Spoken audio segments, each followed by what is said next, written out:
Hello everybody, welcome back to Wappleville. We're going to try and work on some more of our Harad stuff here. Now these are the regular GW miniatures. Over here we've got ourselves, these are from Davale. I also have some Printing Goes Ever On miniatures. We'll see if we can maybe get to those too.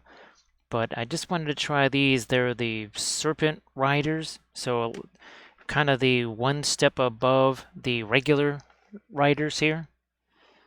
I think, well, yeah, that's interesting that they're almost a little bit bigger than the regular GW stuff. But anyways, here's the GW. Well, even the GW scale kind of wanders all over the place. So these are the Serpent Guard, I think. Yeah, probably the Serpent Guard here. So we'll see if we can maybe transfer this color scheme to here. Probably lighter colored horses. I think we'll go gold on the armor. Right, Armored Wolf. Sorry that everybody there is not feeling super hot. I was originally going to go with a different color here, maybe more like what we did on the robe instead of the white, but that remains to be seen. Maybe we will go with that, because again, this is the Serpent Guard as opposed to the just your regular riders here. I think these are just your Serpent Raiders or something like that, and I think these are Serpent Guard. So let's see if we can try these, or just Haradrim Raiders. I think maybe that's what they're called. Yeah, I did definitely. Boy, it just one of the. It just kind of been that way, hasn't it? Now these are also from Davale. Remember we did these guys a while back. Also painted these up on stream. Palette is the one thing that's different here. We got that. I think that's the magenta. Yeah, that's the quinacridone magenta on the palette. We also have the radiant magenta over there. Everything else is kind of the same. We've got a couple of the other radiants here, the blue, the turquoise, the violet, and the green. Still using that Roman Italian black earth or whatever the heck that is called. Just to, I don't know, use that up. We'll just use that up too. We do have brown matter and asphaltum out here. Indigo sitting over there, some of the blacks. Now, what I'll probably do is just start hitting some pre-glaze on here. We have a whole bunch of makeup sponges at the ready. And we might do some side-by-side here and there as well. Here, let's get some of this. And these are the Daz Air Dry Clay bases. These are the ones that I did in a pretty recent tutorial. Wasn't all that long ago. Again, the horsies will probably go with something that's maybe a bit on the lighter side for them. I don't know. It kind of depends. No interference paints today, Nixel. We're doing our Harad stuff.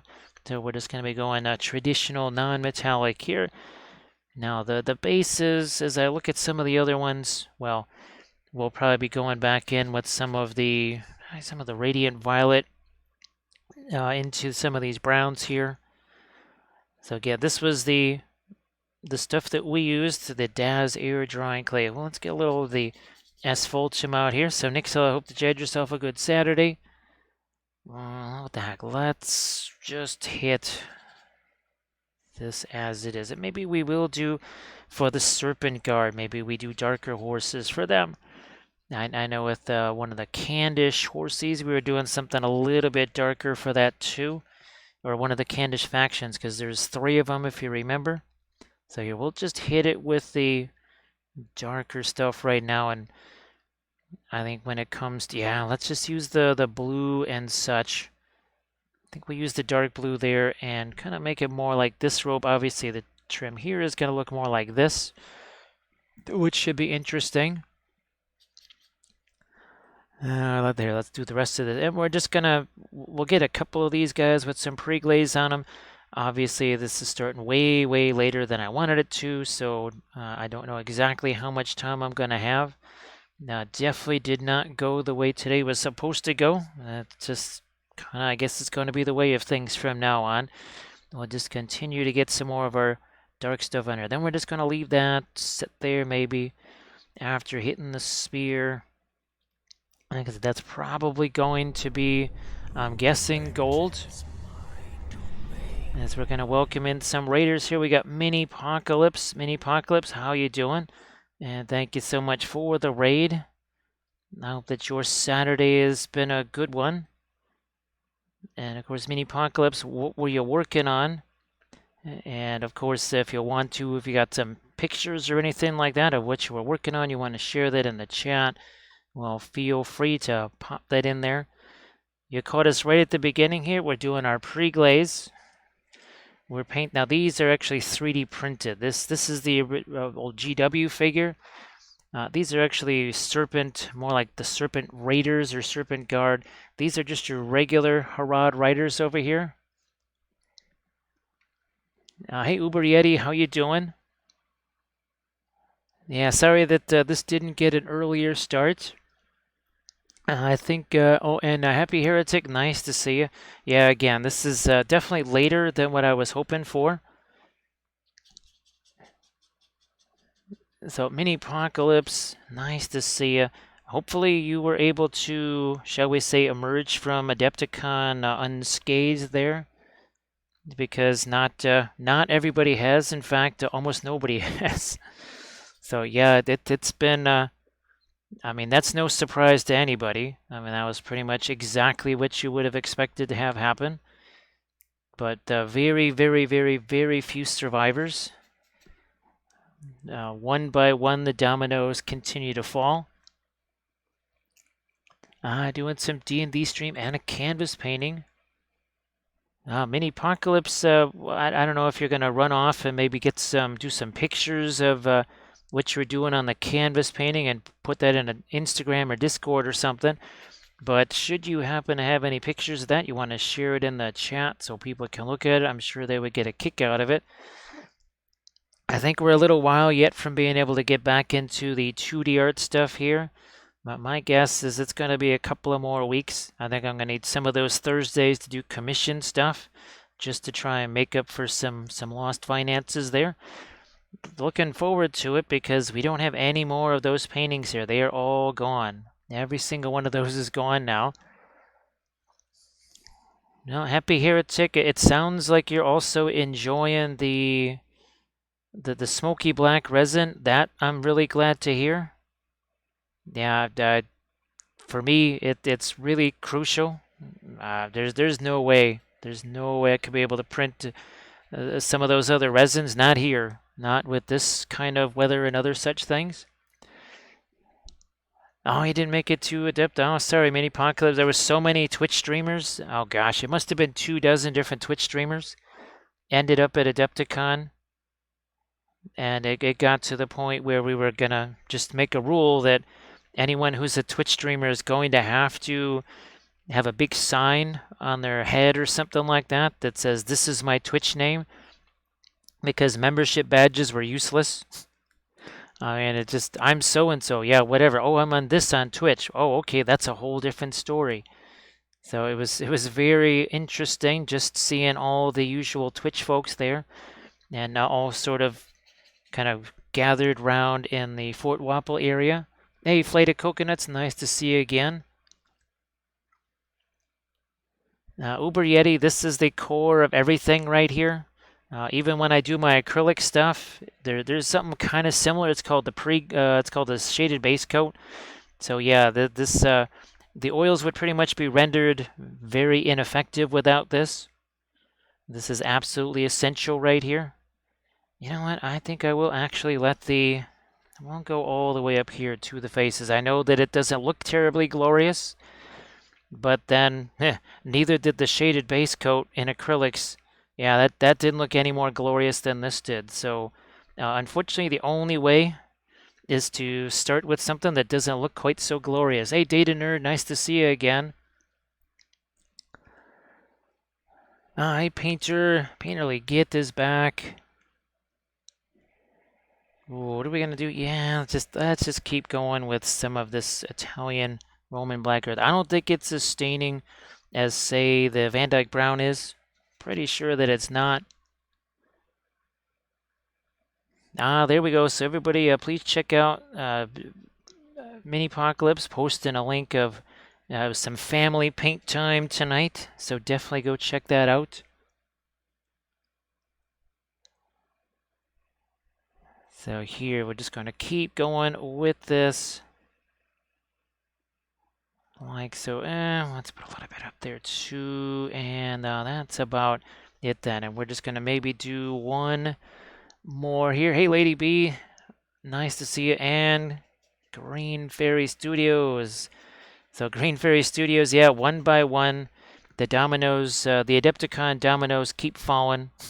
More and more people reporting that they've got some form of convention souvenir, we'll put it that way. You know what the heck, we're just going to go all the way with this, then we'll wipe it away, and then we'll try coming back with some of our other brighter stuff, I think. So let's just go all the way in on this, just for funsies here. Just for funsies.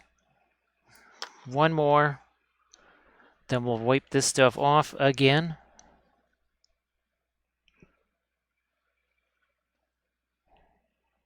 So definitely lots of, and there's also the other thing too. There's been lots of positive tests for that. And I'm sure that's just the beginning of the party. I'm sure there's many more to come. And probably a whole lot more we won't even hear about. All right, let's get to some of our... Oh, and what was our... here he is. Here he is from yesterday. So this was our... was this the Frameworks Ogre? And we did a little bit of tattoo stuff on him, just a little light freehand, kind of in the Maori style. Once this thing dries, we can finally get some of the nice foliage stuff on him. And then this is the Minotaur that we did. Must have done this on Thursday. Yeah, I think this was Thursday. We did this on Thursday. We did the Ogre last night. So, oh, what the heck? We'll just maybe go to there.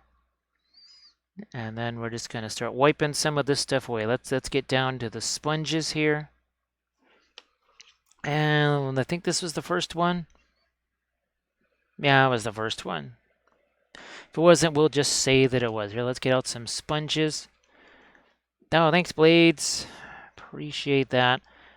Now here, you can see we're already left with... So it's not just a zenithal. This is something we can actually use instead of wasting a bunch of time painting a zenithal primer on there or whatever, and then just covering it all. Here we can actually work with this and use it. That's the fun thing. Now, of course, the materials on the base, including the DAZ air dry clay, those are going to be a lot more absorbent. The resin here, that Soraya Smoky Black resin, is very absorbent. I've heard other folks say that your other printing resins, they're pretty darn absorbent too. So I don't think that's something that's only unique to the Smoky Black. Green Fairy finally got a chance to use Perlane Black. Well, see, Green Fairy, if you ever get a chance to get that pigment, you know, by the ton, which is pretty much how all of your pigments are coming in there, you could start your own printing press because, well, it used to be that printer's ink. I'd have to look again at just how long ago that was. I don't know if it was decades ago or if it's actually been a couple hundred years with that as a printing ink. So these were just done with the olive green Steinerez mixed with some of the new sandy color, neutral. I think that's what he calls it, maybe. He always has some weird names for Steinerez itself is a weird enough name. And thank you so much, Blades. Appreciate that. Yeah, that was pretty wild, of course. Now oh yeah. Basically, the other video that I tried, or the Twitch session that I tried to turn into a YouTube video, that didn't work for whatever reason. The video, when I downloaded it, didn't work in my editing software. So we took this, and I basically just focused on the freehand, on the shield, the shoulder pads, I think even a little bit here, and on the purity seals. So it's really more just the freehand itself and not the whole miniature, but that was part of our fabulous... with these guys right here, so we'll try and get some group shots with them. I haven't had a chance to do that yet at all. And that's good enough there, so you can already see the difference, right? And again, we can work with that pre-glaze. Now, thanks, Blades. appreciate that. And actually, now this is still one of the Davale ones. All of a sudden I was thinking, wait a minute, is this one of the printing goes ever on? But I think we'll just stick with the Davale ones here. If I had been able to start this when I wanted to, we might have been able to get all the way into the printing goes ever on, guys. But yeah, not gonna happen today. Let me see. So Uber Yeti, I believe that actually started with the Privateer Press guys or something like that, because whoever it was that was their painter or something like that back in the early days when people, I guess, were first starting to do things like YouTube videos. I guess that was his deal, was licking brushes or something. When we were in art school, I mean, that was actually actively punished. I mean, they just confiscated your brushes if they saw you doing that, because all it does is destroy your brushes. And they said, yeah, if you're going to spend 25 bucks on a brush to stick it in your mouth, clearly, maybe you shouldn't have that. They would warn you at first, but second and especially third offenses, well, then that was it. Then they just took the thing away from you, and that was the end of it. Hey, Mike Disney, how you doing? So, Mike, I'm assuming that you didn't go to Adepticon. It might have been just as well because, well, as you can imagine, there was some bugs floating around there, as you might say. Hey, Rex, nice to see you too. Now, Mike, so to solve the voice dilemma, now we have a Grumdy in the house. Grumdy was at Adepticon. Hopefully, Grumdy, you're still feeling okay. Hopefully so. Thank you so much, Grumdy. So, Mike, Armored Wolf was able to find a spectacular miniature voice amplifier that I could wear on my belt. And I didn't just wear that for the classes, I wore it all day, every day. 2 o'clock in the morning, I was still wearing that thing. I wore it in the restaurant so that I could order stuff and people could actually hear me. So, I mean, well, you can hear me now, right? It's only barely a week after, well, technically not even a week after Adepticon's over, and I sound a little bit different, right, than the last time at Adepticon. So yeah, that was a fabulous device, a spectacular find by Armored Wolf. Let's see. Yeah, just definitely, it's just a word to the wise. I mean, if it's a synthetic brush, who the heck cares? But if it's one of those fancy schmancy sable brushes and that's going in your mouth, your mouth is part of your digestive system, so just kind of think of it that way. And your digestive system is sort of designed to digest organic matter, like, well, here, I guess. All right, so it's good enough. I'm not sure how much you want to be munching on here, but, is what it is. So, Grumdy, I hope that you're doing well. All right, let's take a little peek here at this. So I think we'll go.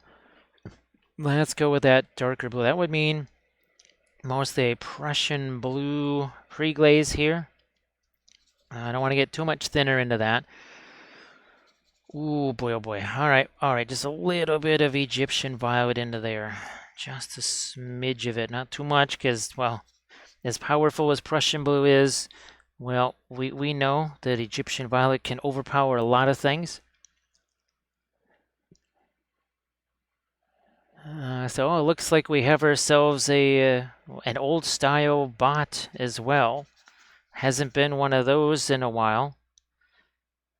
Hopefully we'll be able to avoid those newfangled ones that popped up when we were doing some of the Ukraine stuff. So again, this is a little bit of a darker, almost like a purplish blue here. We're going to let that set.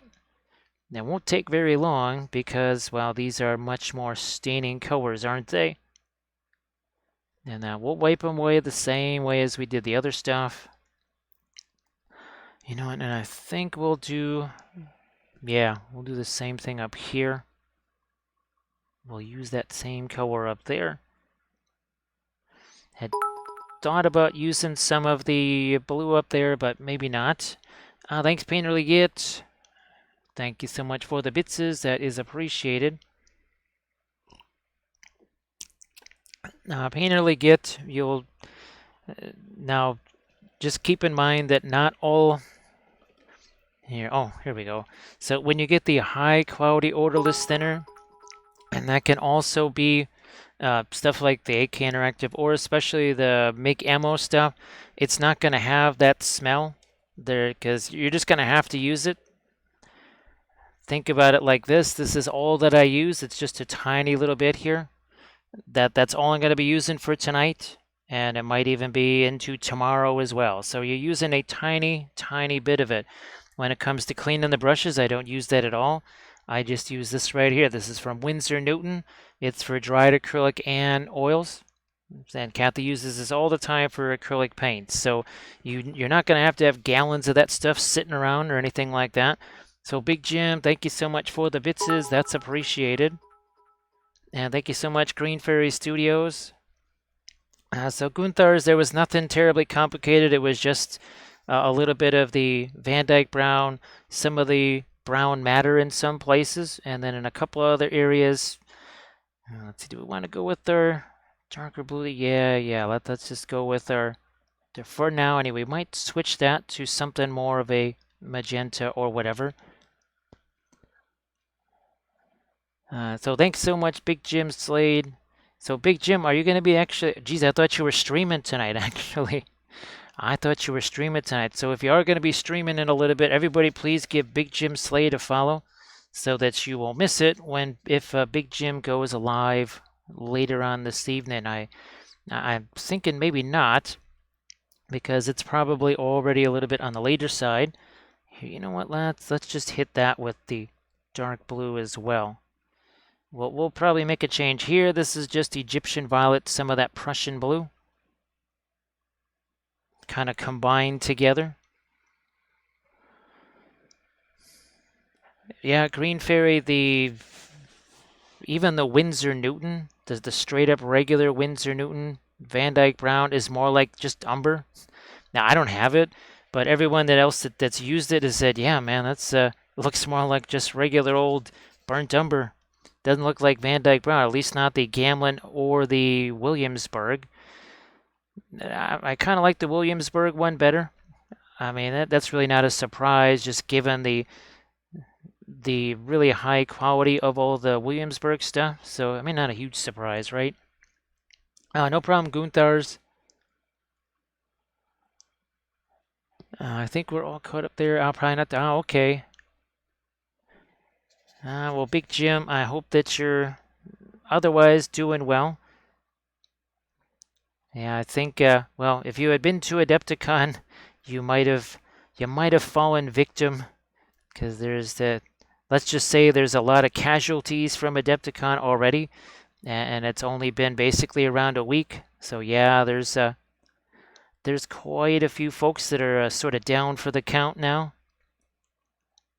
And I know that you were thinking about doing Adepticon, but I think ultimately in the end probably was, I mean, even if you could schedule that.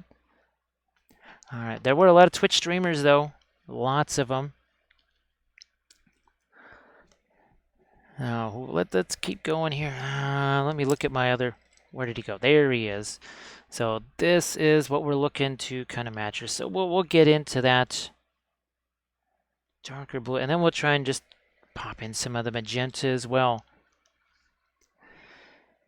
Yeah, Green Fairy, I think it had probably a lot to do with, the amount of stress, sleep, lack of sleep, those sort of things too, probably playing a factor in it.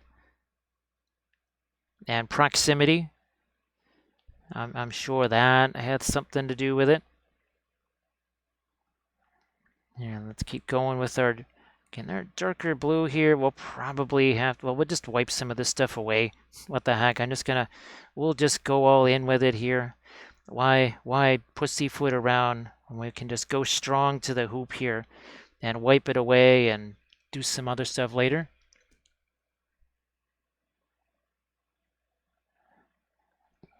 Let's see. Yeah, actually, Green Fairy, that was probably, wow, that might have really worked out in your favor then. I bet you it did. All right, here we're just gonna do that. Let's this guy's also gonna need some of the bluish colors on the hook. Again, I know this doesn't look terribly dramatic right here, but this guy right here, he didn't look any fancier than these guys do right now. So he started out all the same way. That was long before we did any of the free-handy type tattoo stuff. So some Prussian blue. Here, let's get back to that Egyptian violet as well. So there's folks that just have the regular Con Crud in addition to the deluxe version. And then there's been a bunch of folks that are, shall we say, they've got the deluxe version. Which I don't know. So it seems like some of the folks that have the regular Con Crud are actually worse off as far as just being down for the count than the folks that have the deluxe version. And we'll keep going a little bit more of our blue there. Then we'll stop. Oh, not much of it here. Not too much of it there. We'll just throw some here. We'll throw some up here. And that, who knows, that may still end up being a gold up there. But for now, this is what it's going to be. Apparently that is some kind of bone there or something. I don't know. Yeah, let's get back to the horsies. See if we can wipe some of this off. Let's see. And there, we'll see, so wipe some of this away, but you can see how that just ain't going anywheres. That really is the wonder of the staining colors. That would be, say, the Egyptian violet, the Prussian blue. Them staining colors for sure.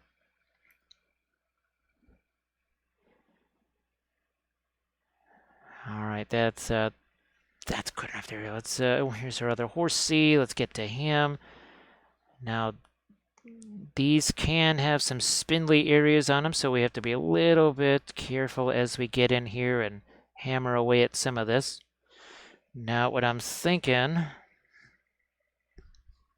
is on the horse, yeah, on that, not this. It's got too many undulations in it, but the saddle itself is where I might go with the white and try and put that pattern on there. I think here we might go with the magenta. Yeah, we'll go with the magenta here and then go with this up there. So a little bit of strategery here as we get into this. Hey, Astrovox, nice to see you. I hope that you had yourself a good Saturday. And for folks where it's already Sunday, hopefully you're having yourself a good Sunday morning because, well, it'll be that time. Now, it's certainly that time in Australia and, well, it is in Europe too. I just realized I need to get a little bit of my violet down there too. Do this. Wipe some of that away again. Let's get to some of these guys. Astrovox, I'm glad that you're able to hammer your way through all of those. I'm guessing that you'll be throwing up some images of those into the Discord. If you already have, I haven't had a chance to really look much at the, well, outside of the Wapoville one, I haven't looked at the other one at all in weeks. So if you've posted stuff there and I missed it, sorry about that. If anybody has posted some stuff in the, was that the Artist Guild or whatever, into the Discord there, and you wanted to share some of it in the chat or whatever, feel free to toss that out there so people can see it. Here, let me just grab another sponge here. So I think we're mostly caught up on the chat there, right? I think so. So yeah, Data Nerd, I think, let's see, Saturday into Sunday, I got, well, the alarm was set for 1 hour and 4 minutes. I did not get 1 hour and 4 minutes of sleep on Saturday. It was more like 4 minutes. Yeah, there's not a whole lot of sleep at the convention whatsoever. That's just kind of how it goes when you're working a convention. You don't there's no option for uh, kind of laid back schedules when you're working the convention. The hours are what the hours are. Wish it could be different for sure. So again, these are from Davale right here. So there's their little logo. We managed to find that. So that's actually, well, bone right there. Okay, let's get back to our horses now. Let's just start to, oh no, let's maybe get a little bit of indigo on some of the sword blades here. Indigo also a staining color. Yeah, Astrovox doing the object source lighting at the beginning. Well, it saves just so much time because there's a whole bunch of stuff that you just don't paint, right? Like here, when we started out with the object source lighting, we knew that there was areas we didn't have to hit with all the cooler, grayer colors. So just by virtue of starting off with it, it really did save a lot of hassles. And just it saves a bunch of time. It really does. Now, where did that? Here it was. I was like, I just had that brush in my hand. Not sure where that went. So here, let's find some of these things that are supposed to get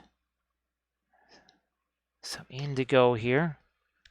There's another little sword blade. Oh, he has a couple here. So these are definitely one of these to be almost on the darker side here because they're supposed to be the Hasharan, the assassins, right? I think there's just one more that we need our straight up indigo here for. And then we can kind of back off of this and just start using some browns or whatever on things like spear shafts and horses. All right, Green Fairy Studios, enjoy the pizza. That sounds very, very yummy.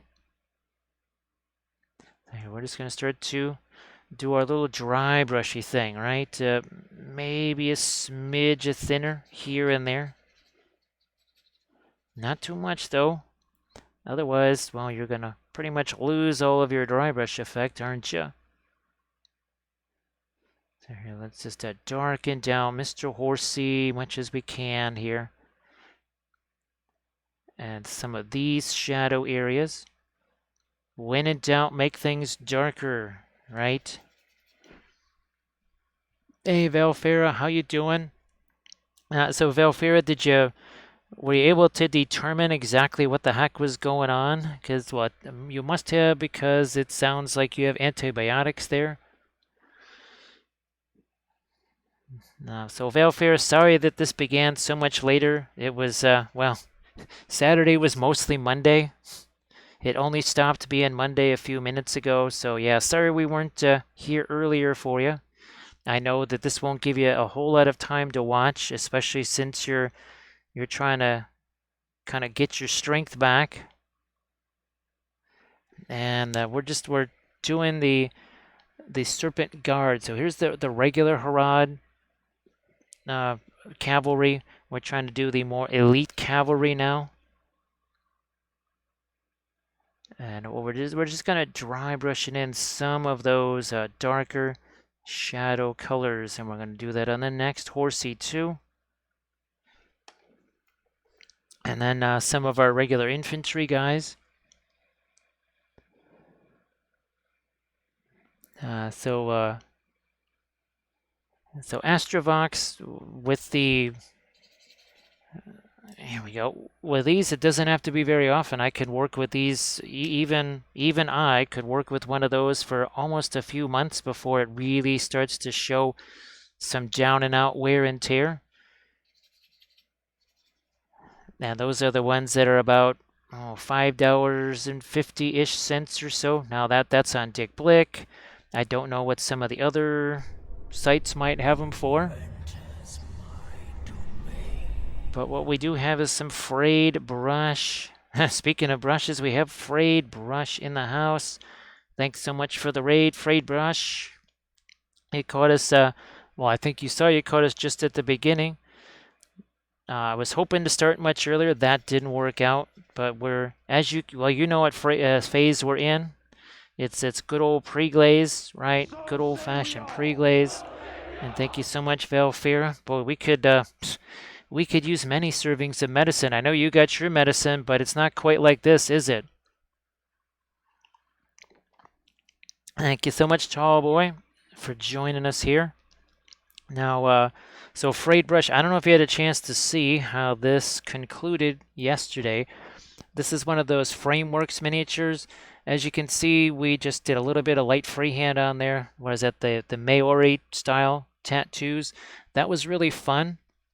We're actually going to be doing some freehand too on these guys. A little different style. It's going to be more like what you see here.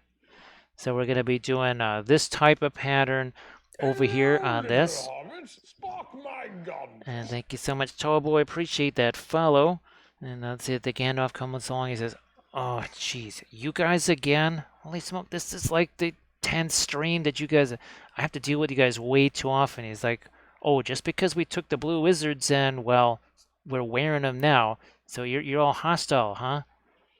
It's like, well, I was supposed to stop you. It's like, well, the other guys didn't. Come on, man. So thank you so much for that follow.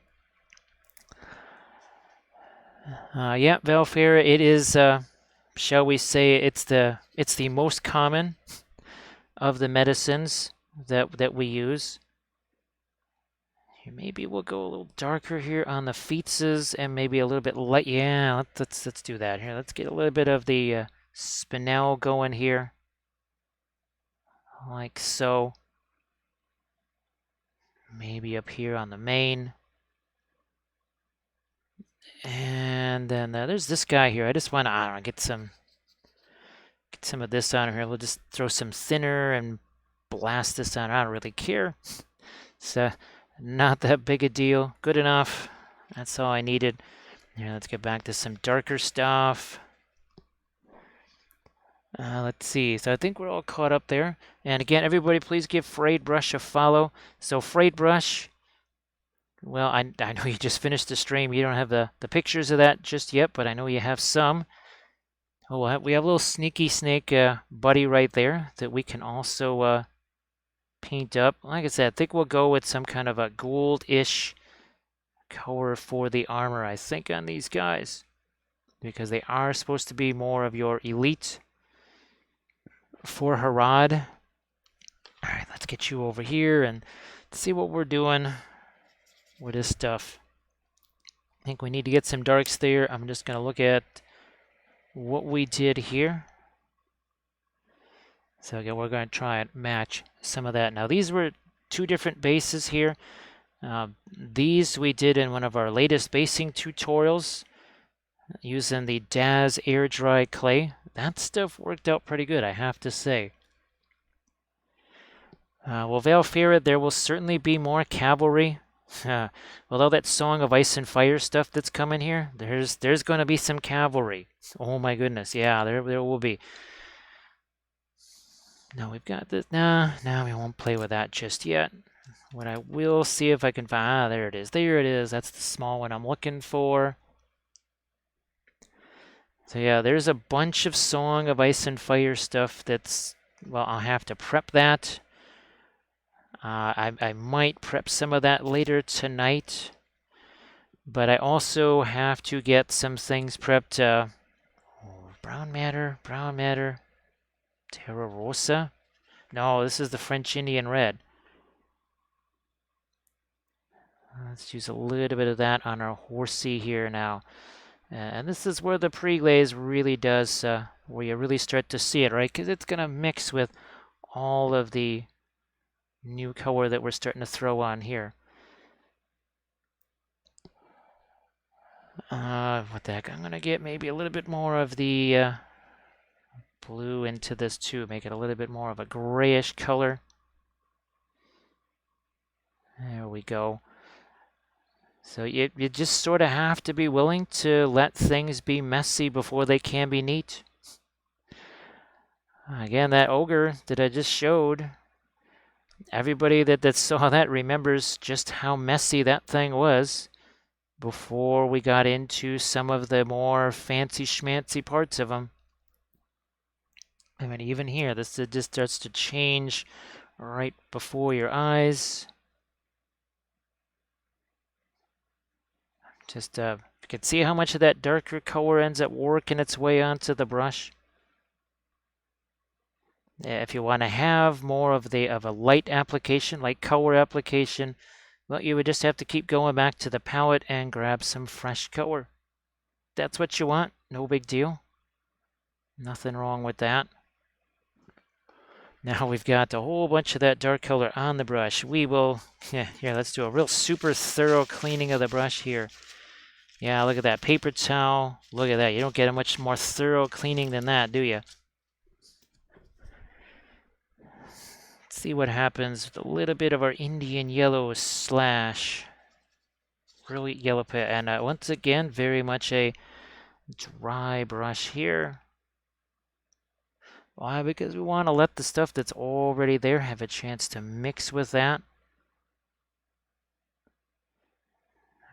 Bracers on him here. A little bit right there. Now here we'll go back to get some basically fresh color. Yeah, these are from Davale. These particular serpent riders here. They've pretty much done all of Harad. And they've done the king on the palanquin. They did the merchant guard. They've pretty much worked their way all through Harad. I do believe, I don't know if they've done a Mumak yet. I think that's the one thing they haven't done, but of course Printing Goes Ever On did a Mumak. I know that Kurzlik also did a Mumak. So if you need that, well, get them from there. Now here, still thinking that maybe that should be gold and not the blue. Let's just do that this way for right now and see how that turns out. So let's see, Velfaria, you've got the Baratheon heavy cav. You've got the wolf chariots. You have the lion tamers. No Oliphants yet, but apparently, well, like I said, Jim is he's on the case. He is very much on the case, and thank you so much, Blades. I appreciate that sub. Boom, just in time for a little bit of sustenance there, so thank you so much. That's appreciated.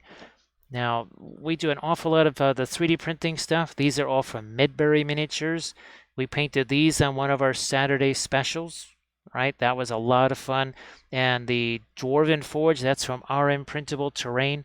We do have some more ships. We have maybe 3 or 4 dwarf ships. And of course, well, there's a couple of other things that we did on our... Oh, where are we at? There we go. These guys right here. So there's some of the Dothraki. Speaking of Song of Ice and Fire, we painted a bunch of those. I think we did 6 of those cavalry units, right, Valfera? I know it was at least 5. I'm pretty sure there was 6.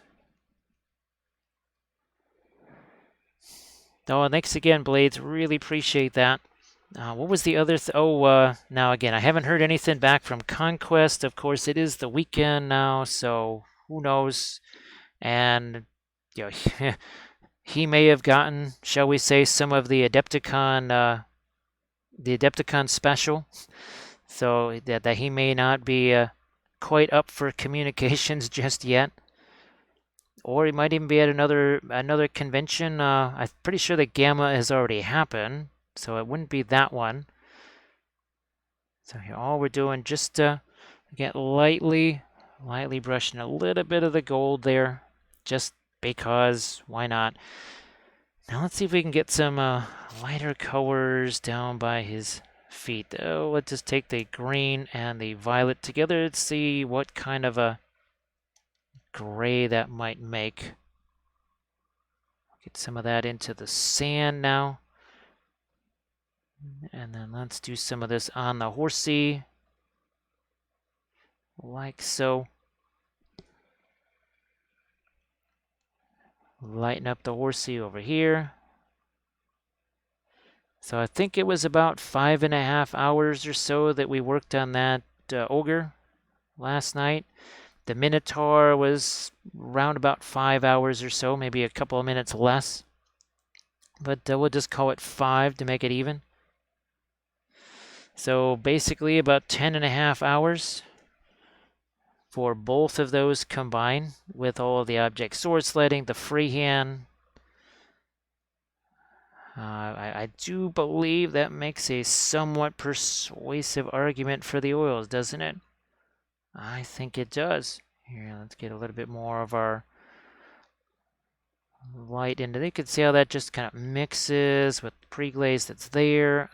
Yeah, let's just have this start to work its way in there. Maybe even a little bit of the white into that.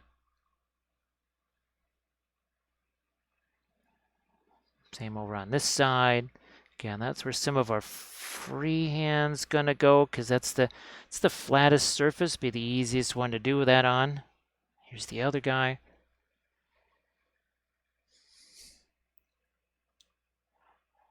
And I guess there's, on Monday, there's some figures from Dark Sword, because they bought up the antimatter miniature line. And apparently there's a whole bunch of those on the way here too. I have absolutely no idea what to expect other than antimatter is kind of that aquatic sort of a feel to it, right? So I should probably print out that one thing tonight or tomorrow then that's got some more aquatic sea plant type things for it. Thanks, Astrovox. The key is really just a light brush touch right here. Just none of the death grip on the brush there. Backed up like this here. We don't even look. Come on, no thumb on the brush there. Because if you got that death grip on the brush, boy, it's really hard to be able to get this kind of stuff to happen, right? And the horsey's looking lighter and lighter and lighter, isn't he? So yeah, look up antimatter games and you'll see lots of crazy sea underwater stuff. Was that like 20,000 leagues under the sea? If you had to give it the roughest, simplest description, it's sort of like that. Or Captain Nemo, right? Whatever. That kind of a vibe. I'd say that's about the closest thing. Now, those are resin and metal, if I remember. Yeah, those are resin and metal.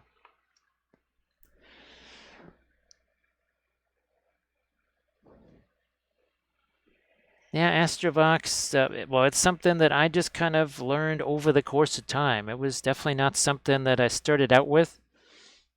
It's evolved to less and less and less paint.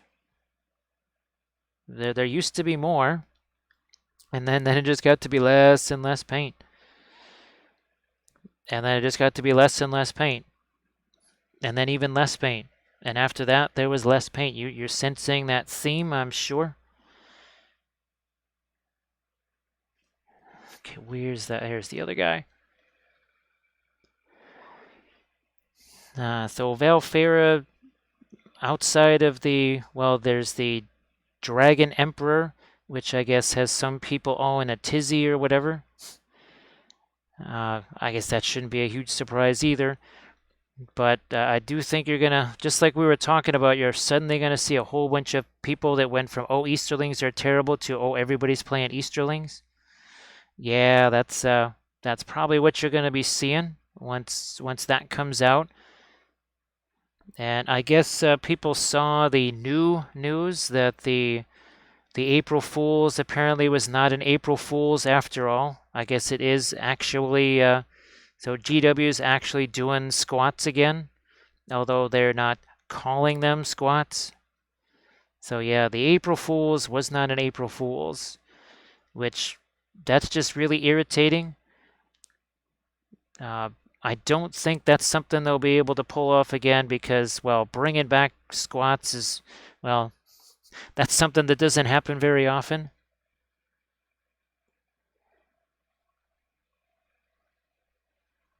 So Happy Heretic, you weren't using were you using the rubber block? It doesn't sound like it. You know, those rubber blocks, they only cost about $5-6, and it is handy. See what I did there? To have that get cut instead of your hand. Now, I don't think I have one that's just easily available here. Nope, they are elsewhere, but I do advocate getting those. Now, I am just going to throw some black primer along the edges of these bases here because it's going to help me to judge what it is that I'm looking at here. So here, I'm just going to very quickly just hit the sides of the bases here because then I'll have a better idea of just how light or dark the base is here.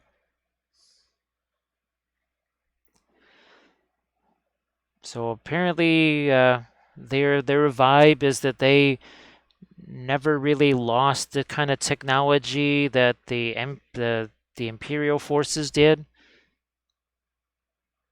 So I'm guessing that I can't wait for people to run into the 40K version of the Anvil of Doom or the organ grinder. What was the other the organ gun? What was the other big dwarf thing?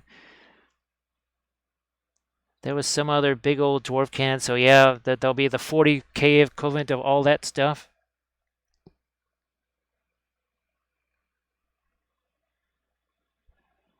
So yeah, yesterday they were like, haha, April Fools. And then today it was all like, haha, it wasn't April Fools after all.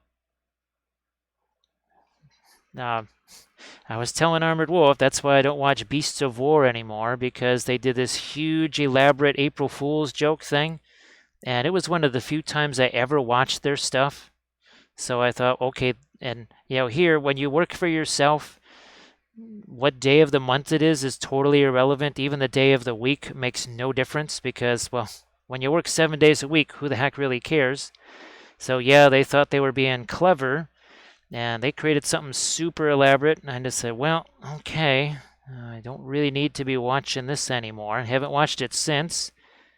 Haven't really missed anything.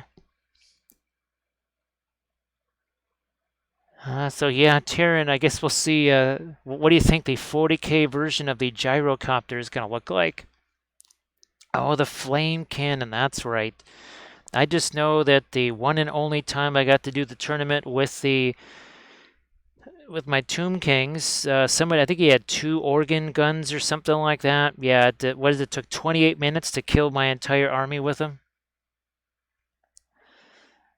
So yeah, that's going to be interesting, is it not? That's going to be very interesting. Let me see what we can maybe do here with some magenta. How's about we just take the quinacridone, magenta, and some of the violet. Probably need a little bit of blue with that, I'm thinking. That's a little Prussian blue.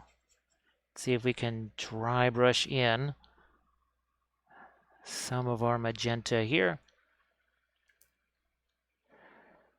Yeah, Uber Yeti, just well, I don't think they wear backpacks. Well, at least the pictures that I saw, I don't know, I only saw them for a brief moment. Don't know if they're wearing backpacks or not. You could just throw some backpacks on your Primaris dwarfs and just call them, what did they call it? Xanatar or something like that, or I don't know. Again, don't know, don't care, it doesn't make a difference.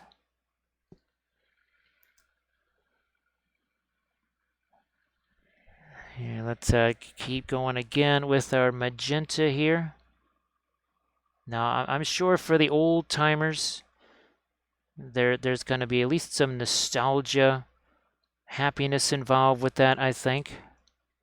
You know what? I might just let the magenta work its way into there too, because yeah, I think getting that to be more of a white, that's not going to be the easiest thing. So let's do that. Let's have magenta also creep its way up there.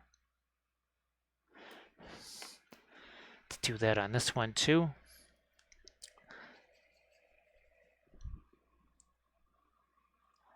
And since we are working on the multiple figures, hopefully, that means we'll have a chance to let some of this color have a chance to set, right? In between some of these applications. Just going to have to get in the habit of not calling them layers anymore, because that gets people in a bad habit. Thinking of them as layers. We don't want people thinking of layers with the oils hashtag no layers.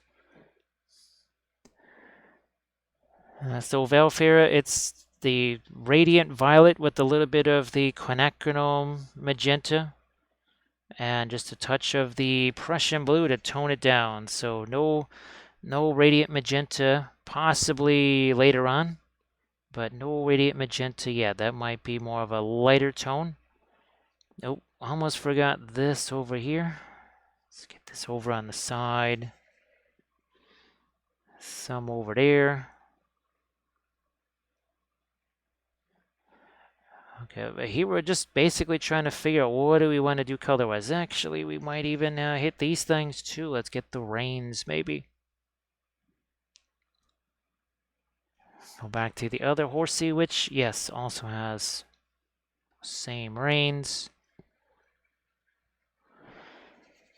So yeah, the just looking at the previous ones, well, we didn't have the radiant magenta then, so if we were to put that on there, you would have quite the intense, very warm magenta color. Here we're going with the cooler magenta color. All right, we're going to just sneak that in there. Okay, now what do we want to do? Let's get this in there. Do we want to put that? I think we could still get away with that symbol right there. I think we could put that right there. That would be very fun. So yeah, we can do that. We can do that, and we'll play around with, where the heck is that? New brush here. Get a little bit of these are our not cadmiums here. We just need that wee bit of a diamond shape here. There's my cadmium yellow. All I want to do is just get this situated here. We'll come back to that later on. Let's do that on this one too. Thank you so much, Lethal Kiki. That's appreciated. This is hello, little hobbit. Spark my ganja. It says, I guess I maybe didn't do a good job with Theoden because for some reason he took the horses and he charged right at your elephants. He says, yeah, man. We were kind of surprised. We figured it's like, well, horses and elephants, they don't mix. But next thing you know, there's a bunch of horses running towards the elephants. See, we have a different idea. Our horses run away from them. It's like, yeah, gonna go have to remind the old guy. And I thought I was old. So thanks so much for that follow.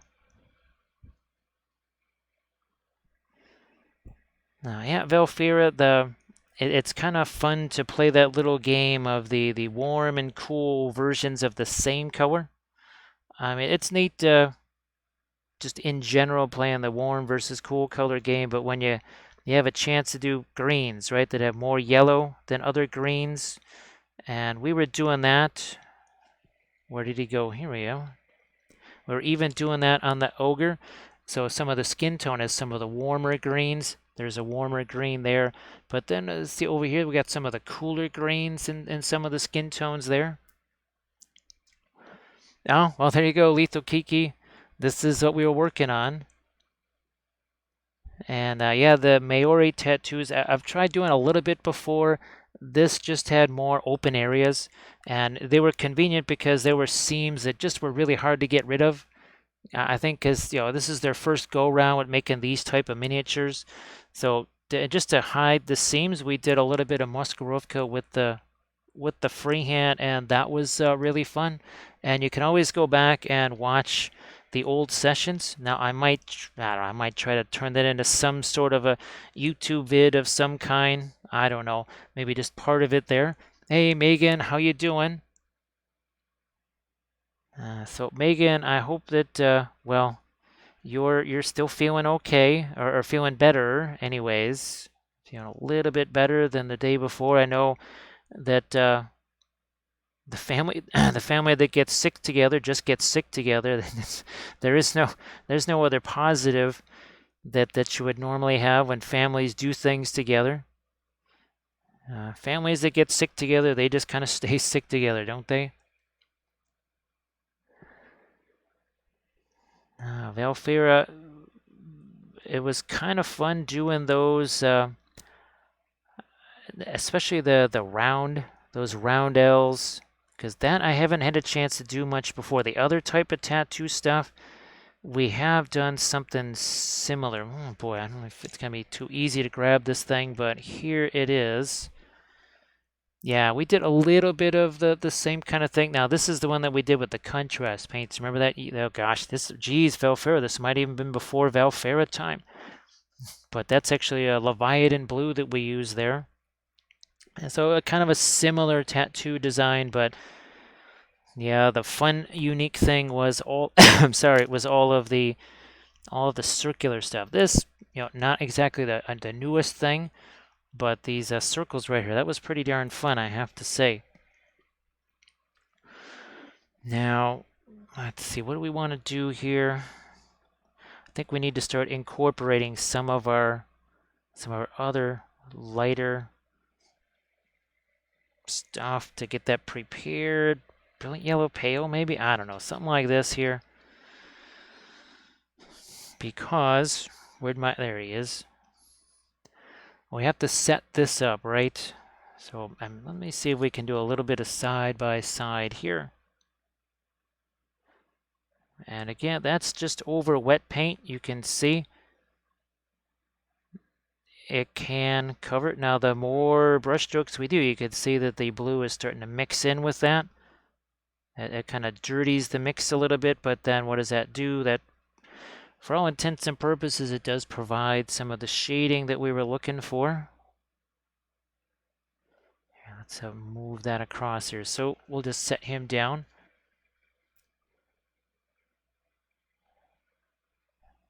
Oh yeah, we've got a bunch of we have a bunch of object source lighting stuff here. So in just a sec, we'll break that one out. And that was our Thursday night session, so of course you can go back and check that one out too. That one, I think it was about a 5-hour session. We have Battle Coco. Well, that's actually, well, if you're going to be fighting, you might want to have yourself some cocoa. Troops fight better when they're warm, that's for sure. So Battle Coco, thank you so much for that follow. And here is the Minotaur in question. And again, we did our own custom bases for these using the Green Stuff World mosaic tile. And then this is a 3D printed bit over here. And then this little bit over there, that's from Gamer's Grass. And along comes Ganov. He says, "Oh, you again, you're like a miniature Balrog." He's like, "Oh, so I live in a cave and I have horns, makes me a Balrog, huh?" It's like, well, I don't know, you guys all kind of look alike to me. So you could see here, let me move him out of the way. The cooler colors here, right? The more grayed down colors versus all of these really warm, intense colors. And what the heck? Here, let's do a little bit of film noir to go with it. So now you don't see any of that. Right, that's all gone. There is some shading, but you don't see that warm versus cool, that saturated versus unsaturated. That's the type of contrast that, well, speaking of Davale miniatures here, these are some trolls that we painted on stream, and we got some of these on the YouTube channel as well. If we do the film noir on this, all of the object source lighting mostly disappears, because here you got gray-ish, green, cool colors, and then here, look, all of those warm, very intense colors, just like on the Minotaur. Where are we at here? Let's go back to this guy. So yeah, Valfir, I'll try and get back to the, I think it might be a couple of weeks before the next Armada Monday. I might actually just try and do one of those as a tutorial video as well, because we haven't done an Armada tutorial. in a while. And I was thinking maybe the dwarf ships, we use some metallic paints on those. Thanks, Blades. I really love the heck out of the object source lighting. And it doesn't really matter what the color is, right? We've done the green. We've done the magenta lighting. Where's Schmandoff? Here, Schmandoff's got the blue lighting. There he is. There's Schmandoff with his blue lighting. Again, what do you see here? Okay, these are warm colors, but they're also very subdued. What do you got here? You got blue, very intense blue. Look at this. We got hobbies for happiness. Yeah, Valfira, it's been somehow Monday has just become a priority day of the week, every day of the week, right? For both of us. Not sure how that happened. Not something that we were wanting, right? So hobbies for happiness. How the heck have you been doing? And if everyone could please also follow hobbies for happiness, that would be sensational. Let's see. Oh yeah. Oh gosh, that's right. He put that up yesterday. Man, well, there was no chance for me to watch that yesterday or today. Somebody's got to remind me to check that out because he did, was that 6 questions or 7 questions or something like that? I don't even remember. I only remember what one of the questions was, and that was about messing things up. Yeah, it's the only question that I remember. I don't know what some of the other ones were. I'm sure someone else with a much better memory than I have could probably fill me in on what some of the other ones were. So hobbies for happiness, if you have anything that, on Instagram or Discords that you might want to share in the chat, feel free to drop something in there. All right, so there's that light band. Now we have to do the next magenta band in there too. So the thing that learned that sped you up, well, I think oils probably might have been part of the response.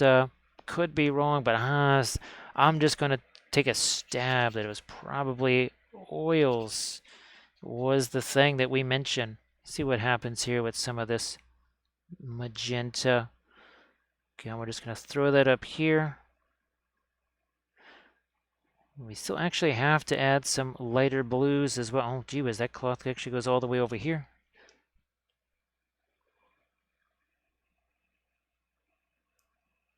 Hobbies for happiness. I'm hoping to be able to get back into some of the 2D art again because, well, the last of my Lord of the Rings paintings, those basically all sold at Adepticon. So we don't even have any backdrops or anything like that for our puppet shows. We're going to have to start doing those again so that we've got ourselves some backdrops. All right, I think that's about how wide we want that to be. Then we'll have to figure out what we want to do on the little snakies there. Do we want those to be more of an orange or red, or do we want them to be more of a magenta to blend in a bit more?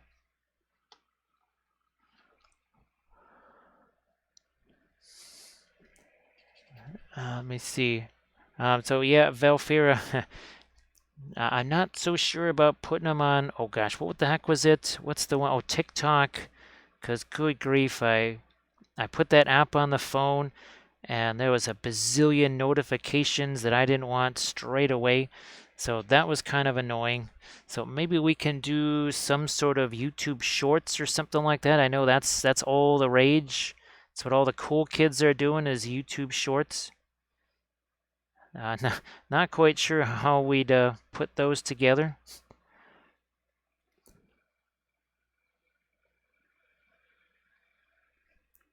Yeah, hobbies for happiness. That was not what I expected there. I had them out there because, well, they make a really good sort of a teaching guide. Now I thought, oh, okay, it would be nice to have these around just so people can see them, and I can maybe refer to them as a bit of a painting guide. Next thing I know, they were all gone. I went, what the heck? Wow. Well, certainly won't complain about that. Oh, here, then what we're gonna do is we'll just come back here to some of our, like we forgot this element right there. So we will get some freehand into that.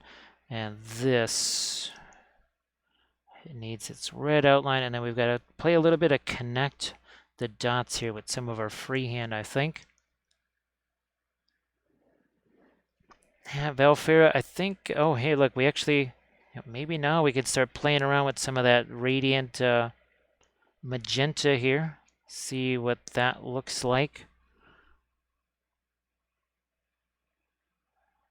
I think we'll start at some of these areas where we've already got some of the magenta. It's had a chance to sit there for a while.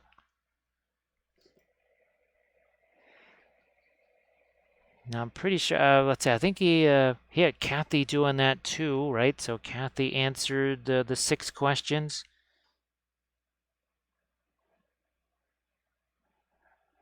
And oh, I'm sure he must have had at least about 7 or 8 people doing that.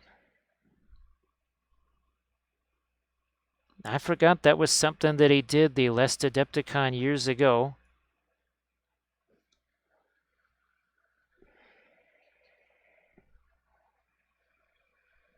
Let's see. Well, oh, thanks so much, Hobbies for Happiness.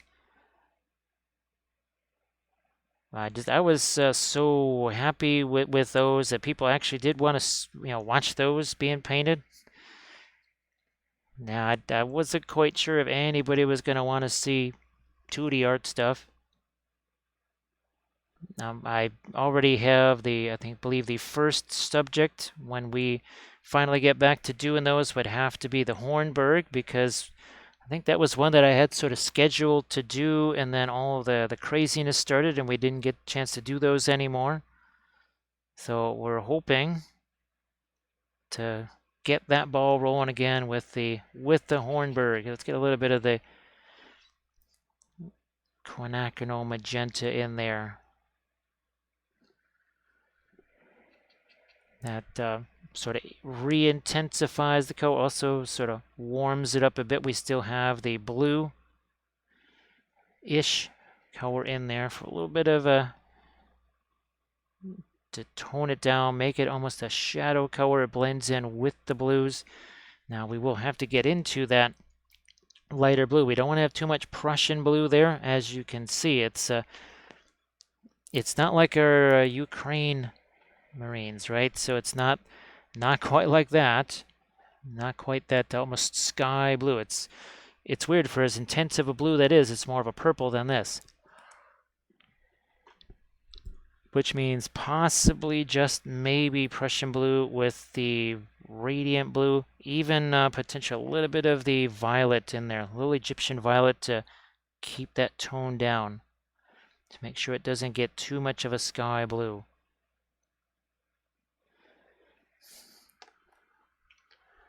Yeah, let's go back to this guy again.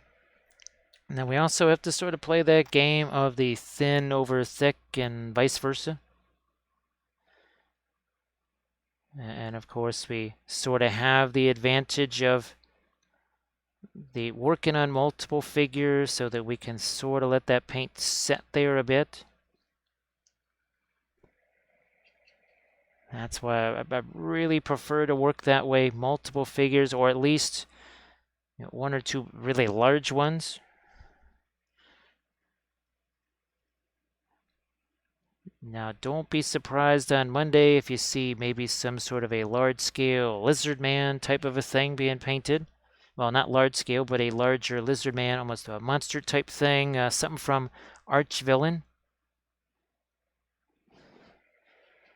Could be one of the Quetzal Riders. It will depend on how that's going to fit on screen. Otherwise, it could be one of their, well, I'm just going to call it like the Mage Priest, because there was a bunch of those.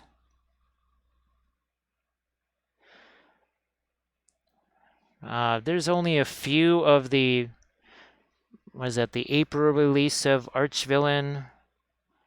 Some of them are just kind of, whatever. I mean, they're not horrible. Some of them remind me of, oh gosh, what am I thinking of? Ouroboros or whatever from War Machine. No, War Hordes. That's it. Yes. Kind of stone golem type things. Very, again, very warm hordesy. Yeah, wait. Let's get a little bit of our pink in there. So hobbies for happiness. I hope that you're able to get back into the swing of the regular painting again. I know everybody's schedule is really just taking some weird turns, some really, really, really weird turns over the last couple of years, even just the last year. Here, let me see if I can find, there we go. Is this our orange here? I'm gonna again look at my, yep, Fanchon red. I suppose we'll thin that down, see what happens here.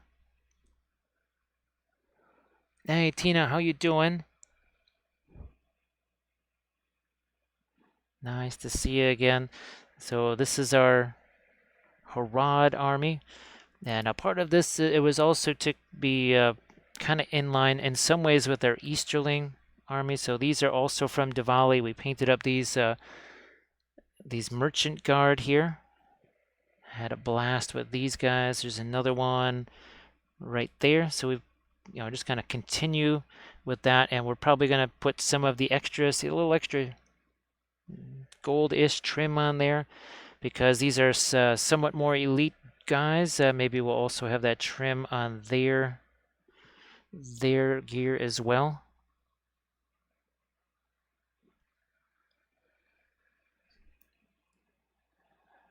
Maybe we'll cut in on some of the yellow there. Fanchon red, a little bit of our cadmium scarlet.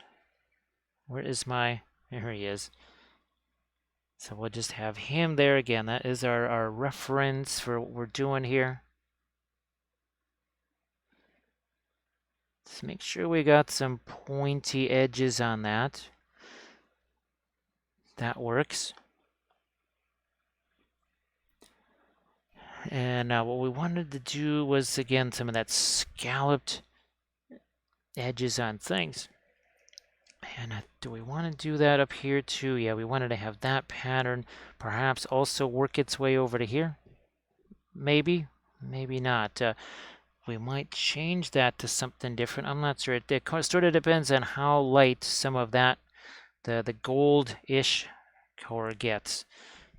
Now, there is another thing that I also want to get to over here. Let's get to some Egyptian violet here.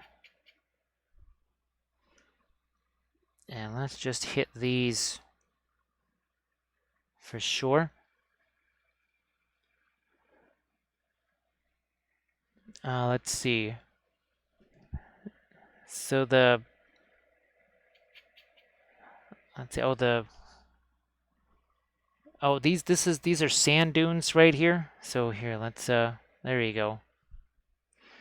So we're doing sand dunes there. We're gonna get back into that because we want to have more of the reddish tone there on the sand dunes. This is part of oh gosh, I think it was episode 36 maybe, where we were sculpting with the DAS air drying clay. Yeah, we sculpted the bases here with the DAS air dry clay. That was a lot of fun, I have to say. Really enjoyed the heck out of that. Here, let's darken these guys down. We'll be lightening that stuff up, but right now we have to make it darker. Also give it that little bit of a violet touch to it. Yeah, sorry, Velfira. I get it kind of confused with the miniature from last night, because those were 3D printed, and we printed several more of these, right? And of course, well, the mushrooms also were 3D printed, same thing with that. So yeah, those were 3D printed bits. We're doing more and more of that. Okay, let's just, yeah, let's cut away some of this with the darker blue already. That's that bluish purple here. cut away even a little bit more right there.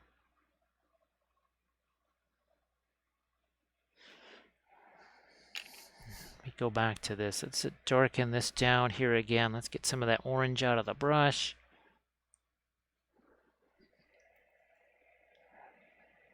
That's, yeah, just the Prussian blue combined with the Egyptian violet.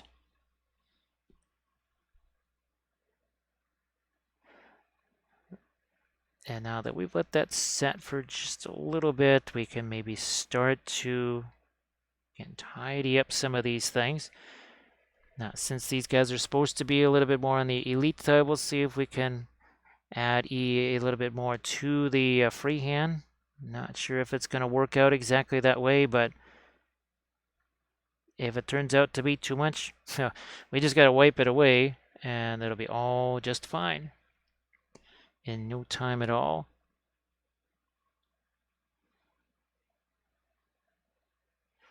So yeah, all we're looking to do here is just start to determine what sort of a freehand pattern did we want exactly.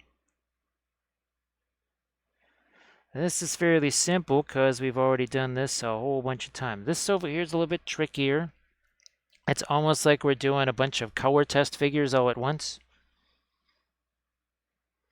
When we were doing all the walrus guys, I think if you remember that, especially the first one was a bit of a color test figure. The same thing with those trolls, the ice trolls.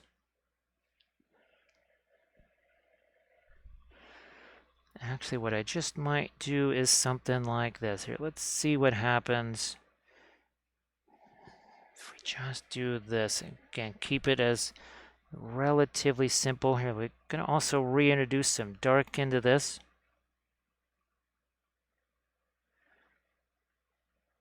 Something maybe like that.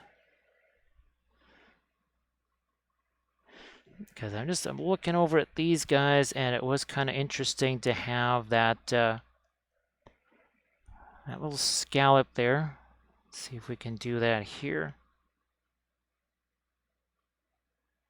Looks like it. Not terribly difficult. That wasn't super hard. Let's see if we can do the same thing on the other side.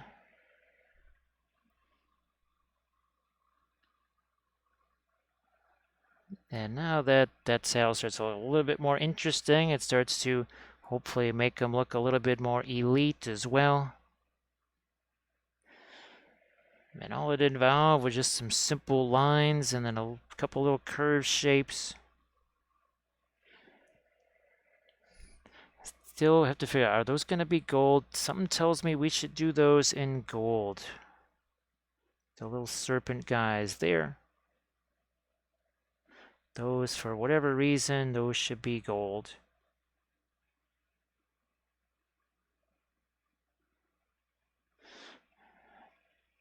Okay, and if that wasn't something that we liked, we could always put something different in its place. Here, I'm even gonna tack on a little something extra there. Just, well, reasons. Something like that. I don't know. Valfera, I wish I had. I wish that I had. We're running pretty low on those. There might be 2 or 3 new ones left. We're just going to have to wait past April to be able to snag some more of those. And that's one of the reasons why you'll be seeing a lot of those commission-style figs over the next couple of weeks. Is so that we can generate some funds so that we can get some more, well, brushes. We didn't really do anything at Adepticon painting-wise other than just the classes there, so there was no additional usage on the brushes. I think I've got maybe 3 of the liner brushes that haven't been used yet. That's a little bit low. We want to get that stock back up again, don't we?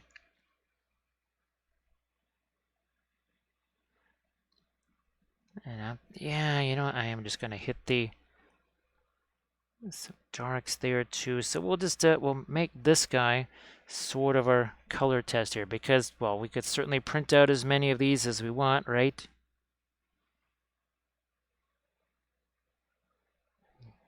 Yeah, okay, that starts to.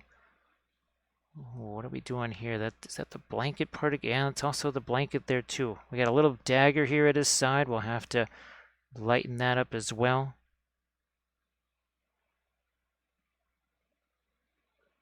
Tail, we'll just darken that down a bit.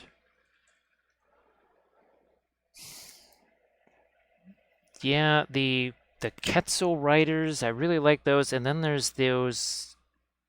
All I can say is they're sort of like the Slan Mage Priest. There's one really big one that's on a palanquin. So he could certainly be very fun. And then there's those Quetzal riders, but we have to see just how sturdy they are, how large they're going to be. All right. Yeah, let's see if we can start to do some of our freehand stuff here. And I'm gonna put him where I can actually see that. The Prussian blue. I just grabbed a little bit of indigo there. Now the key here is we want this, well, it has to be thin, but if it's too thin, what happens? It just becomes a pin line wash. And that we don't want to see that. Hey, Flight Sim. How you doing? Oh, thanks, Blades. Appreciate that. I never actually did get a chance to paint a Harad Army. Oh, look, you're seeing the same motif again, right? Those little half circles like that. Well, now we just have to do a whole bunch of these half circles, don't we? So nice to see you again, Flight Sim. I hope that things have been not too difficult lately. Now here we also have to kind of factor in the twisting of the cloth. Can always be interesting. And here we can only get so many of these brush strokes in, right, before we pretty much lose the blue. So we can, and here's, we can always go back and clean things up. That's what we did with the tattoo stuff yesterday on the stream last night. And that worked out just fine. Now we need to do the same over here.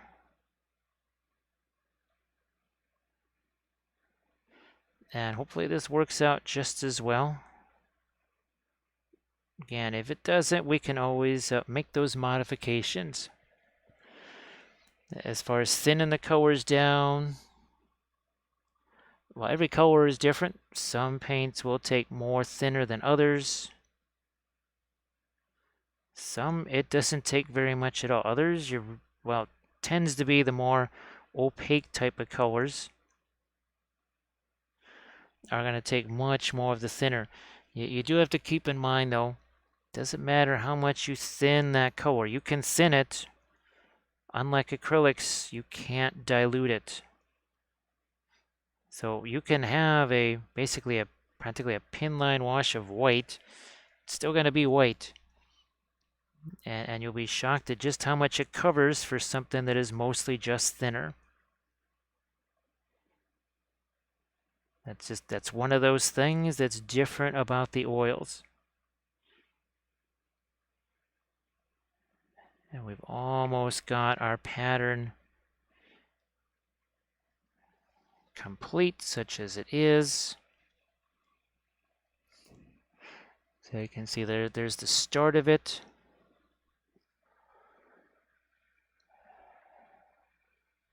Let's see. So it looks like Flight Sim tried to have some fun with the oil paints. Let's get our little Eye of Sauron in here. We've done that with all of our factions, even with Far Harad.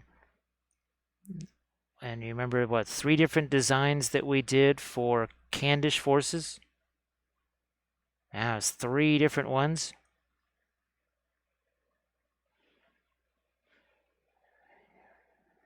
Let's see, we'll have to try and get some of our lighter gold and such on our horses' armor, if that's what this is. I suppose that's what it is.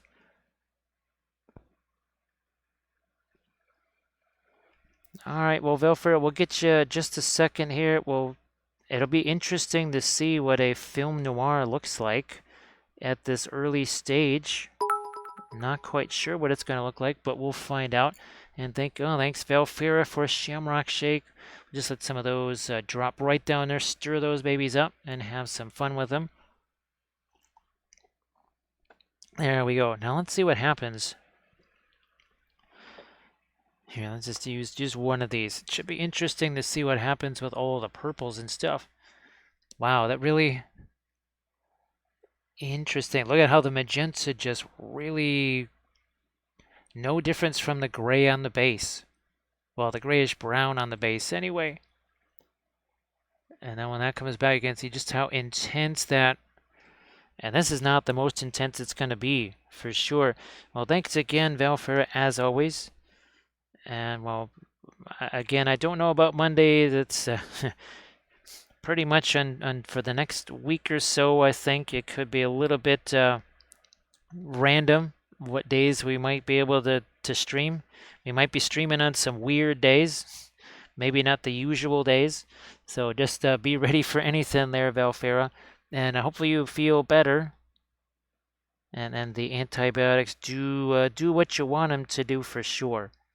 Here, let's get to some of these maybe lighter golds here on some of his armor.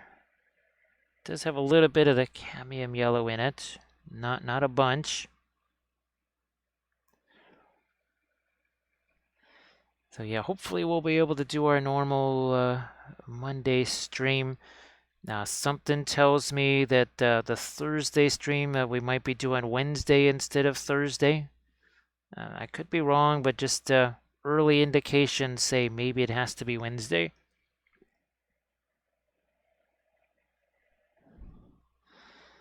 Yeah, let's get a little bit more of our almost like a gold color here. Something like that.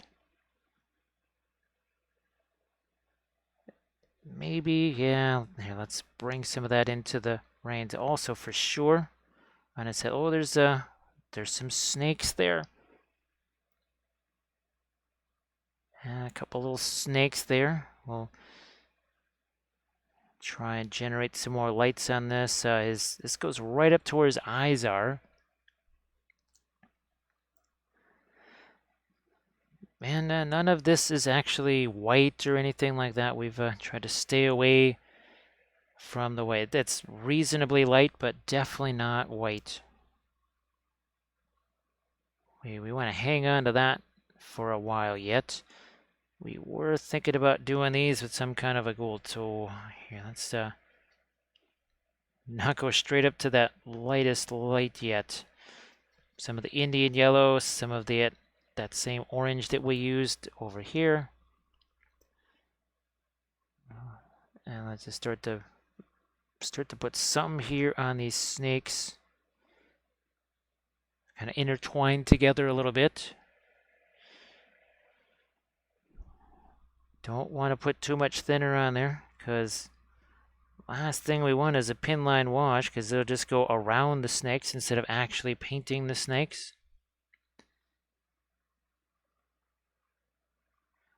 Let's do this. Get over to the other side here. Do the same thing.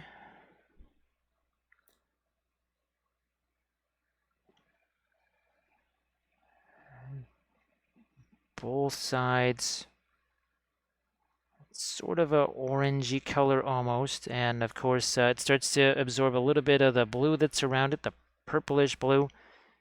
Almost gives it a bit of a green. We always love having that green in our golds, don't we?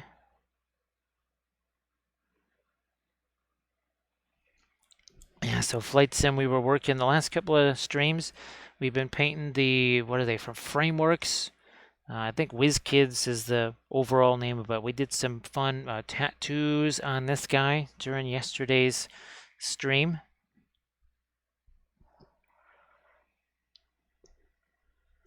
No, thanks, Blades. Now we still have to get, if you remember, that's going to be an interesting blue right there, right? Because we don't want it to be the kind of sky blue from our Space Marines. We don't want it to quite go there. You know what? I think we'll make those gold as well. Let's just do that here. Something like that. And then this, maybe we'll just make it as a bit of a medallion or something. So let's just let a little bit of the gold work its way onto that. And we also, there it is. So you can see there's yellow inside the diamonds. See if we can do that. Indian yellow, we'll let that mix with our lighter color here. And let's see who has entered. Oh, it's Lyndon Arboretum. So Lyndon, how are you doing? Thanks so much for the raid. It's nice to see you again. Boy, well, I guess it's only appropriate then. This is, have you seen the Entwives? I mean, we've been looking around for them. It's like, Entwives. You don't smell that barbecue over there, do you? Wait, what barbecue? You all just smell like orcs to me. He's like, oh, well, never mind then. Never mind. But those Entwives, they really do leave a lovely charcoal flavor on the brisket. Oh, it's fantastic. So thank you so much, Lyndon Arboretum, for that raid. And if everybody could please give Lyndon Arboretum a follow, that would be sensational. We're just working on a little bit of, well, now we're getting into some of our freehand. We've got a bunch of these guys. They are 3D printed miniatures from Davale. And we're just trying to replicate some of our patterns that we've done on previous figures. So we're trying to carry that pattern over onto our horsies here. And here we go. This is some of the last things that we were working on. This was yesterday's stream. And this was Thursday's stream. These are not 3D printed. These are both from the Dune Frameworks miniatures from, I do believe, Whiz Kids. So we did a little bit of tattooy stuff on this guy right here. And then, I know, huge surprise, we're doing object source lighting on this. Let's see. Glad that you were able to make it to Adepticon there, Lyndon. Now, hopefully you were able to avoid some of the Adepticon special. I think that's what we're just going to call it here. Because, yeah, lots of folks have fallen victim to the Adepticon special. So hopefully you're doing well. Oh, thanks. Hey, Love Minis, how you doing? So super lazy. It just kind of depends on the miniature and how the footprint is. That particular tree beard, that was done with tree bark. Sometimes it depends. It might be the bulletin board cork. But those are the two primary methods, either the tree bark or the bulletin board cork, one of those two. So as you can see, we're starting to work some of the yellow into that part of the pattern here. So Lyndon, I know you just finished your stream right now, so you don't have any pictures just yet.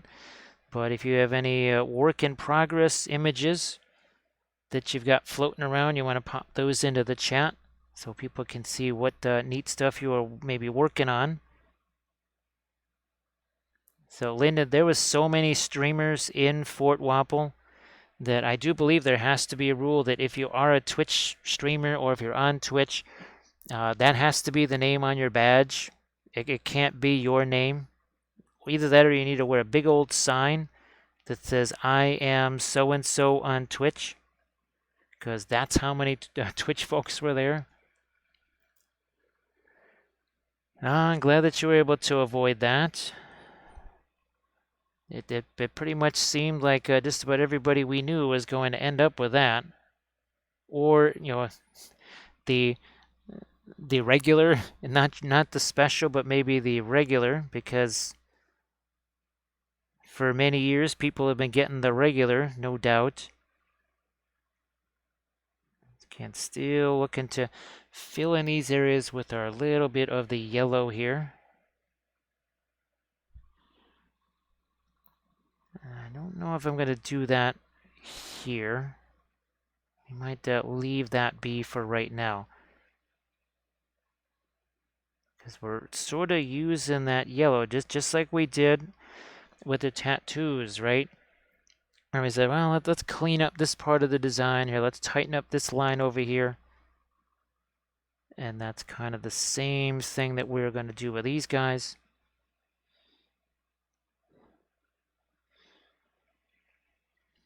Now we gotta get a little bit of the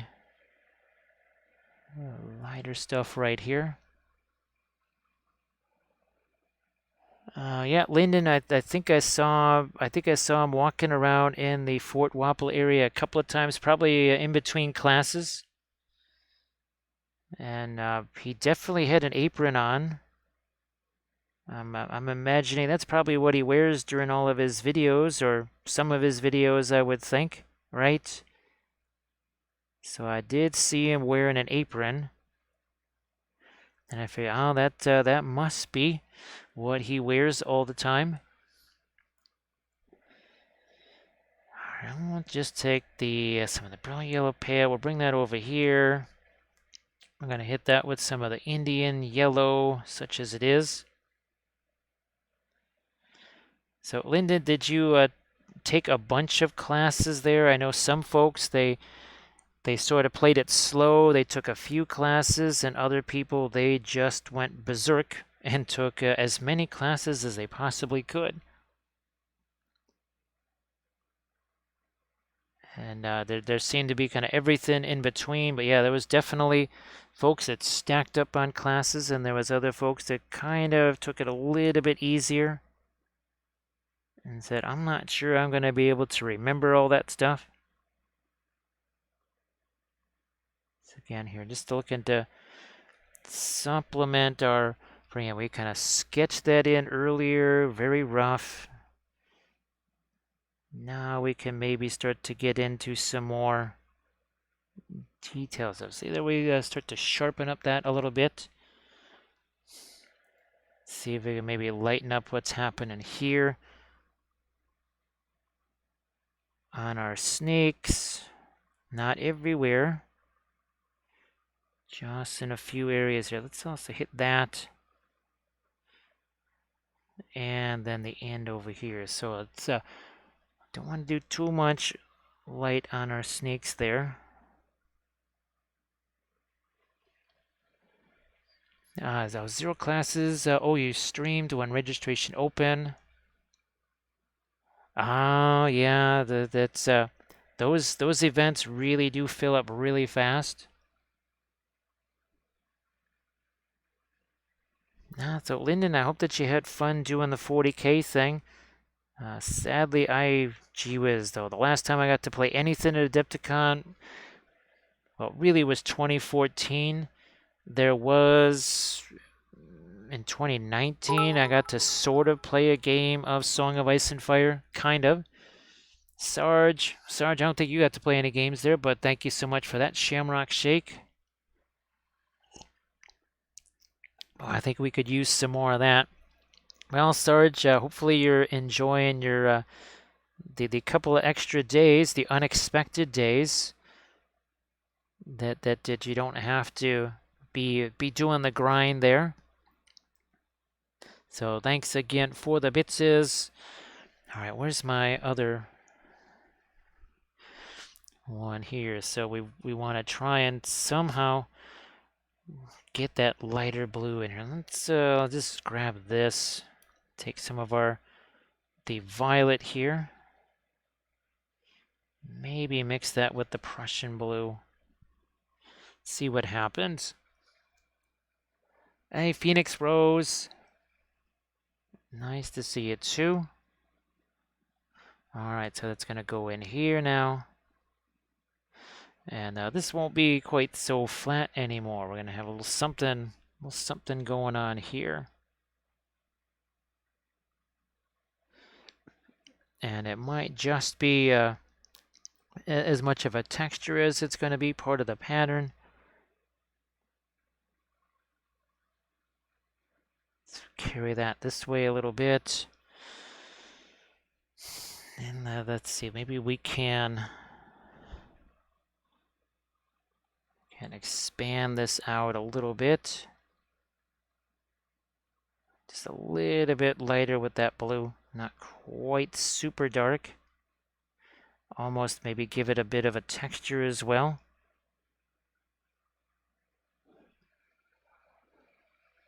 No, I think we're all caught up, right? I think we're almost caught up. So yeah, Linden. Gosh, there was no way I was going to get a chance to play anything. And thank you so much. We have our newest little hobbit. We have Restrillo. Thank you so much. He says, let me guess that used to be what the Blue Wizards were wearing. It's like, yeah, you'd be surprised just how far we made that little bit of Blue Wizard fabric go. Yeah, we're all wearing that. He says, oof, must have been rough in the sun. Said, no, that was out east, man. It's really cold there. So thank you so much for that follow, Restrillo.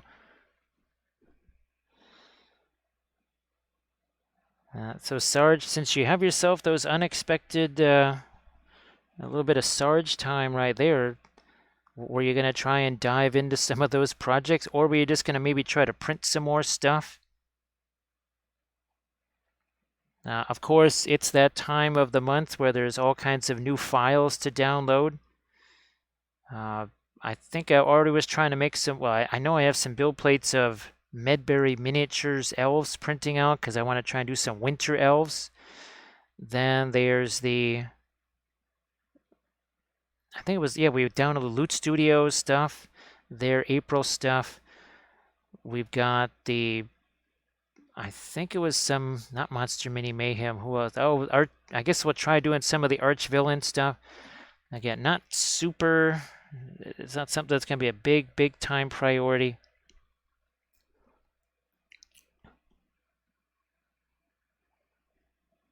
Maybe a little bit more with our lighter color around the edge of that here. So we're just using the, that's over here, the Radiant Blue. Radiant Blue. Let's see if we can do that, maybe almost a little bit of a texture there.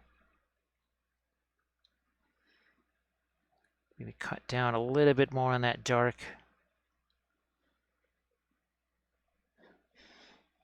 See what I can do here on the spear. Now let's see what we can do on our horsey. We haven't really done too much with that either. Let's see if we can either lighten him up, darken him down, one or the other. Let's, no, I don't want to go with the tan. Maybe just maybe some kind of a gray here. I don't know. Let's see. Let's take the blue. Some of that green and see what happens. We don't want a green horsey here. But I think we're going to maybe try and lighten him up a bit. That's only garbage disposal. Yeah, Sarge. I remember there was another thing. Here I've got, oof. There's just a lot of crazy things that we'll be trying to fix here. Hopefully Monday we'll be able to do that. And thank you so much, Painting Tutor. I appreciate that. Thank you so much for that sub. That means a little bit of medicine right there. So Painting Tutor, hopefully you're still in one piece after Adepticon. It was pretty wild just how many Twitch folks were there, wasn't it? Or, yeah, maybe not necessarily folks that stream, but just the regular folks that watch Twitch on a regular basis. It was really pretty wild to have everybody there. Yeah, Sarge, I remember, oh gosh, was that the Ben Comets one or something like that with the face? I know Armored Wolf had that one too. Yeah, I think that was the one. Was that the one that really where you said, okay, we're kind of on the rusty side here? I think it might have been that one.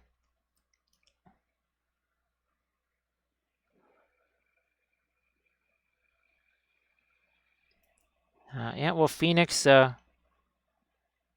hopefully, Adepticon is going to be an easier thing just to have going forward. Not quite so iffy, right? Not quite sure. Will it be or will it not be? I'm guessing next year it might be a little bit easier to make some advanced plans. This year things kind of had to be open-ended. Kind of like, well, if it works out, it works out. It may not work out. I think next year will be a little bit different for a lot of folks. Again, as we're just gonna, I think we're just gonna lighten that up. Originally, it was gonna do a darker horse here, but it looks like he wants to just be lighter. So maybe we're gonna have a lighter horse.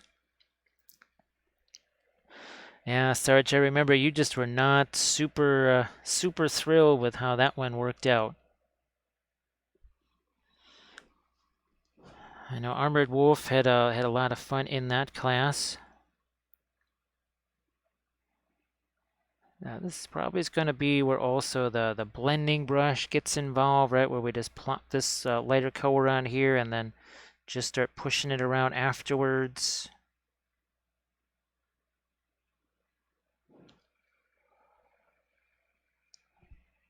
Well, Phoenix Rose, I suppose it's just as well again with the Adepticon special going around, and like you say, just having the surgery thing. That makes it a little bit more difficult for sure. I'm not quite sure what might have been floating around there. So hopefully you're able to get things all set up and worked out for next year. But still not take too many classes and don't get overworked.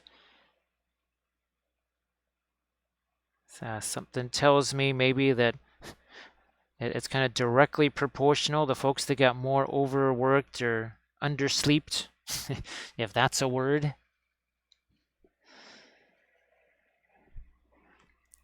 Because, well, we certainly didn't get a whole bunch in the way of sleep either. All right. Again, that was supposed to be a much darker horse. He's ending up as a lighter horse. Just kind of, you never know. Might still come back into this with some indigo to make that almost just more of a gray. And a little bit less of the warm color. Not sure yet. Don't have to make that choice just yet.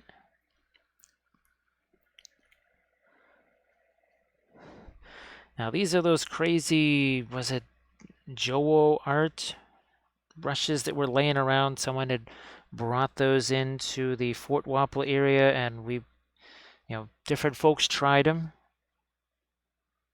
I think Pun Expected used a bunch of different ones, and he thought they had their uses.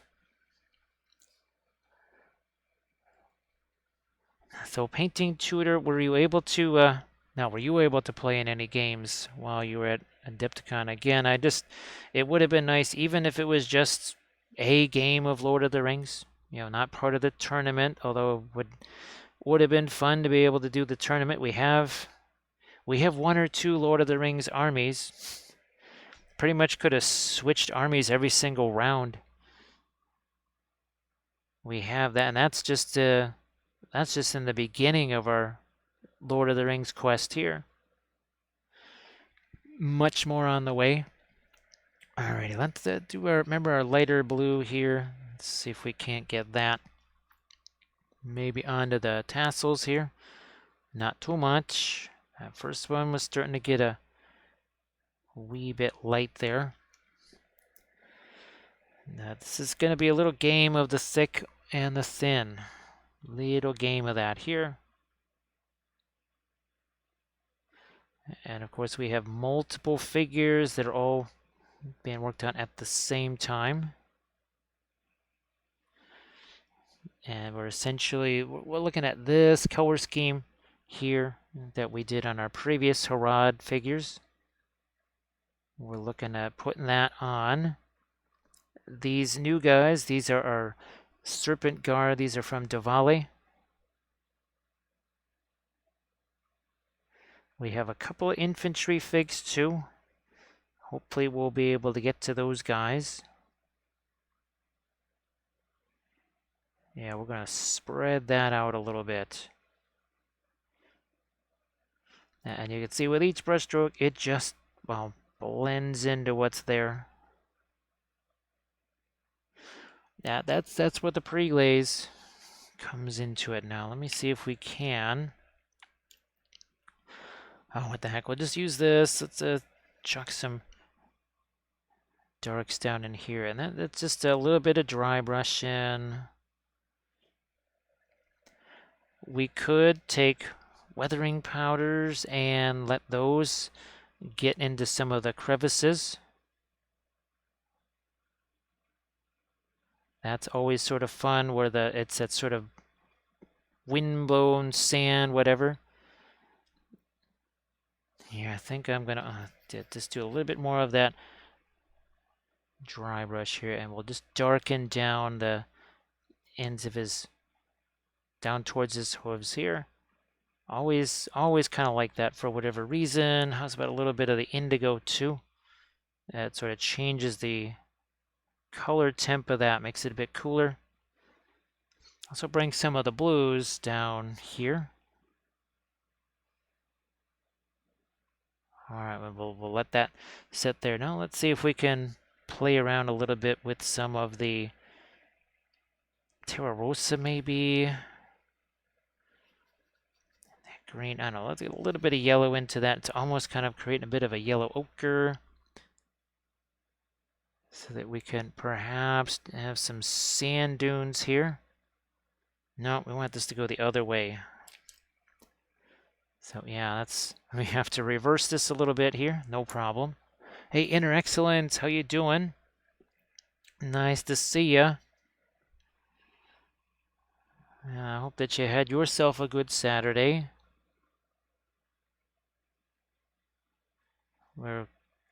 Oh, geez, Interex, I don't know if you had a chance to see those Frameworks miniatures. This is the one that we did last night. Now, first chance that I've really had to do that sort of extensive Maori style tattoo. So we did some of that. It was really just there to hide some seams that I just, well, couldn't hide because this is kind of their first generation of figures, and I think there's some of the joints there they'll have to kind of learn how to do those or kind of work their way into those.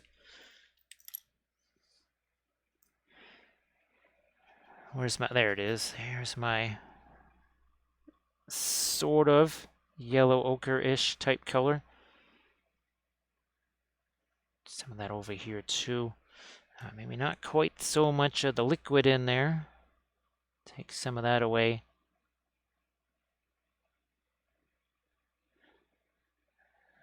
All right, and I might just go the opposite way here, and we'll come back with some of the dark that, since I sort of had a bit of a brain sneeze there.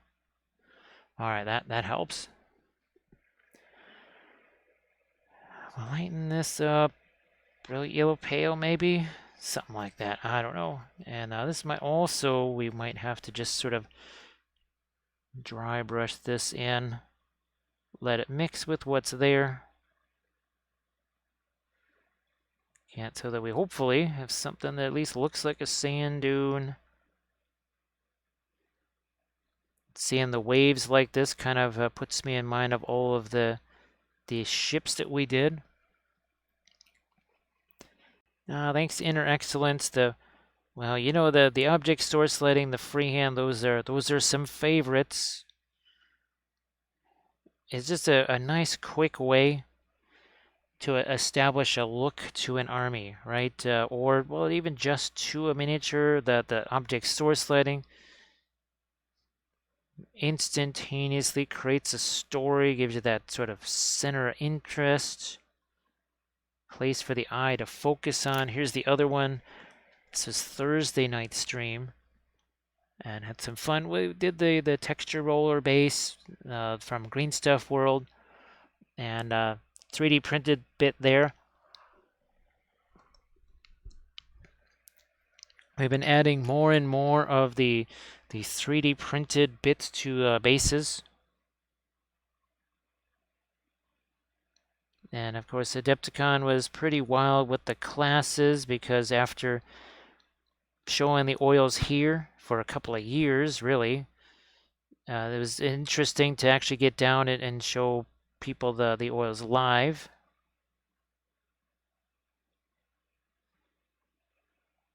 Let's just take this, pull this out, this away.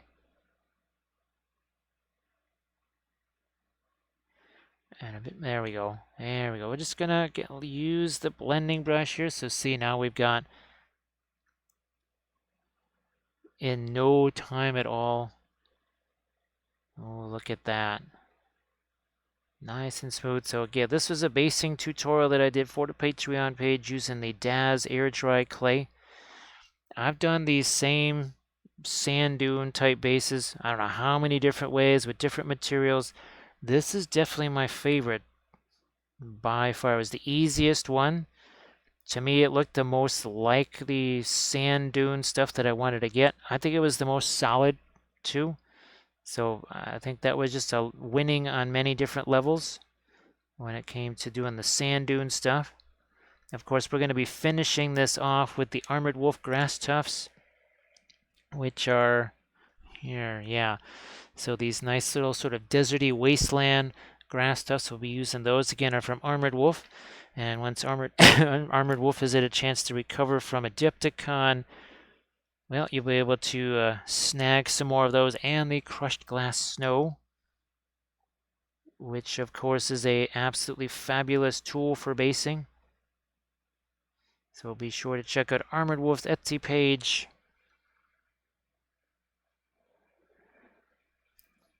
Let's see. Yeah, Inner Excellence. I think the most recent video that I posted had the Norse roller and, oh gosh, the Arcane roller.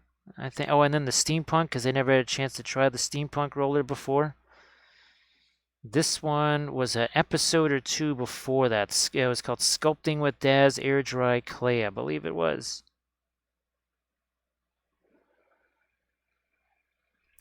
So super lazy. I think well, the people that took the oils class, I think they were pretty much ready. They were either they were already converted or they were ready to be.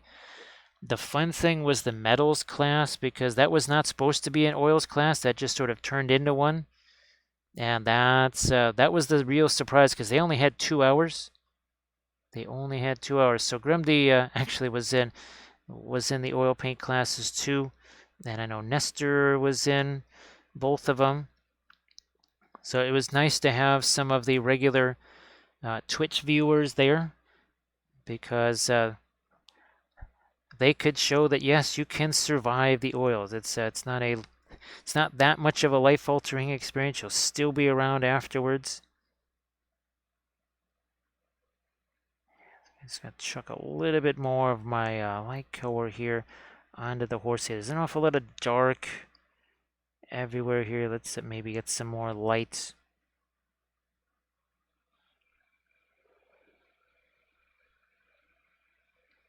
So yeah, Inner Excellence, the fun thing about it is that I was not expecting it to hold its shape. I thought it was going to crack and shrink and do all other kinds of weird things, but it didn't do any of those things, so I was really, really happy about that. I thought for sure, because I mean, even the folks that love the Dazar air dry clay, they talked about different methods of trying to dry it more slowly or whatever, so that it didn't crack or shrink. Now, of course, maybe it's because we're not using so much. Maybe that had something to do with it.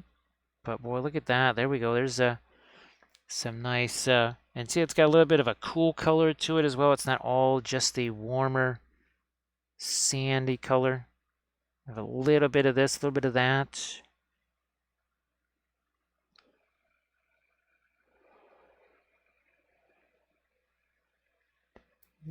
Inner Excellence, unfortunately, the one entity that I was working with, they chose to just dump that for a line of miniatures that I'm not really sure anybody's going to be interested in. And the other ones, they just pretty much laughed at me. So the scale 75, unfortunately, the worst part about it is Inner Excellence we're concerned that if the scale 75 oil paint line is not so hot, that'll just turn people off to oils and they'll think that's what oil paints are. And there's some of them on the way here. They shipped them from Spain on Tuesday, so I would imagine they're weeks away yet. I don't really have a whole bunch of hope for those. I think you're pretty much just going to see me sticking with my regular artist oils here. But yeah, it was quite the shock right before Adepticon to have people say, "Hey Jim, did you see this?" And to know how long we've been advocating for something like that, which has been, well, years, right, Inner Excellence? Especially 2019. That's when I really started to ask around. But sadly, the responses weren't the most positive. Now, again, that was a while ago. Some of those companies, I think, maybe regret that choice. But something tells me I don't know if a miniature paint company can really ever get it right. At least not the way we would visualize them. Because they're always going to prioritize that whole using them as weathering instead of using them just as paint. So unless they kind of ditch that attitude, I don't know if it's really ever going to work out quite the way we'd like.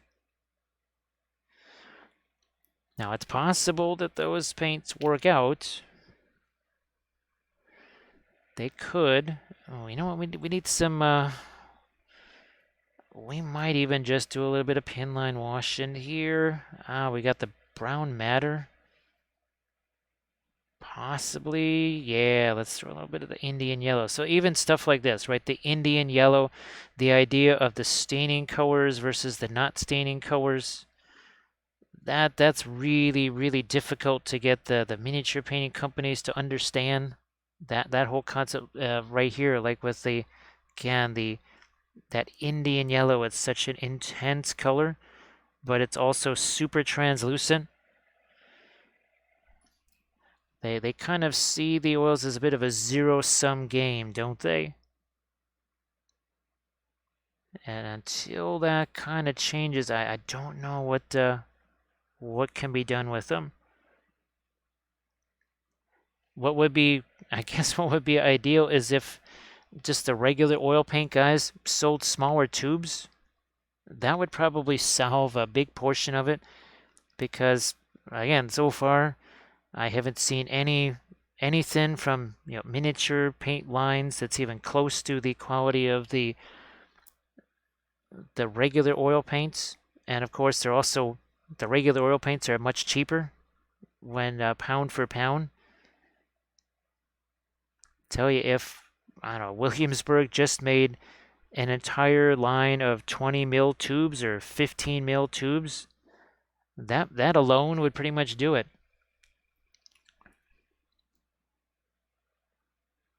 Yeah, let's take some of that and put that over here. Yeah, there's no way I'm doing any sort of a Kickstarter thing like that. It would have to be some entity that already has the ability to make paint or the connections, right? Because when it comes down to it, there's about 3 different actual companies that make paint in the world. It may have somebody else's name on it, but they don't actually make it. It's made somewhere else to their specifications, but yeah, it's pretty much made somewhere else. So you could probably take, oh gosh, 80% of all the different paint lines that are out there and trace their origin source to about 3 to 5 actual companies max. Yeah, there ain't a lot of paint factories out there. There are not a lot of those. Yeah, super lazy. That is the one play. Yeah, you're not going to get any sort of a positive response there, unfortunately. Because, well, you also have the folks that, shall we say, There's vested interests in only having oil or only having acrylics out there and not the oils. So that's yeah, you're Grim also asked, just ask Grim what it was like. It was a bit grim. Now, this is some of our lightest gold color here. I think it could be time to start working some of that in. Yeah. And that's going to snag us a couple of nice little edges here, especially since we just put in some of those darks. You must have dark to show the light. Hey, Rant Hammer, how you doing? Hello, little hobbit. Spark my gun. Thank you so much, Rat Hammer, for that follow. Wasn't the most recent release for Archvillain the Skaven / rats? He's like rats. Oof, I hate rats. Yeah, me too, man. They get on those ships, right? Those Umber guys. They're always just walking around with rats. Rats crawling all over those ships of theirs. So thank you so much for that follow, Rat Hammer. Inner Excellence, I'm pretty sure that between Williamsburg, Gamlin, and Windsor Newton, um, I think they owe us a little bit of coin, don't they? I think they do. Well, here's the Rat Hammer coming in with some friends. Rat Hammer said, "Well, I'm not just coming in alone. I'm coming in hot with some of my friends." So thank you so much, Rat Hammer, for that raid. Also, too, if everybody could please give Rat Hammer a follow. Boy, I don't have any. Boy, if I had some Skaven stuff handy, we'd do a little bit of a Skaven-y puppet show for you. But sadly, we don't have any stuff. Spark my gun. We do have Kevin Cape, and we do have ourselves a Gandalf, and he's gonna he's like, oh, come on, seriously, like this horse talks, and his name's not Mr. Ed, is it? It's like, so I'm a talking horse, and that's where you're gonna go with it, huh? Nice. Thank you so much for that follow. That is appreciated. So that was the last release. Now, of course, I don't think we have any of the recent. Do we have any of the polar bears? No, that's all. A lot of that stuff's been sent away, but we love our Archvillain stuff. What was this? The Blood Rain, I think it was called. That was really cool. And then, of course, well, we did all of the December release. We did the Troll King. We did the Atten. We did all of the Ice Trolls. We did all of the Polar Bears. And we're actually going back to the Lizard release here. I know this is from last year. This also from last year, but man, those were fun. Love me some of those. Now, of course, we're working on some Davale miniatures here. This Galadriel, we printed her 2.5 times the size thereabouts, and that was sorry, that was actually a video series that we did. And here's some more Davale. Again, we're painting these up like our Harad Army, our Lord of the Rings Harad Army. Here's some more of the Davale Harad guys. So these are the Merchant Guard right there with the, again, kind of carrying that same freehand pattern around. So well, actually, Rat Hammer, if you have any, if you've got any pictures of stuff, I know you just finished your stream, so it would be kind of a miracle if you had pictures right now posted somewhere. But if you got yourself some work in progresses posted on an Instagram somewhere, and you want people to check out what you've been doing. Now, what was the most, what would you say the newest release is? Sort of a wood elemental or forest elemental type thing? You got kind of tree man type of stuff going on. We'll see if we can get those downloaded. I know there was the, I think it was the March release of, ooh, is it Monster Mini Mayhem? Yeah, they're kind of a foresty type theme. I know Lost Kingdoms, they just did sort of almost like mushroom people and stuff. That's going to be pretty wild. I don't think we've downloaded those yet. Oh, thanks, Rat Hammer. Yeah, we did the old Daz air dry clay to get these things. And let's see, here's some other ones too. Oh, this was a really fun one right here. So that's all the Daz air dry clay. It really worked better than I expected that it would. And well, here's some more Davale miniatures. Love the trolls. These trolls really fantastic. They're all one piece. That's the other thing I like about Archvillain is that their stuff tends to be one piece prints and they're hollowed really well. All right, Frayed Brush, you have a good night. You have a good night, and yeah, definitely toss whatever link you've got there to stuff that you've been working on. And everybody, please give Rat Hammer that follow.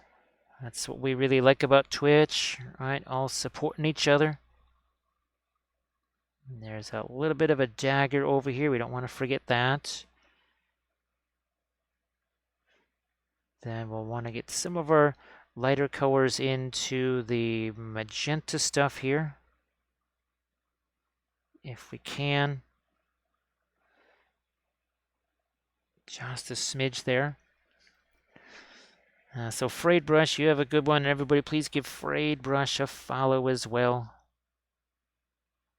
Okay, there, now we got our lighter color there. Maybe even a little bit on the... This is some sort of a bone or whatever. Not sure exactly what that's all about, but that's something that Davale put in on there.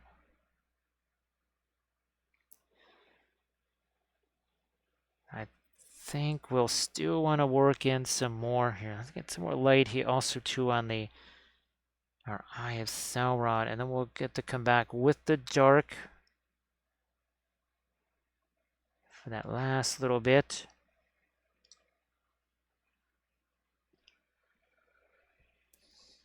No, don't want to go any lighter on the base. I think we're going to try and squeeze in some more lights here. We also probably got to get some greens or violets or whatever onto this gold. We have an awful lot of the orangey yellow stuff, but I think we need to go past that.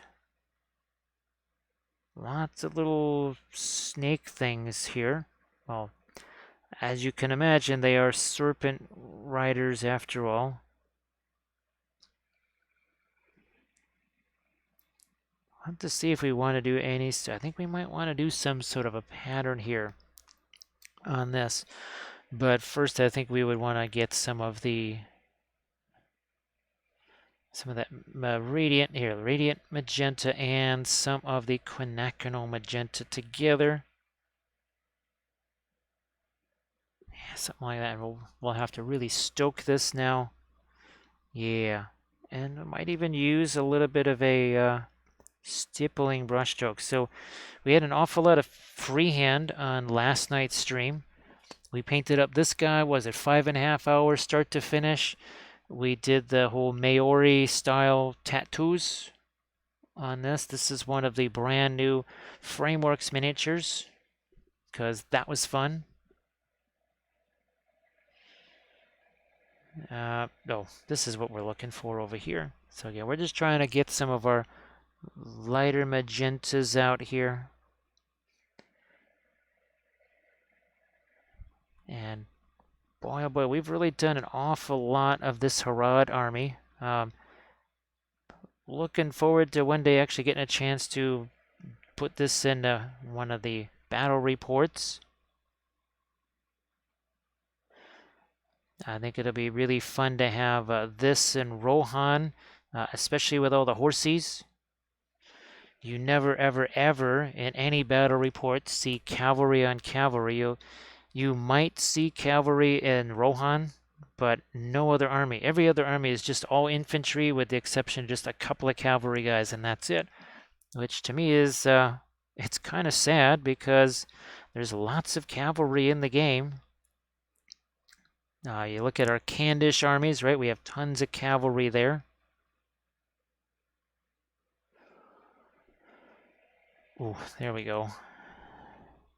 In fact, that might just have to be the next Army Painter series, or one of the next. Because we haven't, well, here is our latest army painting series. It's got cavalry in it. It's all cavalry, in fact. This is all about really the sky, earth, non-metallic, as you can imagine, and even reflecting the city and the barding of the horse. The Candish one, that would be all about freehand. And that would be about actually establishing 3 different color schemes and freehand patterns on the same army. So it'd really be just mostly a freehand exercise, and horses.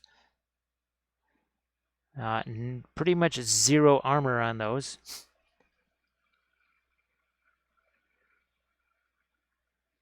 Hey, Bill, how you doing?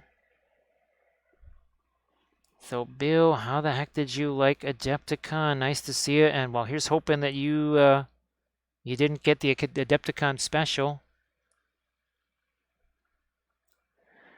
Thanks, Super Lazy. Now, I haven't tried any of the smaller ones, like the infantry size yet. So we'll see what those are like. I know that Kathy has done a couple of those, and she thought they were okay. So we'll have to see what those are like to work on ourselves.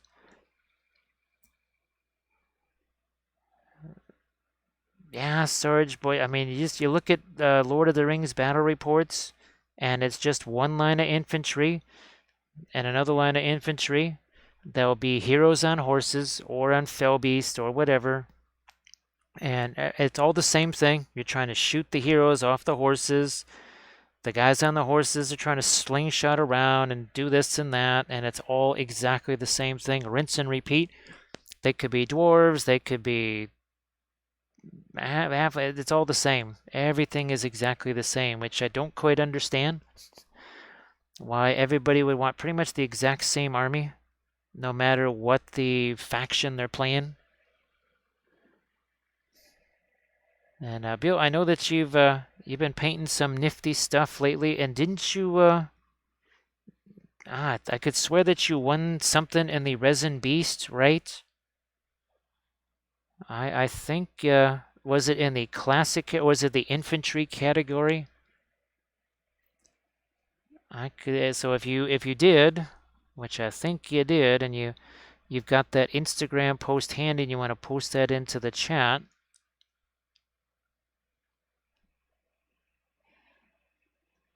So yeah, if you want to post your Resin Beast thing, that would be fine. So anything about the Adepticon special? Well, that's we still got that in the mod mode because, well, YouTube and Facebook and all those entities, they kind of said, well, yeah, you don't get to say anything about anything. Oh, these small, non-traditional. Okay, yeah, Bill. Yeah, if you wanted to post some links to that in the chat so people could see it. I'm pretty sure you posted that up on Instas. So I know there's got to be a link around somewhere. All right, ooh, let's look at this. There you can see how that's developed from this pretty much to this. So congrats then, Bill. Again, I thought you'd had. I thought I just didn't want to speak out of turn. The only times I got to go into the dealer's room were to drop off miniatures or to pick up miniatures. So, needless to say, I didn't see too much. All right, here we wanted to do some of this kind of stuff here. See if we can do. I think it might even have to take the magenta to tie these together. Maybe not. Maybe not, but let's see. Let's go like this. And then maybe something here. Something like this. Almost a bit of an S pattern there.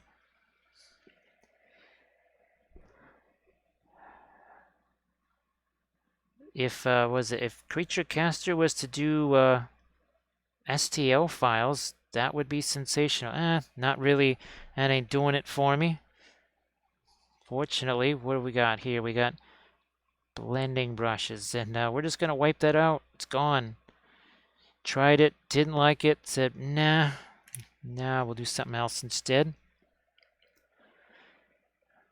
Maybe we'll throw a little bit more of our, that's the radiant magenta there. We're also not thinning that down very much.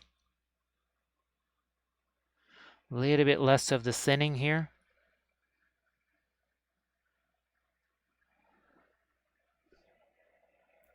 Yeah, Bill, well, we can certainly identify with the tired part for sure. Now, were you able to do at least most of the stuff that you wanted to do at Adepticon? I know everybody would just love to be able to do so much more, but even at 4 days or, well, practically 5, you still can't do all the stuff that you would like to do. Here, I'm just gonna let a little bit of the magenta also peek its way into some of the, we'll just say that's also maybe some gold up there. Let's lighten that up too. We need to get something there on his face. Let's get some Terra Rosa. Maybe some of the Radiant Violet there.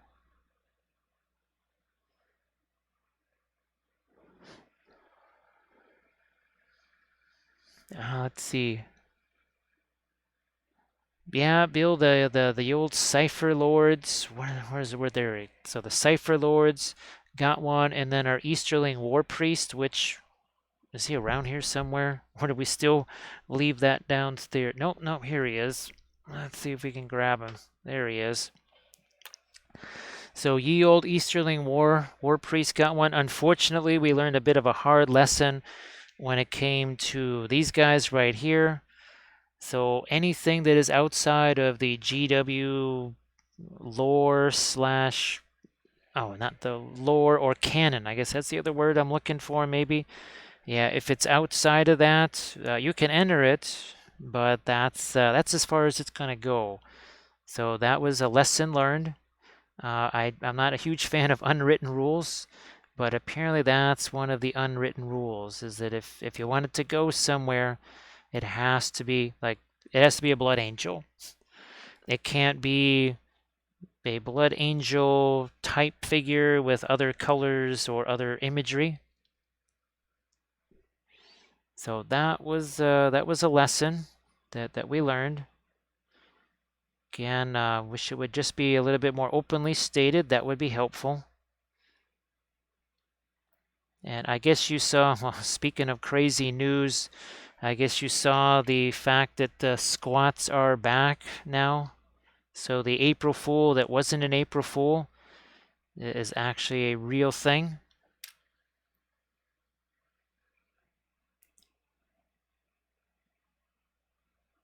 So that was, yeah, wasn't a huge fan of finding out about it that way. I would have liked a little, I don't know, warning or something like that, advance warning, instead of well, we had fun doing them anyways. It's not like I wasn't gonna do them. We had fun while they last. Actually, I took some of the video from the Twitch session, and I'm actually turning that into a YouTube video. So that should be ready to post. Well, I'm gonna upload it anyway. I think tomorrow is when I'll actually be posting that video itself, so that'll be up on the YouTube channel. Spark my ganja. Boy, Southpaws, I could swear that you already were following, but I know how it is. You find yourself getting unfollowed. Sometimes you find yourself with no arms. That's what happens when you find a Balrog. It's like, dude, I'm on a horse, man. Not going into a cave with a horse. He's like, no, me, man. I'm not going in no cave. So thanks so much, Southpaws. Yeah, they were really, really fun. I mean, it all started basically 3 Saturdays ago with this. I think it was, believe it or not, only 3 Saturdays ago that we did this. It's really, really hard to believe, but it seems like it's been months, but no, it's not even been a month yet. That was the first one. This was the last one we did. We did a couple of videos on this one, actually 3 videos. First was the conversion of it, and then 2 painting videos on that, so that was really fun. Really, really, really had a blast with those. So again, I'm not sad I did those. I just wish that they would have gotten a little bit more. Besides the well, you can put those in and then goodbye. But we got a chance to do them. We learned some stuff. Got a chance to try some new things. I guess put it this way: even the Sisters of Battle would have suffered the same thing because of all the Celtic imagery. So yeah, that's just a little something that was learned.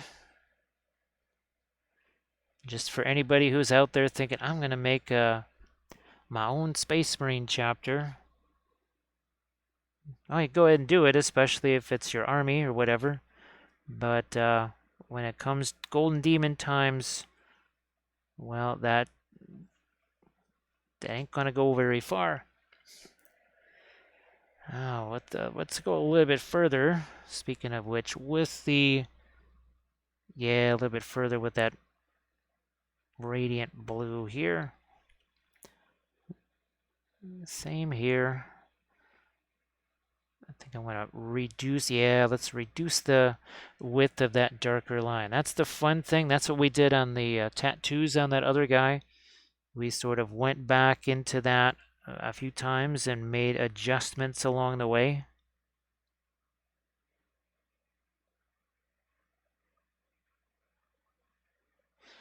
And that was this guy right here. So what we did was, especially here, when I first put all the indigo on there, even here, some of these, see how the interior shapes there and all the swirly, squiggly type things? Same thing there. We actually went back in with the lighter colors and pretty much carved that away. It was almost like we were sculpting the freehand on. And that's the fun thing about the oils, because you can push those around, move them around. Here we did something, little experiment. I didn't like it. Just took the blending brush and we wiped it away. And it was just that easy. Let's see if I can get more of my darks up here. And we have to find some sort of light colors here for these straps. And I don't want it to be too pink, so what I will do probably is take the brilliant yellow pale, combine that here. It's almost going to look like a brownish gray. Yeah, I think we need something super neutral here. It also can't be, nah, it's going to be too light. Let's do something like that, a little darker. Come right across this way. There we go. Yeah, that works. See, now we've got kind of one underneath the other.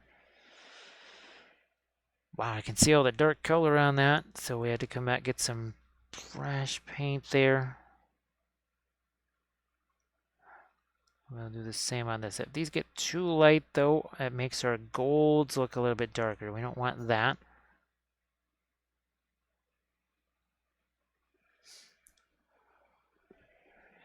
Let's lighten this up just a smidge again. Right there.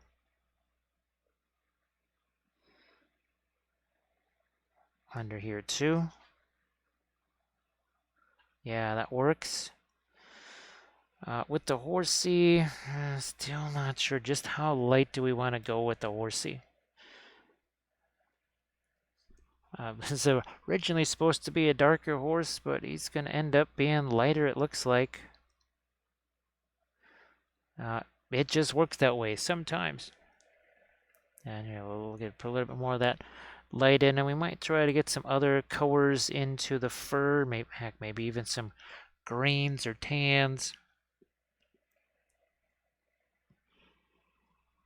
Now, let's see, where the heck is his eye? I think it's over here. Yep, there's his eye.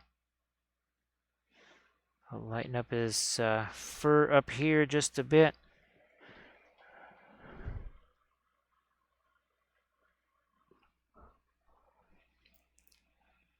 Lighten this up too. Not sure about the mane. I don't know, let's just throw a couple little light lines here. Again, these are from Davale. They've done a fairly complete Harad Army now. They've done the king on foot. They've done the king on horseback. They've done the king, or the, what is he, the guy on the palanquin, the golden king. So they've really done an awful lot of stuff for Harad. A fairly complete collection. So we're just getting a little bit more of our light down there on the freehand. Just do a little bit of cleanup here, and this paint is somewhat thick. I don't think it's terribly thick. We'll have to get some of the lights on our horse on the other side here. I don't know, whatever. I guess I got to go thinner on this side. Maybe the... And sure enough, that sticks. It's weird it wasn't sticking before. Thin the paint down just a smidge, and poof, all of a sudden, covers very easily. Now here, I think we need to... yeah, we needed a couple lights in here on the chainmail. Oh, thanks Bithron for doing the clip. Thank you so much. Well, let's lighten this up too here. This kind of doing a little bit of a stippling type of a thing. Lighten this up too. Like that. And I'll just pick up a couple little things on the horse's mane if we can. Yeah, it's a little bit. What else are we going to do on his face? Oh, maybe lighten up that nose a bit more. Yeah. His eye over here, the bridle, I think we're going to get some lights on that too. So Bill, what's interesting is there's a bunch of Song of Ice and Fire stuff headed this way. Yeah, tons of Song of Ice and, well, we have some.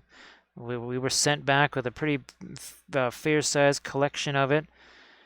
I don't know if you're familiar with any of the Antimatter Games stuff, but there's a bunch of that coming apparently Monday in a box. Rat Hammer, do you have your pictures ready to go? Yeah, if you wanted to post those into the chat. But Rat Hammer's got the wolf. Oh, speaking of wolves, we've got the wolf chariots. What are they? Free folk, I think. Yeah, the free folk wolf chariots. We have those. We've got the Dothraki lion tamers. We're just going to call them that. I don't know what they actually are, but just the hilarity of calling them lion tamers is good enough for me. So we'll be doing, who knows, we might even do an army painting series on the Clegane Brigands, maybe.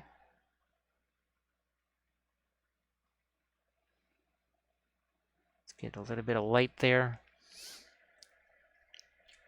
Now there's just the 4 horsies. So I'm not sure how that would work, but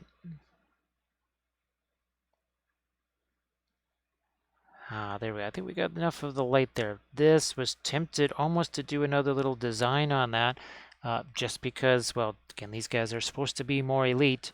However, we still have to finish off our pattern there, because as you can see, there's some more stuff inside there. Right, we have a little more things to do.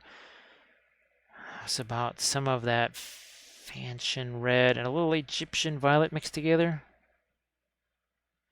Not too much of the Egyptian violet. There's a kind of a medium red there.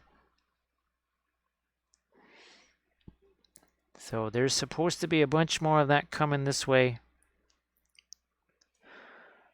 That we have the bear riders. Is there 4 of those or 2 of them in the unit? I can't remember. I already forgot. I know there's 2 chariots and 2. Oh, we don't have the mammoths yet, but those I guess are coming.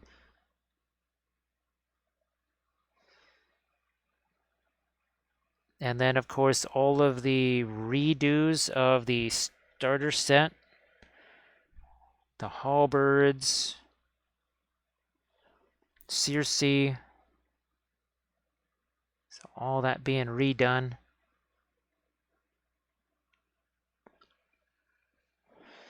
So Antimatter Games, Dark Sword basically bought up that stuff.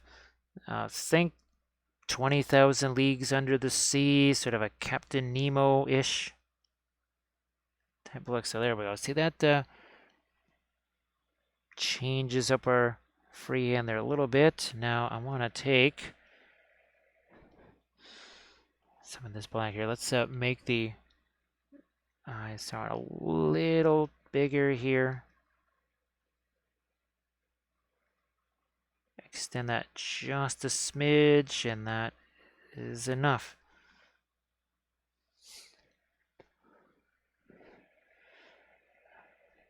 Yeah, I remember them a few years ago coming out, and I guess it maybe did work out for them, but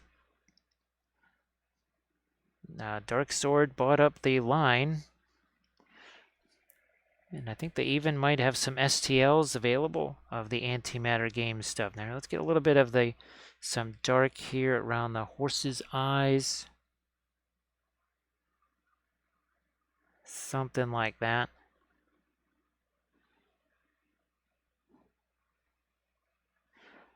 I have to figure out what it is we want to do with the reins here. If we want to put a pattern on there, we have to decide, is it going to be a dark pattern onto this lighter magenta? I mean, we could throw some a gold on top of that, but so some of the dark blue might be better up there. We can try it. We can give it a try. If we don't like it, it'll be very easy to just brush that aside. So this is the Prussian blue mixed with a bit of our Egyptian violet. And let's see what happens here. Well, first I'm going to take this and we'll just darken down this side of it. That should help. Okay, just like that.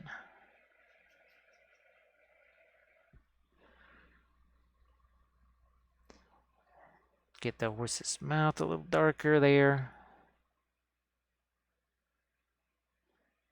I think we've got that top edge. That needed a little bit of redefining that top edge.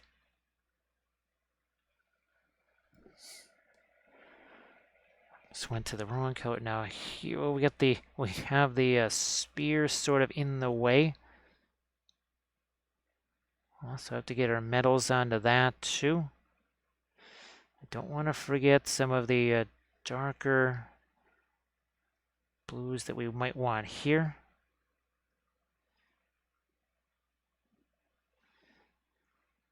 And still not convinced that well, maybe we'll do that top layer as gold and then maybe this not as gold. We'll have to see. That's something that might change. I think I'm also, yeah, let's get a little dark spread out this way. We haven't really got any of our gold on his arm yet. We also have to do a little bit more on the face there. Don't really have much in the way of skin tone there. I'm going to go over here to some of this yellow ochre that we created. We'll mix that with some of our red. Let's just see what happens. Ooh, that's Maybe we can grab ourselves another brush here. I think we got another one sitting around over here somewheres, maybe. Ah, there's one. Nope, that's not it.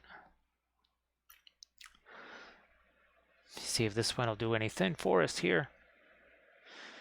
Usually, and again, not a huge fan of the spotter brushes, but this is kind of what I have to work with right now. We got to get ourselves some more of the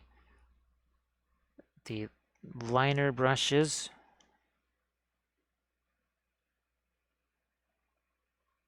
So here, I'm just going to drop some of this down onto there. Now we need to get some lighter lights, maybe especially for the eyes here.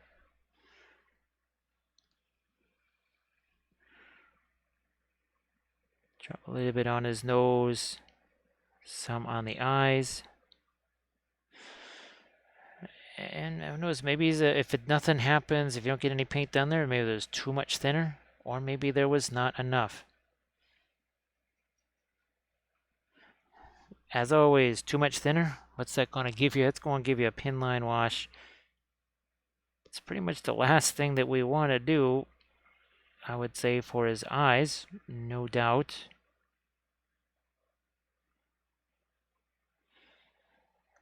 Let me see what we could do here for the spear.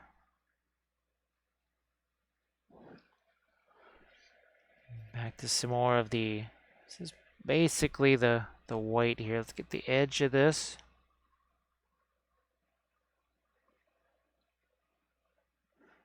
We'll need to do something with his hand. We either have to give him a glove or something. He can't just can't have nothing there. We also probably want to get some reflected lights and other things on that armor. Terra Rosa here. That is the one thing I really do love about the 3D printed minis, is that you don't have mold lines running through the hands. That is not something I'm a huge fan of. And that's pretty much every miniature. So Bill, I guess the streamiversary, that might have to be pushed back a few days, because I think that falls on a Wednesday or something, and it is not usually a day that I'm streaming. We might save that for, say, a Friday stream or something, either Friday or Saturday. Other thing I was wanting to do is to, if I can, now that I know much more about it, try to print up a Wapilius Spellblade at 72 mil scale. Because 72 mil, right? Why not? That would be very fun. The one we did last year, I think was 50, maybe 54 mil, possibly a little smaller. I want to get some darks in there on his hands, but there's also, well, let's not forget the light that we need over on this side here. That would be helpful. And then somehow I gotta get the brush in there and snag a few little lights here on the serpent symbol that he's wearing. Might need to do a little pin line wash after the fact.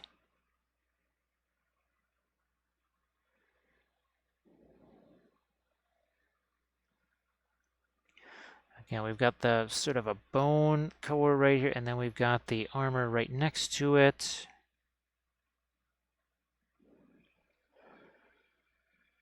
So it's one of the Wapilius Spellblades there, Bill, because that's what we painted last year on the streamiversary. So that was year one. Technically, geez, I think we already did the streamiversary. Well, or maybe it passed while I was at Adepticon. But I think it was last year. April 13th is when we did sort of the 1 year celebration of streaming on Twitch. So we'll be doing that again, but I have a feeling that's going to not be on the 13th. I think it might be a few days afterwards. Or it could be earlier. I don't know, it could be the Monday stream. It sort of depends. When I can get that figure printed, and some other factors too. Oh, thanks, Bill. I'm just noticing because when, Armored Wolf and Drax and other folks, they did their subs, it said 2 years. It said 24 months. So clearly, that that would indicate that we've been doing this a little bit longer than it seems like. It definitely doesn't feel like 2 years.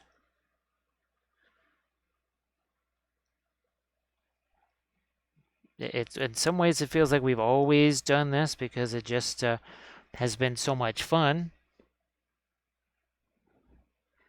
And then also still feels like, well, we only just kind of started doing this. But I guess it's been a little bit longer than I thought.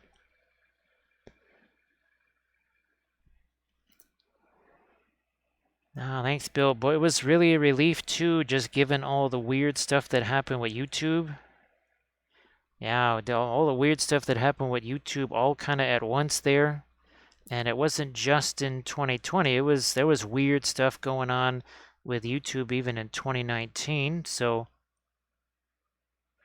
we are very, very, very grateful for all the goodness of Twitch.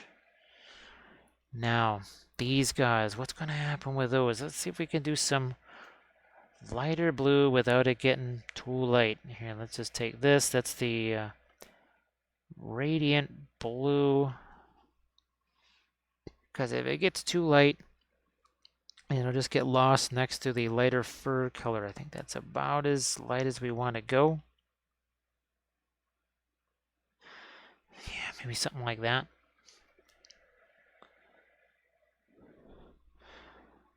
And we'll do the same on this side now. Lighten this up.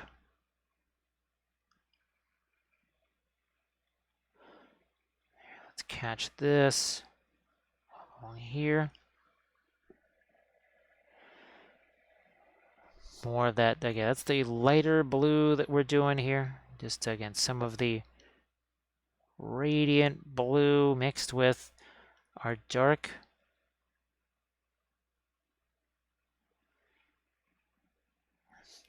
I don't know, I might need to just, here, let's go straight up radiant blue, see what happens on some of these tassels right here. Don't know if you can see it all that easy. I just don't want it to be as sky blue, basically, as what we had on the Ukrainian guys. I mean, that worked out fine for them. That sort of sky blue color, we wanted that. Not so much on here. Here, maybe we'll start to reflect a few little colors too. Let's put maybe getting a little bit of blue even out here onto our horsey. Couple of spots. Still not quite sure what we wanted to do with that.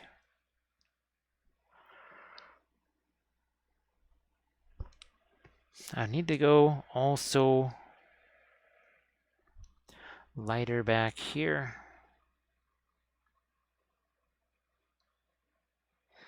I mean, if that gets too light, I can always come back with that Prussian blue, a little bit of the Egyptian violet.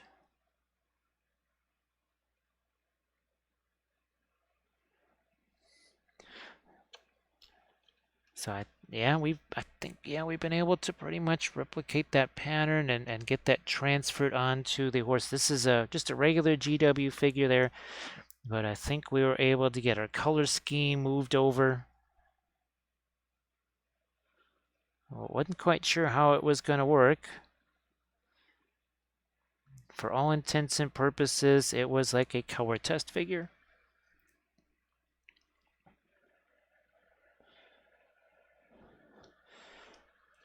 And of course, we've got another one of these guys right here too. And we might try to play around with this guy because I think we could also replicate our pattern there too.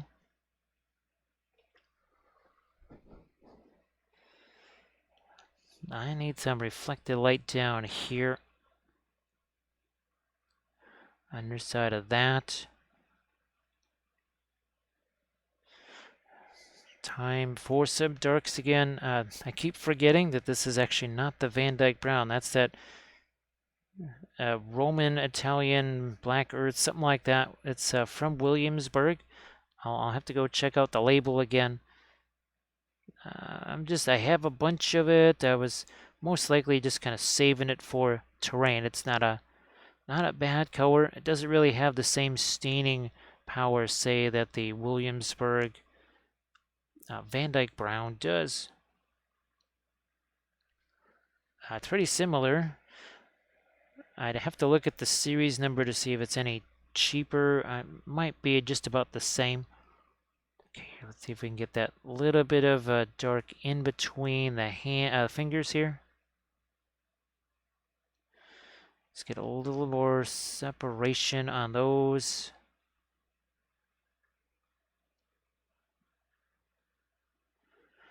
Some sort of reflections there on that. So we're going to treat that basically as armor.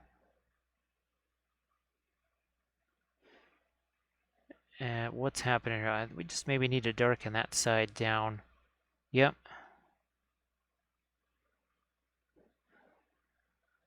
I think we sort of got the eyes here. Let's maybe also darken up the beard a little bit. I think we need to get a lighter skin tone on the other side here of his face. Not a ton, just a little something there. Maybe even tone that down.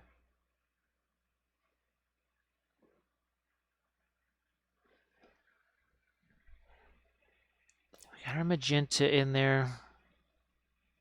Still don't know if that was all really supposed to be gold or not.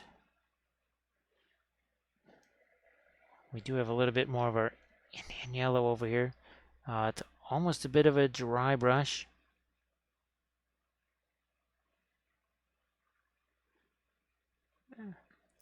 Yeah, I guess there's going to be an awful lot of gold. Well, the Golden Horde, I guess that's what they're going to become if we have the more elite version of these guys running around.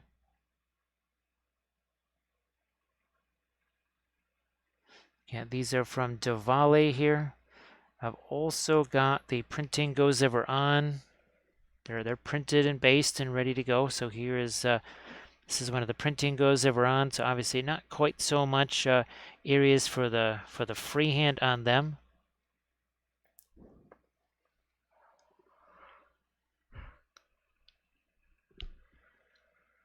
Got some more of this. No, that's a little too thick right there. Look at that. It's a big old blob sitting around the end of the brush.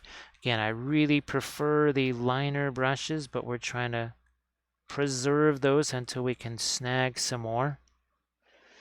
So we'll see what we can do with these spotter brushes. Again, they are not exactly favorites of mine. They were sort of a stopgap measure. Gosh, I think it was not this summer, last summer when there was wasn't able to get the Cotmans anymore. Now, they just don't have quite that nice strong snap that the liner brushes do. They have a tendency to be a little smushy. We want ourselves a nice strong brush. I'm going to actually almost use that as a bit of a micro blending brush.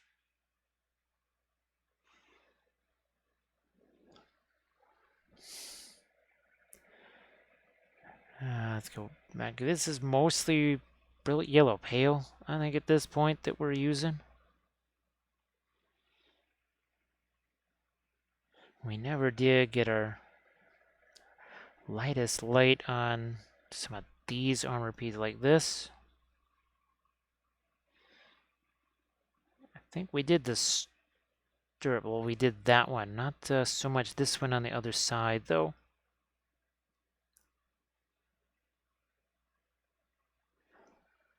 We'll try and lighten up some of the fur right here.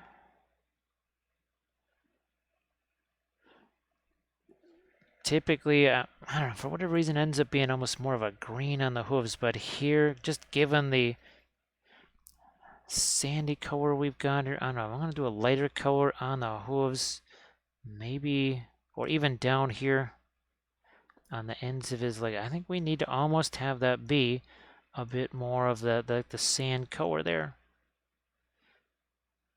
You know, some of the sand, the dust or whatever has gotten onto his hooves. Yep, we'll do something like that here. Do a bit more right there. Maybe some of it up right there. Yep, good enough. The spears, that the oils really do make that an easier prospect. I think we've got to actually have ourselves a bit of a blending brush right here. We can just take this, and so we can just sort of soften that a little bit. Boy, having recently had to paint several banner poles or spear handles, spear shafts with the acrylics, it's where you really find out just how easy those can be to do with the oils. Again, I'm not brushing it like this. We're doing sort of a stippling pattern here. And thank you so much, Armored Wolf, for putting the Patreon page link there. We just posted the first video of April yesterday. Yeah, because it's still April 2nd. So it was April 1st, and that was no April Fools, not like certain other companies that decided to go full on with all the April Fool's stuff. Yeah, it's a little different there.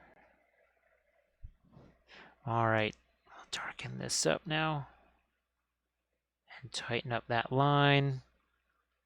Do the same on the other side here. Now we've got our liner brush. Feels just so much more natural having that.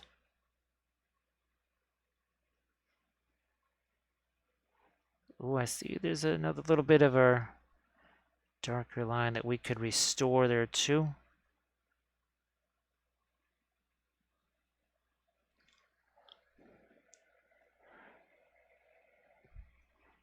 And yeah, how many miniatures? Oh, let's see, 3 hours, 2 minutes. We actually have 5 miniatures underway. Now, we took this one obviously much further because we're trying to essentially create a color test figure. So just it's the Davale stuff here. We haven't done any of the Davale Harad figures, and we're just trying to get it figured out what it is we wanted to do. Let's see if we can't get some Indian yellow out here, and then maybe lighten this up like this. See what happens here. Hopefully that is not too thin.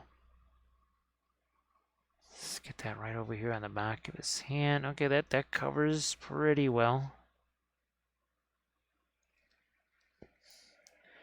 Do we lighten it up a little more? Only one way to find out. All right, well, we'll have to come back in here with the dark. No big deal.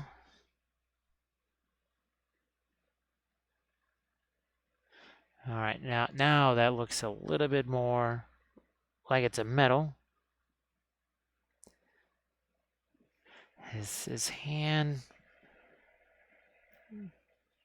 looking too much like the magenta. I might actually go the other way here. We got some of that green.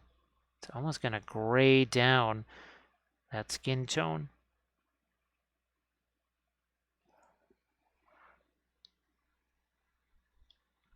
We'll do the same on the other side here.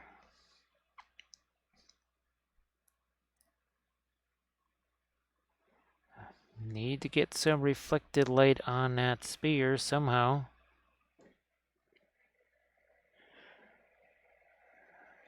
I got a little bit of the magenta just to throw into here. I know that's supposed to be more of a fur type of a thing, but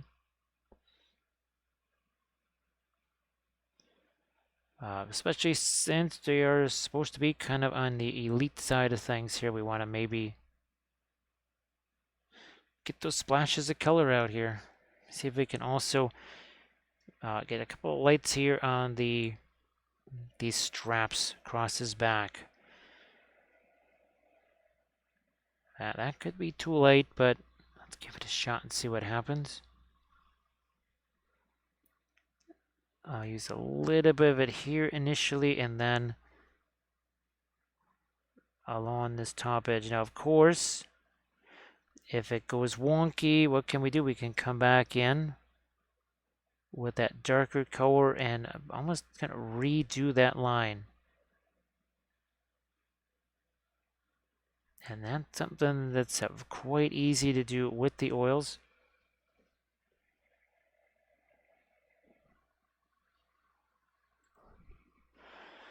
I don't think I need that white to be any lighter here. Now, what I'm going to do is I'll tie some of this together. There's just some, it looks more like white brush strokes rather than actual white shading there. So that ties that together a little better. Here it wasn't so much of a deal. Now there's still some magenta that we've got to get there. And you can see it's part of the freehand. That's a tricky one. We'll just use this. So that's the quinacridone magenta, some of the Prussian blue. Let's see what happens here, and that's going to go down here. Just a little smidge of it there. That's another little semicircle. It's the same idea as what we were doing last night, where we're just going to take a little bit away. Pattern's already there. Do something right here. And if we wipe out too much of that way, that would be the easiest color to kind of replace and bring back.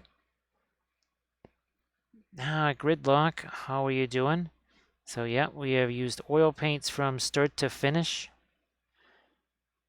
Pre-glaze was fairly simple, just mostly the Van Dyke brown, maybe a little brown matter here and there. We did do sort of a Prussian blue, Egyptian violet on the horse's barding. And using the usual brands, these two right here, very, very similar.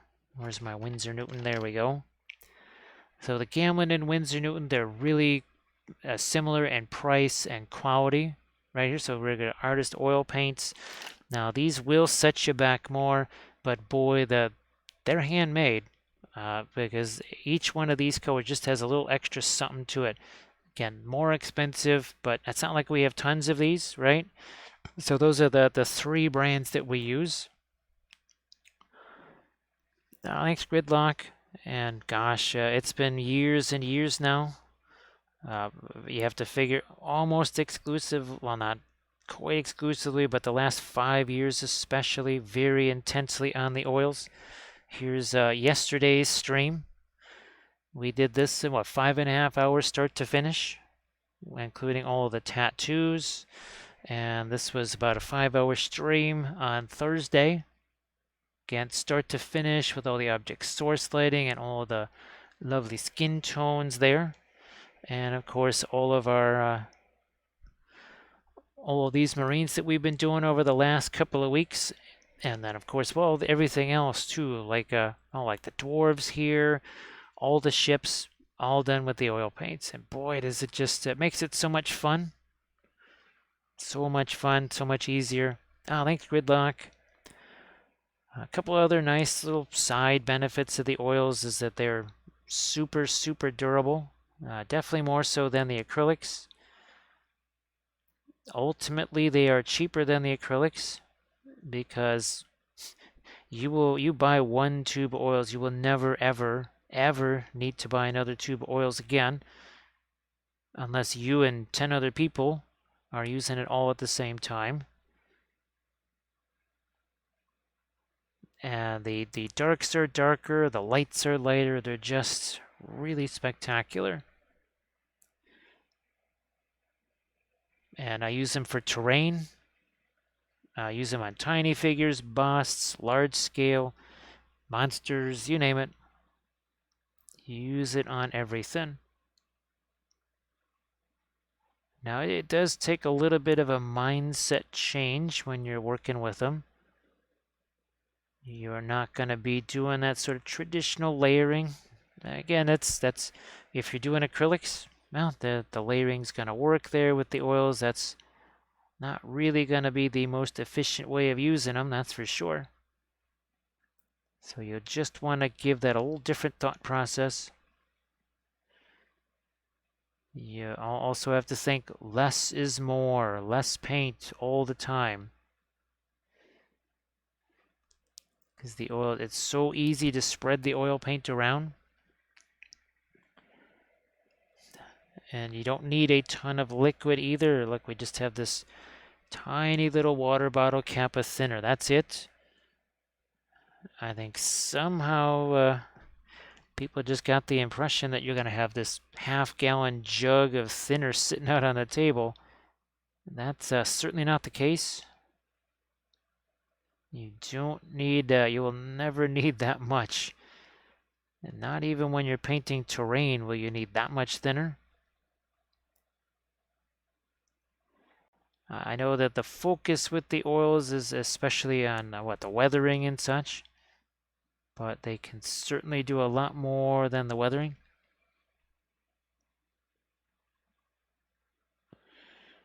See if I can't get me a lighter edge just along the top there. You know what? I got my radiant green over here. I might just use some of that right here. And again, this is we're going to pop this down. We'll grab something that's like a blending brush here. Let's just take this. We'll clean it out, and we'll use it a nice little bit of a tiny blending brush here. So it's a casualty. Obviously, the oil and water are not going to mix together. So we're using the high quality. Ooh, it's right over here. So in the US, this is really fabulous stuff, not expensive, and it's a high quality odorless thinner. There's no smell to it, and of course it's going to be nice and gentle on the paint too. Now let me see if I don't have oh no, is it over here maybe? Well, somewhere we've got a container. Ah, there it is. I don't know why it's all the way over there, but this is what I started with because Meg Ammo gave me some of this. It works pretty well. I prefer obviously it's easier for me to get the odorless thinner from Mona Lisa. You can get it off of Amazon, or geez, I've even seen it at Michael's, Hobby Lobby, so it's not super hard to find. Not terribly expensive either. Because remember, you're not using very much of it. You're just using that tiny, tiny little bit. So it should last you a long, long time. You can do the thing where you pre-thin the oils. That's I show that in a lot of the Patreon vids. Lately, I just pretty much work out of the tube because I don't have time to make those anymore. And I would just go through those things so darn fast. See if we can lighten the horsey a bit more. We've got our white here. It is still mixing with that initial pre-glaze that we put down hours ago. Now the pre-glaze hasn't dried, but it has set much more than it was. Here, let me see if we can't get some sort of a reflected light in right there. Yeah.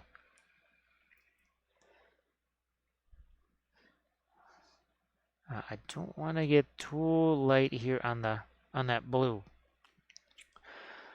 We were, I think, able to get a few cooler colors here on basically what is supposed to be bone. So it's almost a bit more on the gray side here.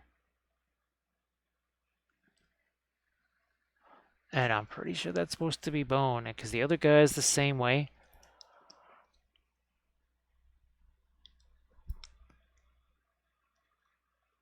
Here, let's lighten up a little bit right there underneath the elbow. See if we can get some light on the bone here. I feel so much better being back to the liner brush. Just not a fan of the spotter brushes. Because it's so much easier, as you can see, for me to get down in all these areas with the liner brush. Now, this has a little bit of the Indian yellow on it. Let's see again if I can squeeze that in there. Get me a little bit of light. Might have to get some blues in there. I don't know. Let me see what we got here with the almost like a greenish color here. Yeah, it's almost like we're graying that down a little bit, but part of it is it's supposed to be reflecting that blue.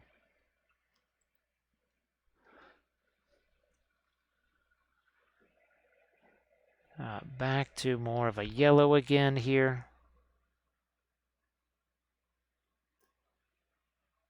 Something like that. Ooh, let's get some more reflected light, because we want that to be a metallic surface. Now we'll go the other way. Let's get some dark on this. And that's going to be right here. Right there. Carry it this way. Now this is 3D printed, so every so often I am going to run across some of those support bumps or whatever. There are times where you just don't see them until you've either primed it, or sometimes when you're painting it. It's the nature of the beast. Love me some 3D printing. It's a whole lot faster to get things prepped and ready to go. Especially places like Archvillain, where most of the stuff is one piece, or if it's multiple pieces, it's so darn obvious how they go together, and they fit together very well. So Nixel, I've got actually several videos. Whenever I'm doing army painting series with those, it just breaks out the sanding stick. This is the primary method right here. Now this, you can see the grit is pretty heavy on that one. There are other sanding sticks. They usually come in a set of 20. Not very expensive. I just get them off of Amazon. You get yourself a grit that's not quite so heavy. Not quite so heavy, and then you hit it again with the lighter sanding stick, and that way it is kind of get rid of some of the scratches, if you've even made any. Not 100% that you're actually going to have the scratches in the first place. The sanding sticks are the same things that I use for bones miniatures, for resin miniatures, regular resin. Heck, I even use them for metal miniatures sometimes. So the sanding sticks work very well for getting rid of those support divots.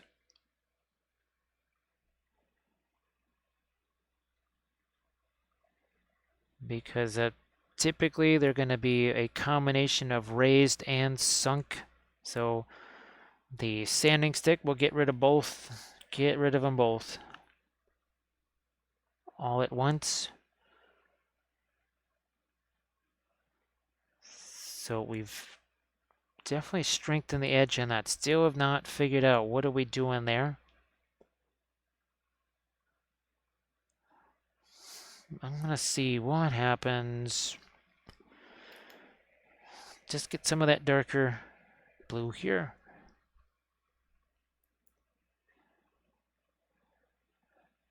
And let's do the same, yeah, let's do something like this here. We're just, as you can see, we're just kind of repeating that same thing. It's here, it's here, it's that same pattern is repeated all over the place. Let's do something a little bit like so. And again, if it goes a little wonky, we can always just fix that up very easily.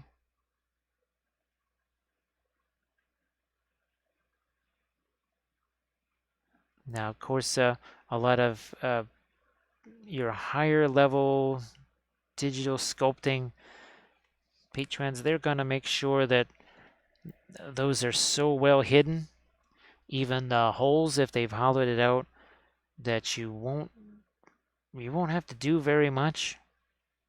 Because if you're looking at those things, you've clearly just ripped it off the base and somehow are shining a flashlight at the underside of it to be able to see those.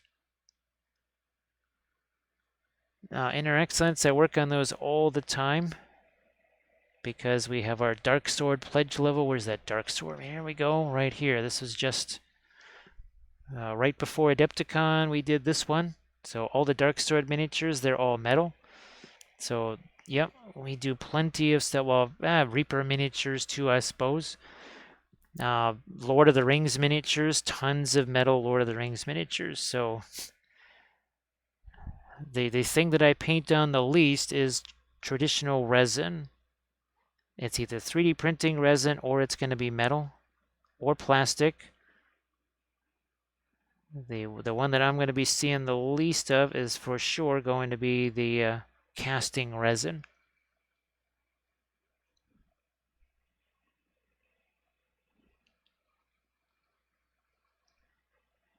The metal, in some ways, I kind of like the metal better than the plastic because they're a little bit discouraged from having 800 pieces like all the new GW kits. It's like if that miniature could be a 10-piece kit, they'll turn it into a 75-piece kit. And 18 of them will be just for the face.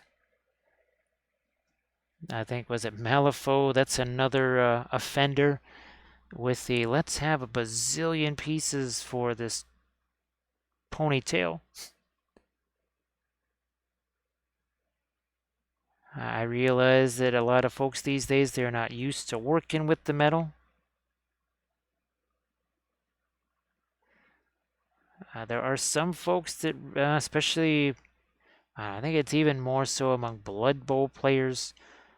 There's some of them that will only use metal because they just don't like or they'll put weights on the plastic figures because they just don't like that light plastic or resin feel. All right, we gotta do something up in there. We got basically a bunch of light and then dark. We have nothing in between. We were talking about working some green into the golds here. That might be too light. Maybe not.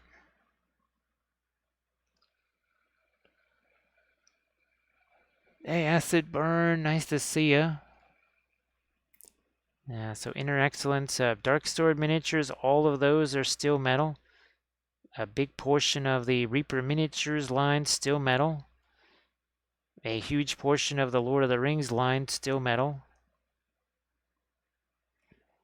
And, well, I guess, what is it, Infinity, right? Most of that's still metal. Couldn't really say Privateer Press-wise because their plastic is not really plastic. It's more like Restic.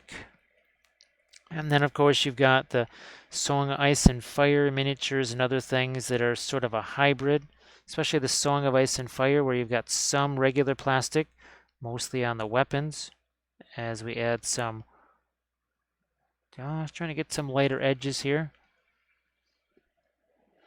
So Acid Burn, nice to see you again. But I tell you, it was pretty wild at Adepticon to just see so many Twitch folks there. We estimate there was at least 24 folks that are either streamers or just regularly watching folks on Twitch.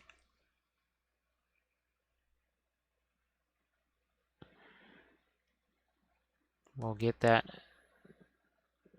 slightly, yeah, there's a couple of the snakes here. Try and sneak some lights in on them.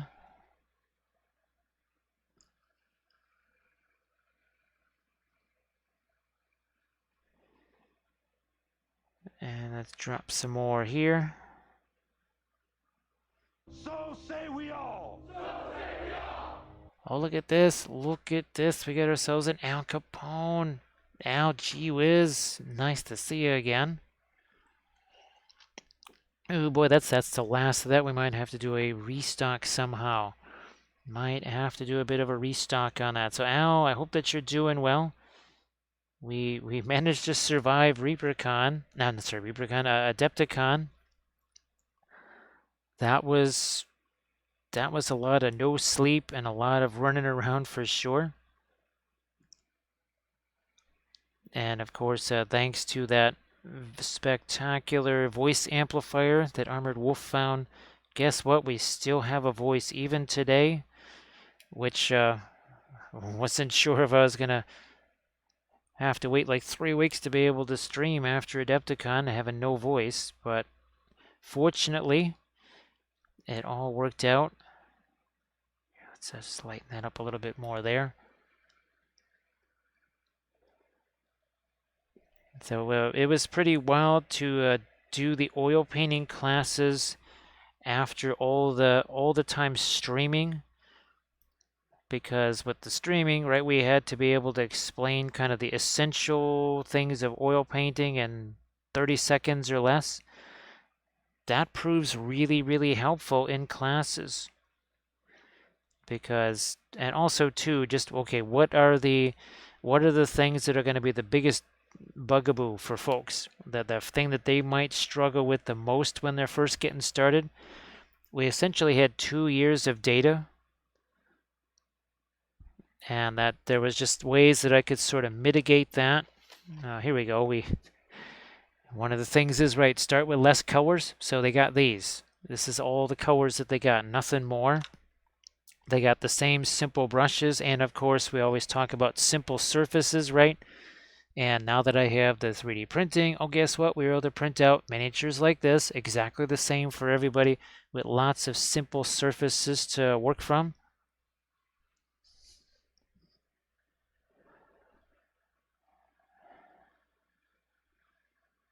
Yeah, inner accents. Now those they have. Well, those are as much lead as they are pewter, which I mean, it let them do some of that really nice detail. It's just, man, oh man, that made them really soft. Now, of course, you don't have to ship them somewhere, right? I mean, they're just yours, so that's good. For us, we had to kind of put a ban on the confrontation stuff because there was no way we could guarantee that getting anywhere safe. So Flight Sim, what did you discover about the oils?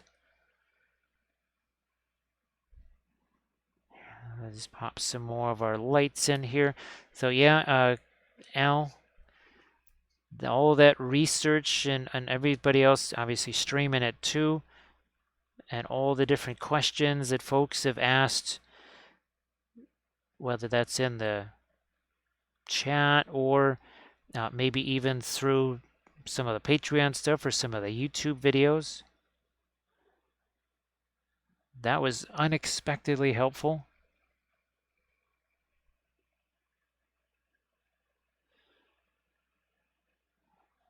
So here, let's throw a bit more of our lighter color up into this. Again, I didn't necessarily want this part to be gold, but it just seemed like it was much too hard of a surface to be cloth.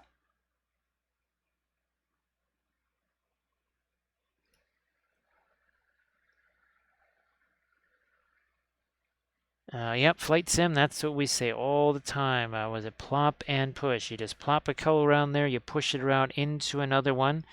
Less is more, more is way too much. So all those things in the Book of Wappo, we say those all the time. And we also talk about not being a hasty little hobbit. That's why we want to work on multiple figures at the same time, because it doesn't let you just kind of go berserk and just keep slapping paint on the same area over and over. You're just kind of rotating around from one miniature to the next. It's a handy way to kind of regulate just how much paint you're getting on there without having to be just really conscious and aware of it and that sort of thing. So those are all the kind of things that I was able to kind of run through just as that class started. And that way people, they didn't have to kind of learn those lessons the hard way.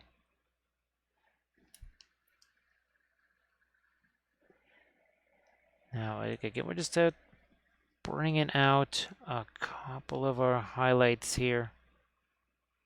See, there's another piece of support material there. I'm not really going to worry about that. What I am going to try and do is get a little bit of some kind of light here on the underside of that chin.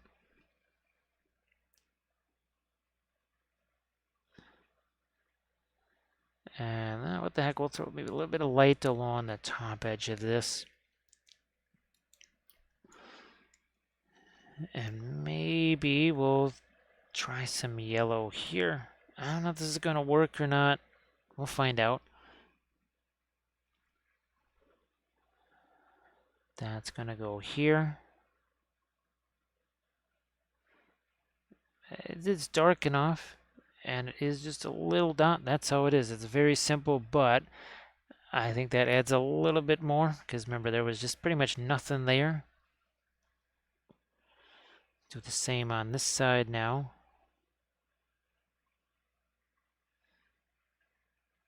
And a bit more here. There, all right, so that's again just a little extra touch right there. And that also kind of accentuates this whole light to dark that we've got going here too. Now, Flight Sim, I'm glad that you're able to kind of find your way through the oil paints. They've been super, super helpful for me, and I know a bunch of folks have really had a lot of fun with them. All right, then we're going back to that brown matter, a little bit of the Indian yellow. Might just be a couple of darks that we need to do in here that don't have a grayish look to them. There's an awful lot of gray in some of the darks there.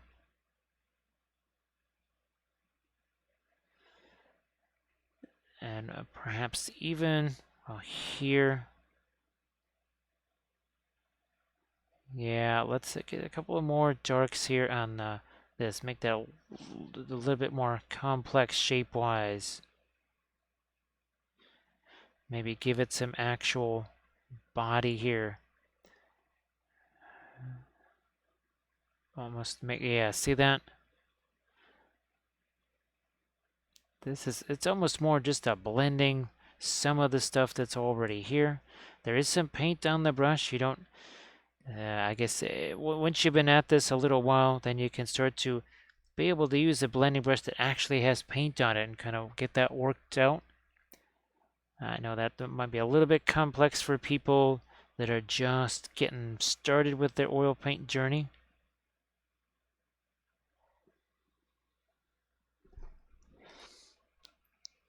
All right, boy, let's see what I want to do in here.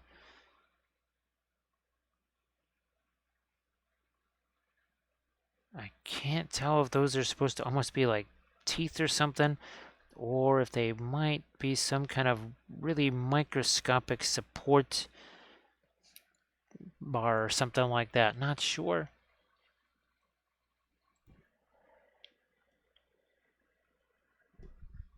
That's more of our brown matter. Because what we've got here, that's just that gray is too close to the color of the horse's head. And I'm just going to try and give this a little different color to it. It's, again, that's brown matter. it's not really changing the value. It's not really that much lighter or darker. The big thing is it actually just has a color to it. That's the most important thing.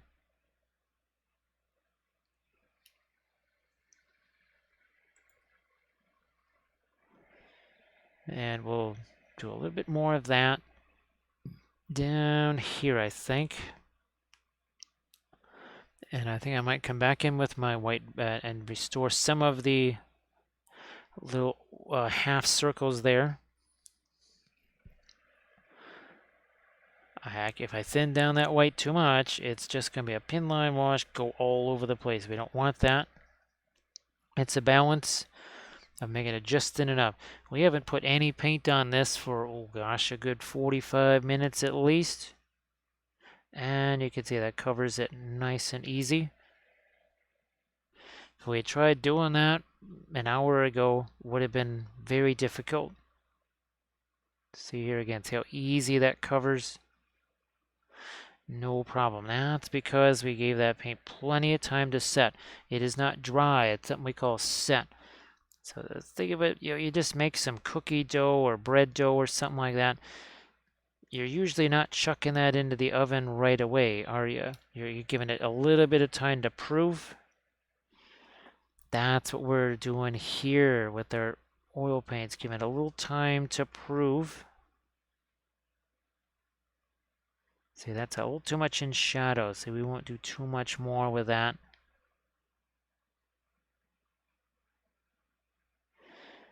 Just to see, now it's we've been able to clean up a couple of those edges. Like so. So it's not just one, we're just drawing one part of the shape, then the next part of the shape, we're kind of manipulating those shapes, pushing those around, moving them around. See what we need to do here. Are we pretty good? Yeah.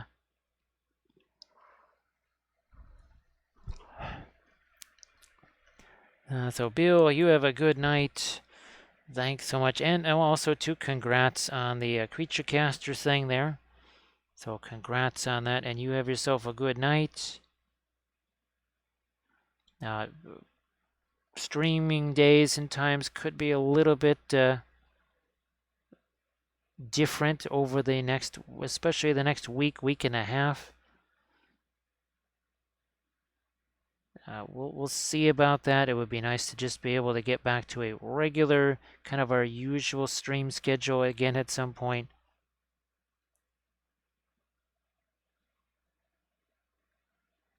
The dates and times may vary, especially over the next week for sure. And yeah, congrats on the creature caster. I need to somehow sneak some lighter color in there. Let's do that. I think we'll just use the radiant blue if we can. I was tempted to grab the radiant turquoise, but no, we'll stick with the radiant blue. See what happens with that. It's right over here on this side. Right there. I was hoping to get just a little bit. Reiner, geez, how the heck are you doing? Reiner, nice to see you. If everybody could please give Reiner a follow. I'm sure you already are. But just in for some reason, if you're not already following Reiner, definitely do so. So Dr. Tentacle, I have no idea. Well, actually, Bill probably could have explained what those different categories were. I have no idea. I didn't even know there was such a thing until after Adepticon, when people were sort of posting the stuff that won, and they said it won in this traditional, non-traditional. I can only figure that the non-traditional might have been older sculpts that are not currently part of the range. That's about all I can think. So Reiner, nice to see ya. We're still in the post-Adepticon mode here, trying to get our heads back into the game, and also hoping that we avoid some of the Adepticon special. Because the Adepticon special is definitely nabbing a few folks. Well, more than a few.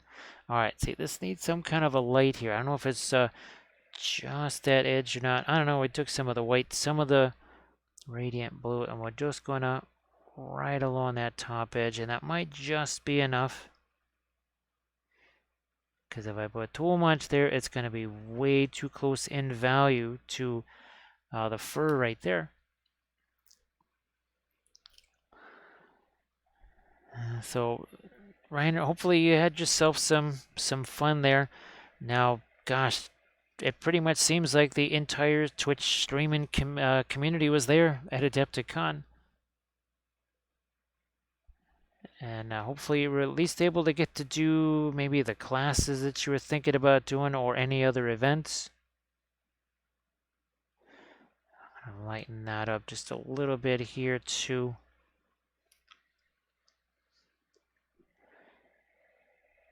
Fortunately, the voice amplifier was able to preserve the voice, so we sound pretty much like we're supposed to.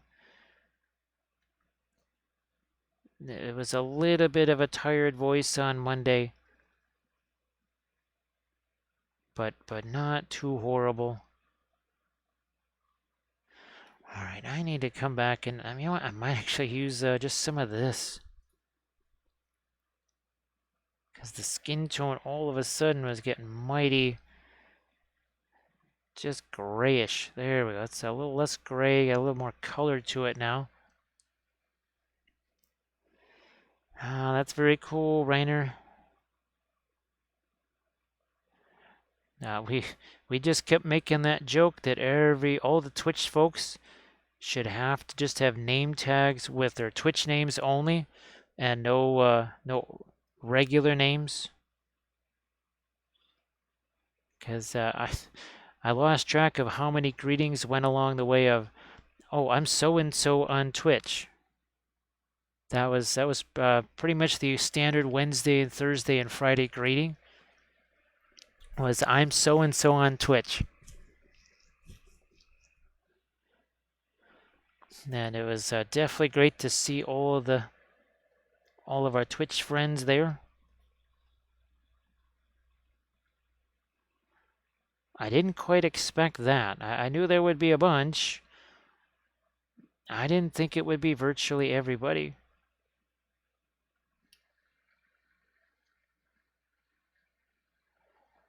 So Bug King put the sticker on the bag. Didn't really get to see, I think, maybe he was doing a lot of classes. Maybe that's why we didn't see him as much. We saw him a lot the last Adepticon,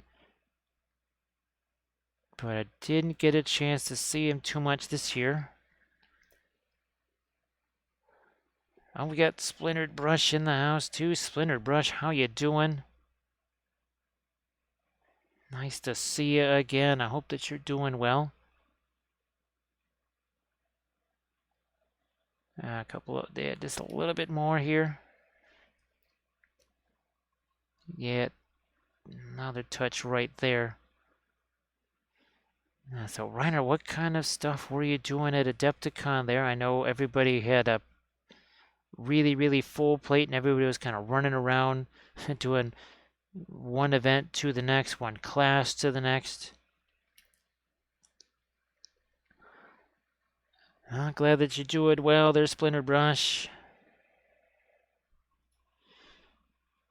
We're glad to be back in the post-Adepticon mode. We're still technically trying to unpack things, and it's the reorganizing of things, because, well, just the nature of Adepticon, it means a lot of the stuff that's normally just here all of a sudden has to be mobile, and that's not really that's not something that usually happens. Usually that stuff stays exactly where it is. Maybe try and lighten up a few edges along this too here. Where's Matt? There. Let's just see if we can, right here on this spear, the end of the spear, just a little bit of light right there. Maybe get a little light here on the end of the reins. Something like that. Might still lighten up the face here. I might even let a little bit of pink get into that right here. Because somehow it just seems like we need to have a little more separation there. And if everybody could please give Splintered Brush Studio and Reiner those follows. Again, you probably already are. But just, you never know. Twitch is twitchy, and sometimes it does the unfollow thing. I mean, I know because I've gone into someone's stream and say, wait, I am following this person. Why does it say that I'm not? So you might want to do a little double check there. We'll get just a smidge more, yeah, a little more light right there. I don't know, do we want to lighten up the magenta up here just the tiniest bit? Why not? Yeah, just a little bit to get those folds showing through again. This is from Davale. And we've done a bunch of other of our Harad stuff. Again, we did a whole bunch of the Merchant Guard. Remember those guys? They were very fun. And these are more of the Serpent Guard right here is kind of your elites of the Harad Army.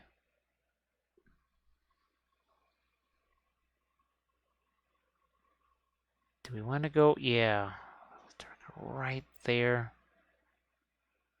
We also need some eyes for our horsey. Something like that.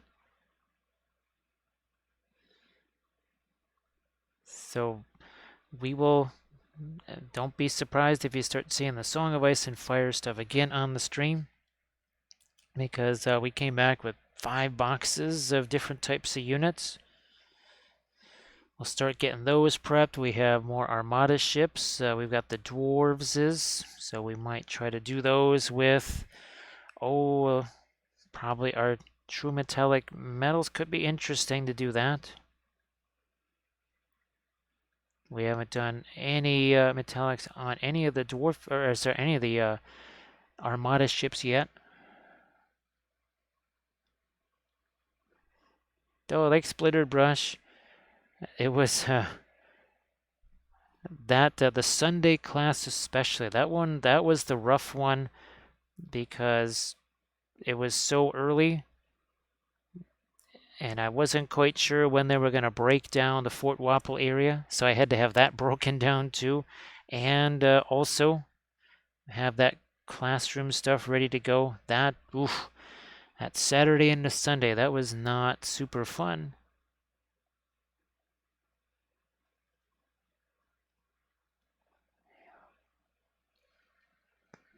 And it was great to meet you there, Splintered Brush. I hope that you're all in one piece afterwards. And no con cruds or anything like that.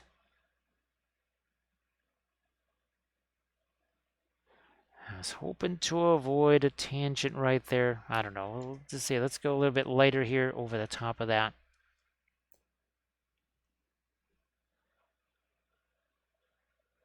Yeah, there we are.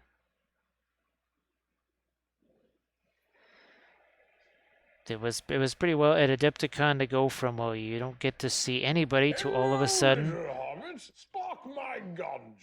All of a sudden now you're seeing everybody all at once, right?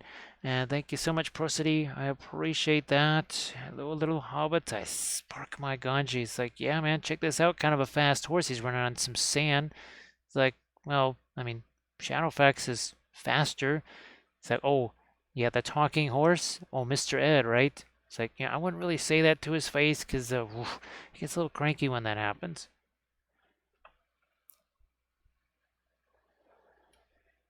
Flight sim, I'm glad that you were able to recover from that. That doesn't sound like it was a a real joy to go through. Probably, I guess, all kinds of. I can only imagine you're looking at miniatures or model kits and the inner ear infection. All of a sudden, the kit's moving, along with the whole rest of the room is moving. Yeah, that's not super ideal. Moving model kits. Hey, Crazy Wolf, how you doing?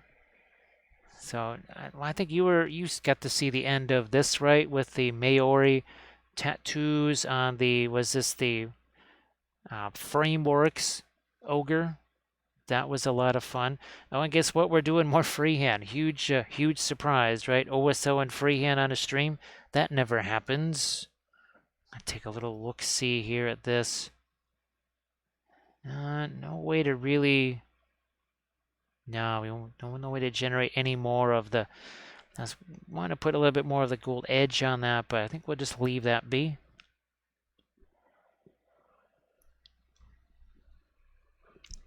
I want to see if I can just put a simple little line on this here.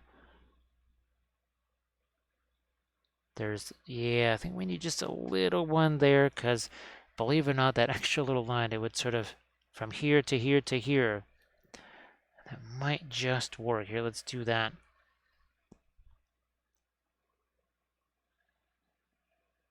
We'll have to kind of just almost stipple that on.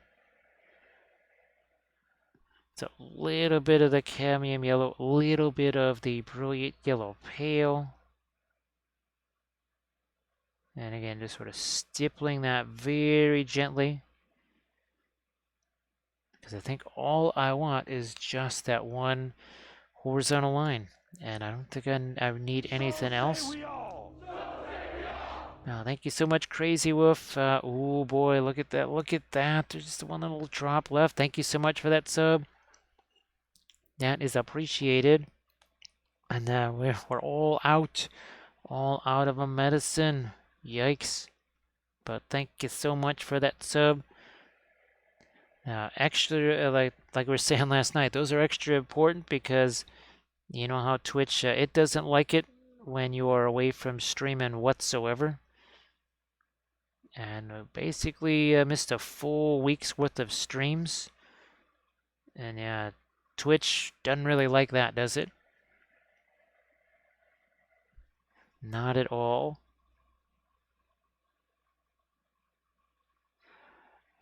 Do I need to sneak any gold? No, I'm not going to sneak too much in the way of gold here. Just a little tiny bit to separate it from that strap, though. That's his little dagger right there. So Dr. Tentacle, like we were just saying, the being away from Twitch, and well, also the Patreon page, that was a rough month because we had to do the usual 20 to 24 hours worth of videos in 18 days or something. Oof. That was a bit of a challenge. So we need to not have that challenge for quite a while. Adepticon is just, it's a really unique thing because A, it's only 45 minutes away from us, well, in ideal traffic, of course. We're also on the committee for that, so it's we kind of have to be there because you know, with the whole Fort Wapple thing and everything else. So it's a kind of a unique situation with Adepticon. In past years, I've done things like Little Wars. Not well. Now they're at a new venue that's even farther away. I mean, it's not like it's on the opposite side of the country or anything, but it just makes the logistics not good because there is a ton of stuff, and of course. That's something that Splintered Brush also got to see, just how much paraphernalia comes along with us when we're doing something like the classes in the Fort Wapple. Now, as it was, it actually did take 2 trips to bring everything there. We actually first arrived there on Tuesday and dropped off stuff and then came back again on Wednesday. for good.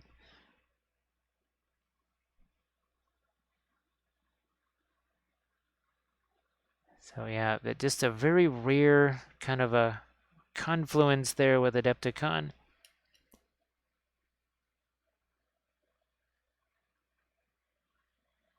Unfortunately, Dr. Tentacle offsetting. Yeah, that doesn't work, right?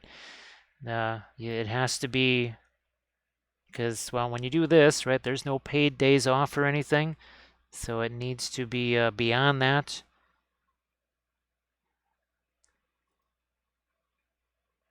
The offset unfortunately doesn't really work. But thanks so much, Reiner. Just from what Fort Walpole started as just a couple of tables to what it is now with everybody sort of hanging out and lots of different types of painters, right? Folks that are painting armies, folks that are painting stuff for contests and classes.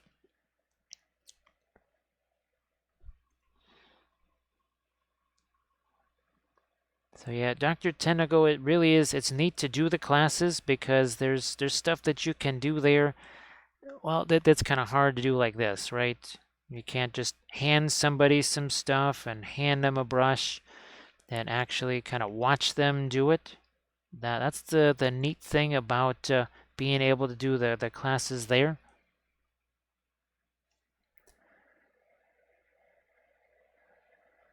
I wish it wasn't quite so crazy and that I could have done some demos for folks in Fort Wapple.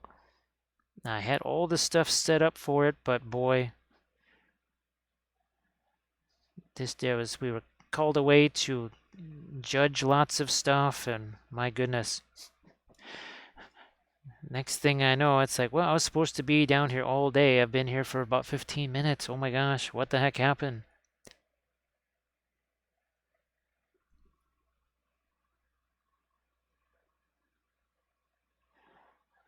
Now here, you know what? All the other guys have the light-colored trousers, so you can see a little bit of the trousers right there. We're gonna do that, and you can see it right there. See light-colored trousers. Where's the? Oh, there it is. Grab some more of that and bring that over here. See if we can lighten this up right here.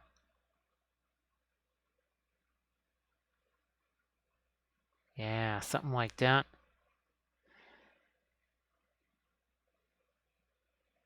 There we go. So Dr. Tentacle, I think you heard that the unexpected little twist to Adepticon was that I ended up having all of those color charts in one place for the first time. I had never seen them all together. I've seen them kind of in small little isolated piles or off to dry or something like that. But I'd never seen them all just together in one place. That was pretty wild seeing all the color charts together. All those oil paint color charts. So yeah, it was, gee whiz, 2 years worth of oil paint color charts all combined together. We have to get those turned into playing cards. Or tarot cards so that you can read your painting future.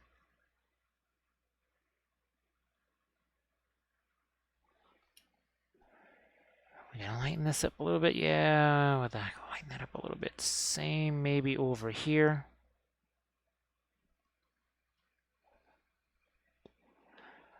Uh, and you see, Dr. Tentacle, we even have the death one here. Where is that? Ah, here we go. So this will be the death card here. Anything with the Italian Terror Verte. That's the death card right there. So you don't want to draw this one. You draw that one, that's bad. You want to draw things like the Indian yellow, the Egyptian violet. Those are the ones you want, right?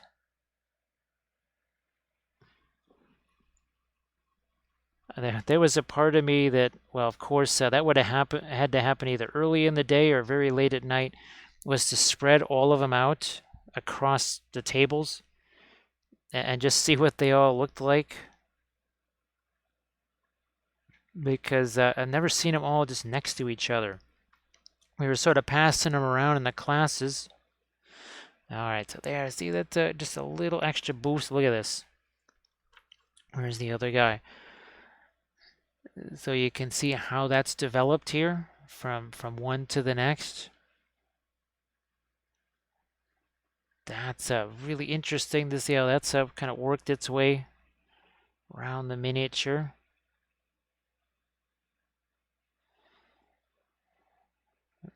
And I might just put a little flourish right here, because we feel like it. Something right there, maybe.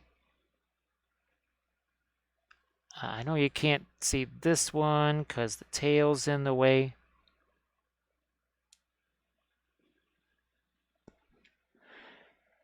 But I think it sort of works with where the snakes are right here. Lighten that up just a smidge right there.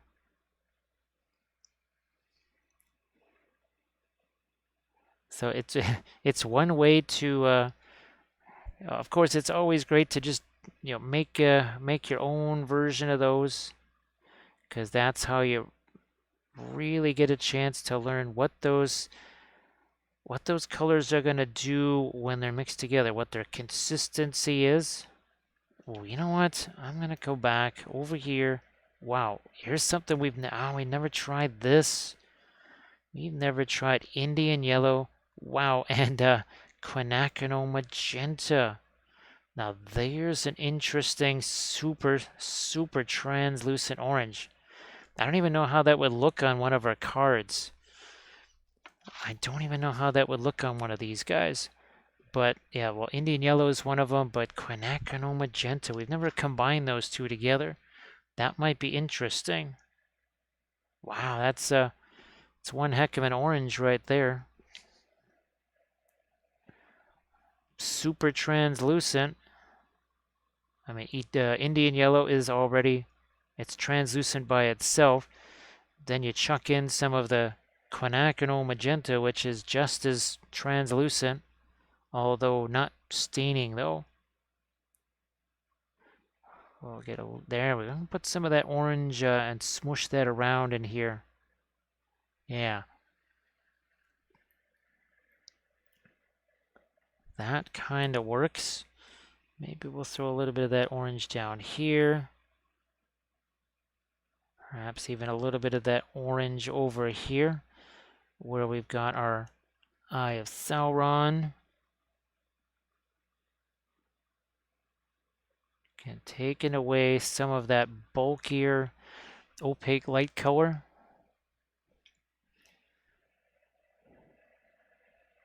So whenever I'm doing the golds, a couple of the key things that I want to get in there is some of the green and then also some orange. It's just it's one way to make that gold have plenty of extra flavor to it. Where's my, oh, here he is. Here he is. Let's look at him. So you could see it here. There's a kind of almost like a greenish gray here. Then you can see there's more orange in there. Same thing here. You almost like where the sky is. That's where you got some of this brighter orange color. Then where it's reflecting the ground here. Greens, grays, almost violets there. And then the same over here, almost kind of like an orange, and then it kind of goes into a green. Why? Because it's reflecting a lot of this, reflecting the ground. So that's a couple of important little things about the gold there. That getting the orange in the gold is very important. Way more so than anything that is yellow, actually. It also acts as a nice little contrast to all of the blue, right? So the orange really plays an important role in just making the gold look a little extra spicy. And oh, thank you so much, Bitron, for doing the clip there. If you were to, it's funny, if you look at all the stuff that I've done with the gold, non-metallic, and I don't know, there's some kind of phone app that sort of analyzes things and says what color is what. If you were to look at my gold, even TMM. You look at it and say, wow, there's almost no yellow in that gold. It's every other color. It's got greens and violets and you name it. Not much in the way of yellow. So here again, a couple little shots of orange on these snakes over here. The idea, just that, well, also too, it's going to separate from that blue some more, isn't it? So with the golds, you're kind of combining those duller colors like the greens and say the dull violet, along with something that's much more intense, like these oranges here.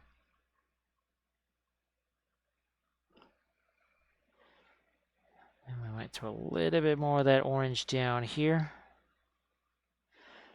And it should, where's our other horsey? Yeah, you should be able to, you can really see the orange in there now. So that's kind of a nice, always nice to have the, where it was to where it is and be able to hold those side by side. Let's see. Oh, Marco used, oh, geez, I wonder which staining ones did he use to Williamsburg. I know that he didn't originally have the Williamsburg, and then he picked himself up.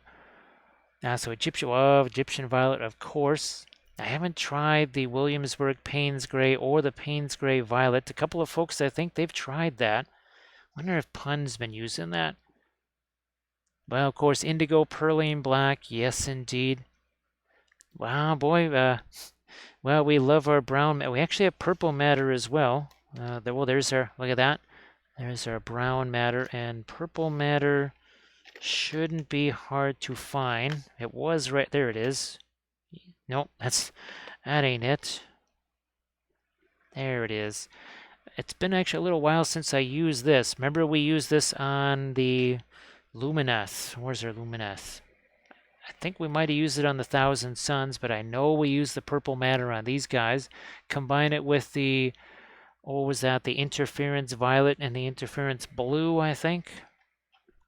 That was fun. Now, if he used the Williamsburg Indigo, man, that is intense, right, Crazy Wolf? So yeah, this was we were doing this as part of one of our Patreon videos, and I'm actually going to do a couple of more of these guys just in another subsequent video, kind of doing the same color scheme there. I think that'll be very fun. So again, a little bit of that orange, just trying to sneak that into the. So then let's maybe go lighter here. Right there. Maybe we'll split this up here. Yeah, let's do that. I think, I don't know, I'll go lighter with it. If I don't like it, I can always cut that down. It's going to go right there in the middle and nothing else. It's going to happen on this edge over here. Let's see if we can lighten this up to it. It's pretty darn near white. And again, because we haven't done a whole lot of painting in this area recently, it's just going to stick a little bit better. Let's see if we can get some light on his hands too. Yeah, Crazy Wolf, the Gamlin Radiance. I mean, I sort of like all of them. Obviously, there's some that probably are, what would you say? You'd want to say that they're more priority colors to get. Oh gosh, I would say probably the turquoise, blue, violet, and green. Those are, I think you maybe want those straight away, especially if you already have brilliant yellow pale. If you don't have brilliant yellow pale, radiant lemon might have some use. I haven't had a chance to try the radiant red or the radiant yellow yet. I want to do that in a video where we just somehow isolate them so that we have a little more a way to get some more info out of it rather than just kind of use them in isolation. and not have any real comparison. All right, what are we doing here? We got to get some right down the underside of the horse's eye, right on the cheek there. Yeah.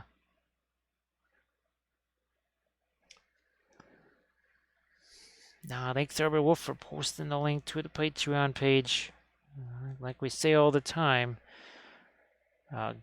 good luck binge watching all that stuff. Good luck, because there's a lot of it. Well over 1,000 hours now. Well over 1,000 hours. And here's this is our most recent army painting series. And of course, we did a series that Road to the Golden Demon series, especially this figure featured prominently because there was a lot of conversion on this. The shield, we sculpted purity seals. I forgot all about that. Geez, we sculpted those. If they don't come with swords in their left arms. So yeah, that was about 4 pieces right there, just that one arm. And obviously we had to do a nice little special base for him so we could have the broken piece of metal with Z on there, and then of course have plenty of space for all of our free-handy type stuff. Because those shields, those shields have lots of stuff on them. They don't come flat like that. We had to, there was a wee bit of trimming and some repair that had to be done on those shields, no doubt about it.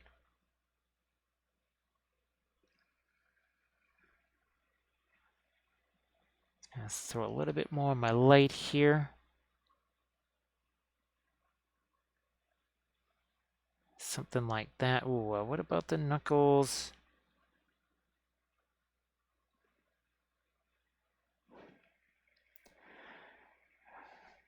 Looking at the base, do I really want to lighten these up? I don't know. We might do a little bit more of our light, sort of yellow ochreish color here. So the next chapter study is going to be the salamanders, and we got the figure right here. So next, that'll probably be filmed. I don't know if we're filming this tomorrow. We'll either be filming that one tomorrow or the next episode of our Army painting series. And where's our last one? Here's our White Scar. This was chapter studies 5, White Scars. I think Smurfs are 7, right? Yeah, Smurfs will be 7. So we're going White Scars to Salamanders to Smurfs. And that includes all of the freehand stuff as well. So yeah, it's not just the color of the Smurf. We'll also be doing Smurf markings. We'll give them their white gloves and their silly hats, like all Smurfs have. For whatever reason, Smurf Marines don't wear pants, I think. Or maybe they do wear pants. I don't know. I never actually saw the Smurfs.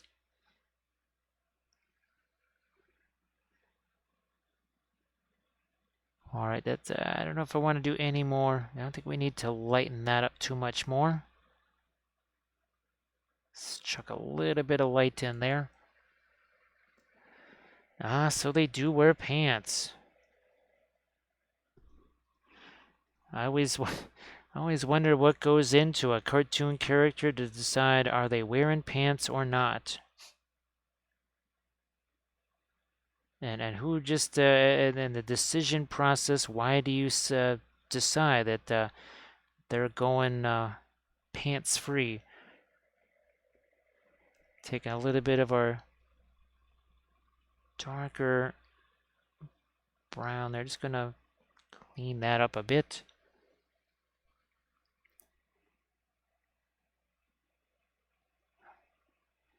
Oh yeah, boy, like I said, I never actually saw the show ever. Obviously, I've seen the images enough times to remember them, but never saw the show.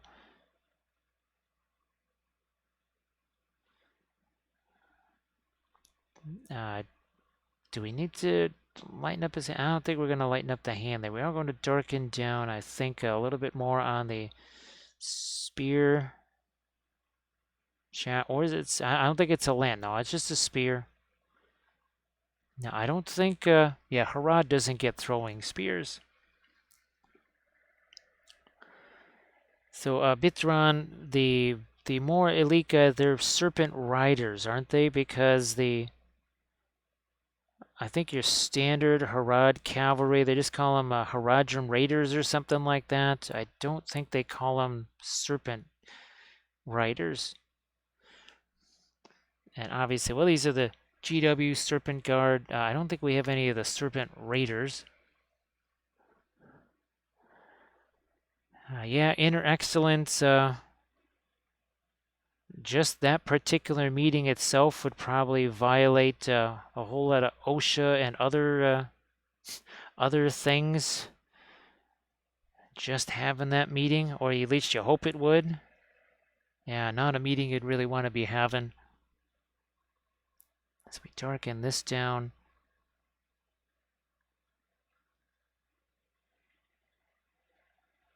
And I might also throw a couple of darks out here again and some of the chainmail there before we come back with some lights.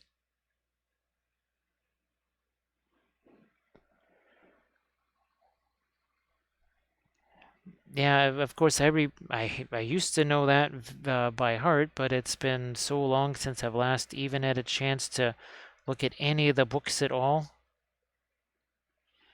And of course, well, we talked about it earlier, right? How nobody really does any cav. It's just strange that a game that makes it possible to have a fair amount of cavalry in every single army, you see it in almost no armies. It's all about model count. They all wanted that super high breakpoint, which is funny because there are very specific scenarios that you don't necessarily want to have that super high breakpoint. Who enters my domain? Now, if you have 46 and 2 miniatures in your army, you got 48. Or you could just have 46 and 2 who's doing a raid. Thank you so much, 46 and 2. Thank you so much for that raid. If everyone could please give 46 and 2 a follow, that would be sensational because that's what we do here on Twitch. So 46 and 2, I hope that you are doing well in this post-Adepticon time. And that you didn't get any of the Adepticon special. So 46 and 2, how you doing? A huge surprise, painting Lord of the Rings miniatures, although these are from Davale. And here's one of the other ones we've been working on, so you can kind of see where more of the starting point was, and we've maybe added a wee bit of a touch of freehand here and there. A little bit here and there, and of course, well, yesterday was kind of focusing on the freehand too. This is what we painted on yesterday's stream. A little bit of tattoos happening there. Hey Deuce, how you doing? These are the new Frameworks miniatures from, I think, from WizKids.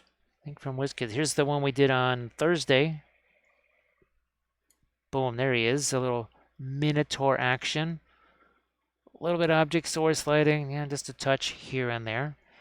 Thanks 46 and 2. Appreciate that. So 46 and 2, I know that you just finished your stream. You don't have pictures of what you're working on right now. But if you got some Insta or Discord pictures and you want to share those with the chat, I'm sure they'd like to see them. And like to know what you was working on. Deuce, nice to see you again too. I know you had some really unusual things going on yesterday. That's for sure.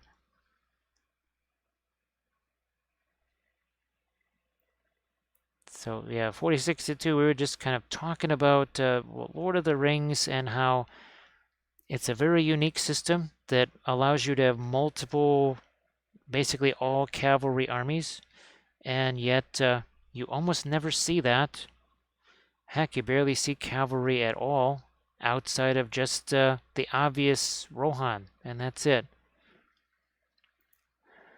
Oh, here we go, 46 and 2. Everybody go check out the link that 46 and 2 just posted. Go check that out and say lots of nice things. So 46 and 2, are you going to be hitting the hay now that it's Sunday now, so it's not happy Saturday anymore, it's happy Sunday. Let's get a little bit more of our light there. Splinterbrush got the Azog. Ooh, where is that figure? That was just around here somewhere, I think. I think I've got it over here, yeah. So I can't remember if this is I think this is Printing Goes Ever On, maybe. Maybe this is from Printing Goes Ever On, because I was thinking this could be your Azog right here. Put him on a white warg with well, the warg also has his own fate points, right? If I remember right. 46 and 2, gonna be headed off to Dreamland. That is a good plan. I like that plan. Wish we could be adhering to that plan. But yeah, again, now let's say you had a chance to hit Adepticon, right? There was so many Twitch folks there, it's hard to remember who wasn't there.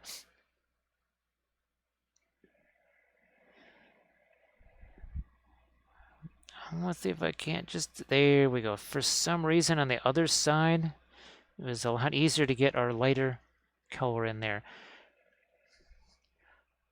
Now I was, what was I making, the Medbury miniatures. I sort of Rivendell-ish elves.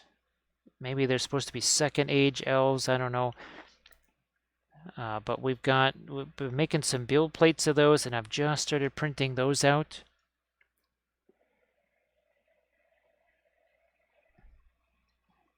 Well, 46 and 2, hopefully you can swing by Adepticon. Now, of course, the rule is if you're going to be in Fort Wapple and you are a Twitch streamer or just a regular Twitch viewer, you need to have a big old sign on your head that says, "This is my Twitch name." Because, man, those name badges were useless because they didn't have people's Twitch names on them. So yes, you gotta have that Twitch name prominently displayed. And just like Armored Wolf says, no sleep in Wappleville. And ain't that the truth? That is most definitely the truth. Alright, now I'm going to take Mr. Blending Brush here.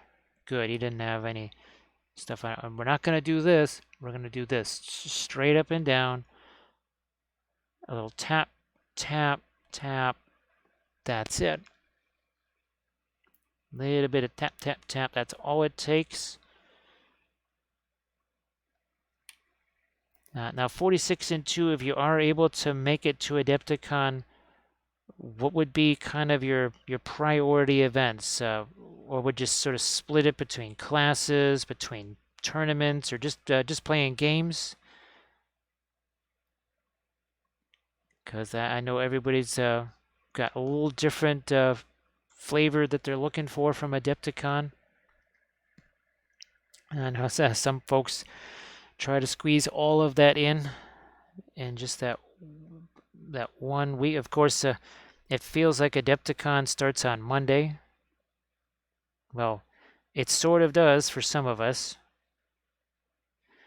I know there's a bunch of staff with Adepticon. Ours pretty much begins on Tuesday, semi-officially. Theirs is most definitely starting on Monday. Yeah, 46 and 2, that sounds like a good plan, especially, well, since Fort Wapple is right by where all of the classrooms are. Well, pretty much all the classrooms are in that area. Some are a little bit further spread out. But it is a nice place to hang out and meet people, especially after the classes or your class is over.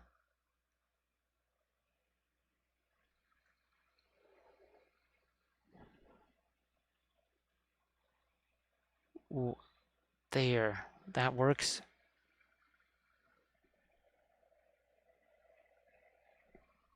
And of course, well, it was really fun to be showing off the Armored Wolf grass tufts, flower tufts, and the crushed glass at Adepticon this year. That is really amazing stuff. The basing class that we did this year was 20 years of basing in 2 hours. Because we actually, for the first time ever, took some of the 3D printed branches from Make It Epic and actually put those on bases. That was pretty fun.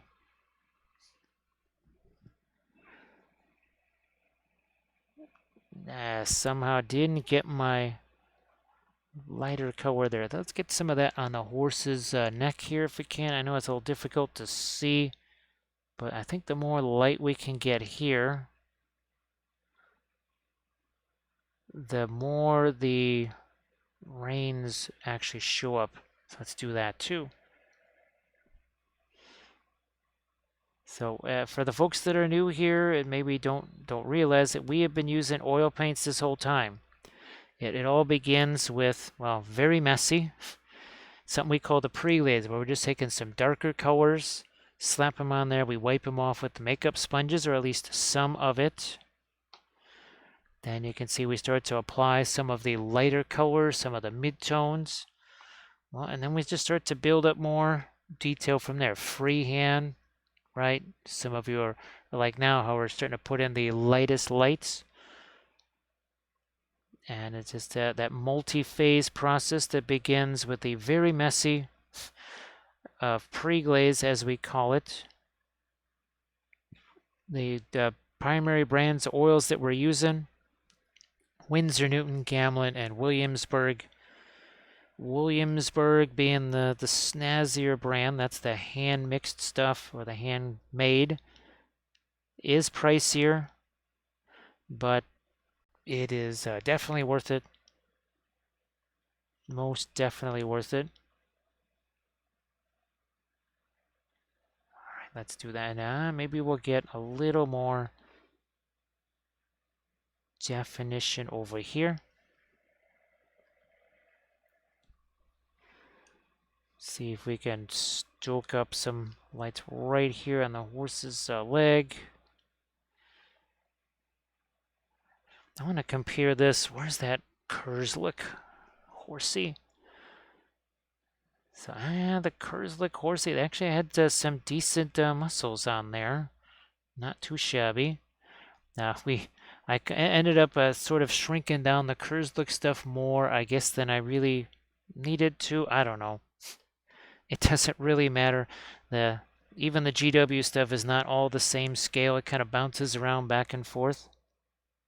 Ooh, and speaking of GW stuff, here they are. So this is another thing. I was hoping to prep these tonight, and we could either do these on stream or do them in some painting videos. So that should be really interesting. We'll do those, I think, in all of the same color scheme we've been doing all of our Easterlings with. And of course, we'll do our special Easterling freehand designs. Because, Easterlings, I'm guessing that I think they're calling it Defense of the North book. But War in the North, that's coming pretty darn soon.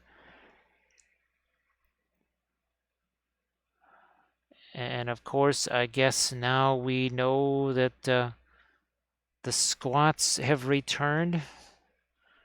Again, not a fan of the whole April Fool, not April Fool thing. That's something that I hope they don't really ever do again. Because that just was, again, when you do this for a living like we do and you have no idea what day it is, you don't know what universe you're in, much less what day it is. People start pulling that sort of stuff. It gets a little annoying, to say the least.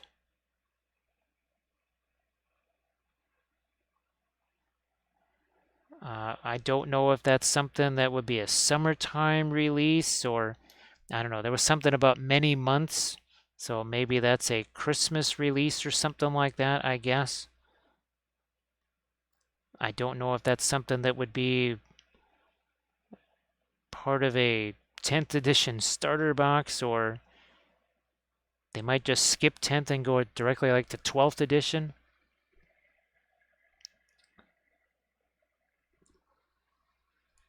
So Dr. Tentacle, I guess if are you talking about the Easterling stuff, or are you talking about the squats? Because I'm sure those will be all new plastic kits. We were conjecturing earlier at what kind of vehicles they're supposed to get, because apparently they didn't forget the technology the way the Imperials forgot a lot of the technology. And I forget what the heck they call themselves. The Xantos or Xanthar or something like that. So Lehu says there's a possibility of a kill team box to start with. I could see that. Was there something else that started out that way? Started out as a kill team and then kind of was that the new Death Corps of Krieg?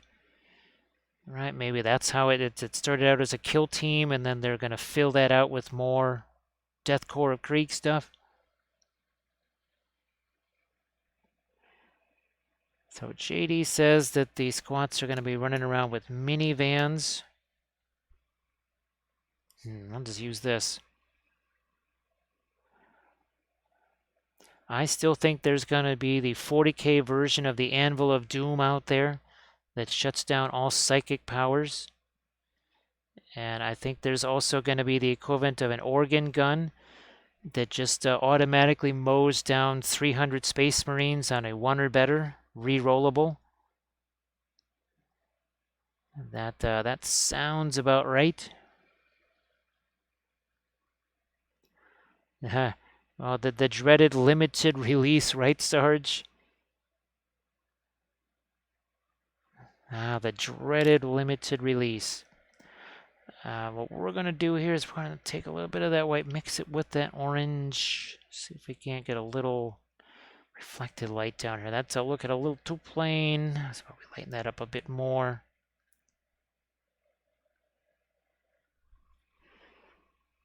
They did seem to be very, oh gosh, they almost looked a little bit like some of the kind of space dwarves that you already see, because they're trying to make their stuff look a little bit more modern, I guess. Don't know. All right, we got ourselves a little bit more of our yellow in place. Now back here, I might come back in with some blue here, but I'm also gonna see if I can get a little bit of this color down here on the sand. Color goes somewhere, must go everywhere, right? Here, let's put just a little touch of that down here. Boy, I really do like the Daz air dry clay bases. Now, there was other ones where we were trying to use sand and gravel and other such things, which doesn't matter how fine the sand is. You know, that sand is designed for 1-to-1 scale, like you, not for something that's really tiny, like, well, this. So it still looks like rocks and or boulders.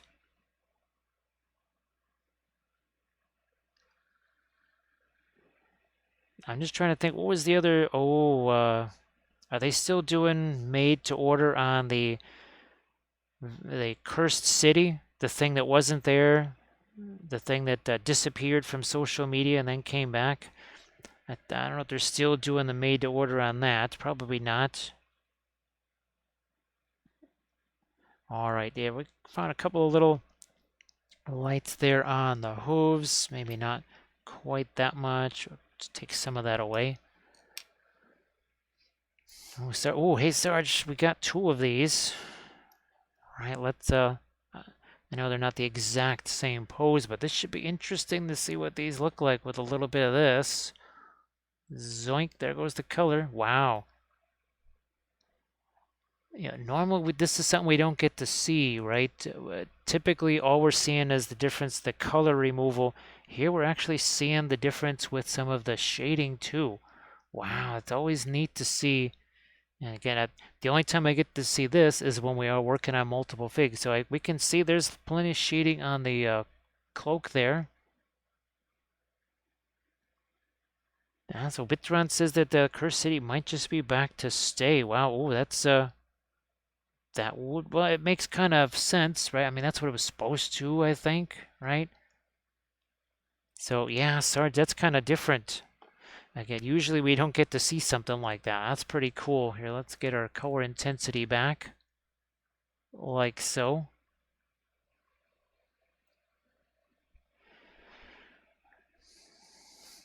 So I think, are the Serpent Riders fight for Bithron? I think that's probably their thing. Yeah, I don't know. Maybe they get some extra bonuses being around the king or something. I don't know.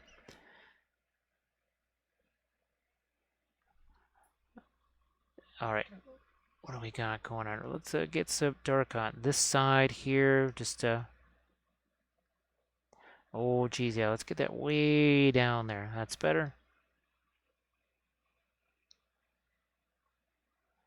Another little extra dark right over here.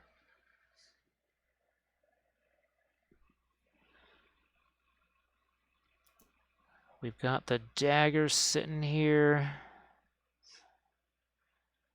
We need that shadow underneath it a little bit. And then there's also this thing here. We're missing out on a couple of sharper edges around this. See if we can do that here. And then let's see if I can't get a little bit of the extra bright magenta down in there too. That'll just be the radiant magenta over here. I don't know. Let's see what happens. Right there. Now, Sarge, do you have any interest? Well, let's say they just come back as that kill team box. Is that something that you would just, for old-timey sake, or just for the heck of it, that you want to mess around with? Or just no interest in the squats under any circumstances? Now, I would imagine there's going to be a lot of the old-timer folks that I don't know if they'll be able to resist the temptation to jump on the squats is there.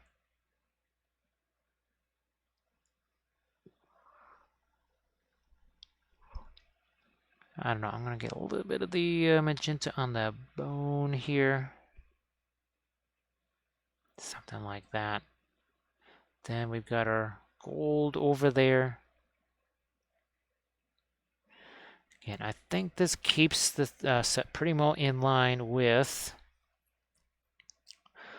our regular ones here, but again, trying to make them look like they're a little bit more special than the average Harad guy here. I think that does capture it pretty well.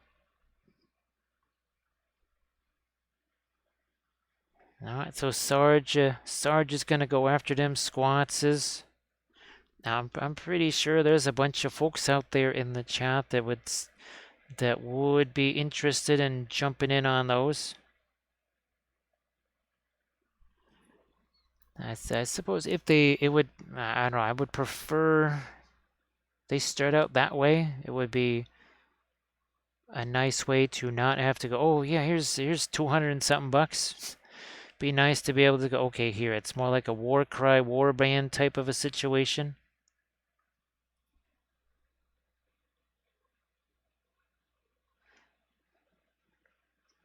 Still just conjecturing what would be some of the very nasty artillery type pieces, because I'm sure they would be very shooty. Now let me look at, where's that? Here he is, this guy here. I was really hoping to do some secondary. Let me see if I still can.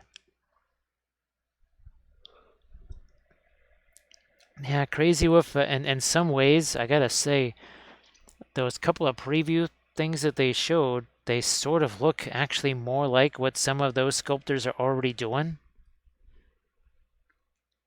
The way that armor was, it looked sort of, I gotta say, I don't know, if you check out those pictures, that's kind of interesting that would an independent sculptor who maybe has done squats, and if GW squats look too much like his, does he say, wait a minute, what's going on here?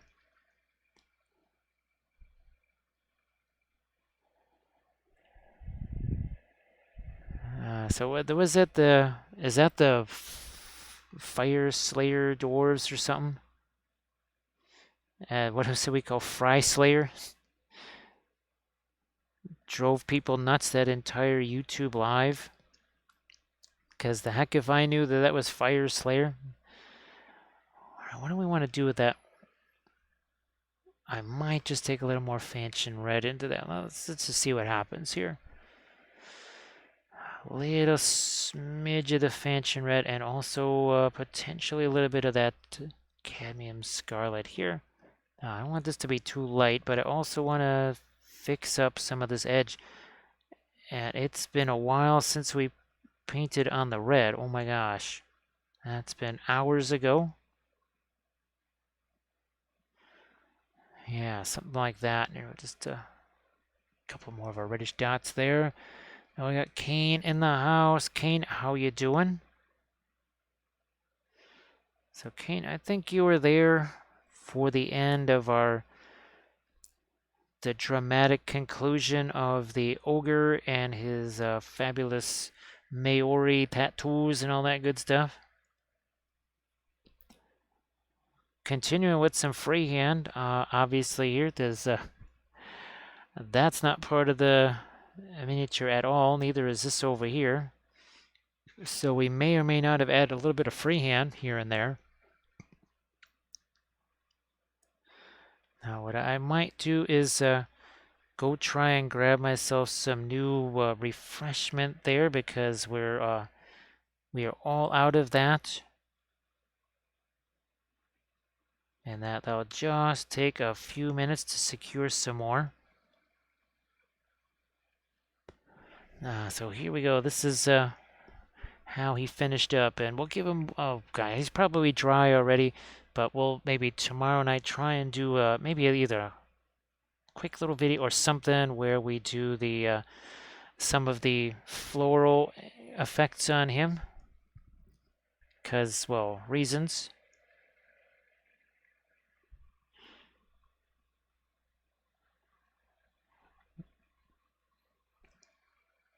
Oh, thanks. Yeah, he was really a blast. It was very, very fun. Let me see if I can't sneak a little bit of my letter gold in there. And then we were talking about this orangey color here. Sneak a little bit of that this way too. So yeah, don't go away, folks. Don't go away. We'll get our coming back soon screen here.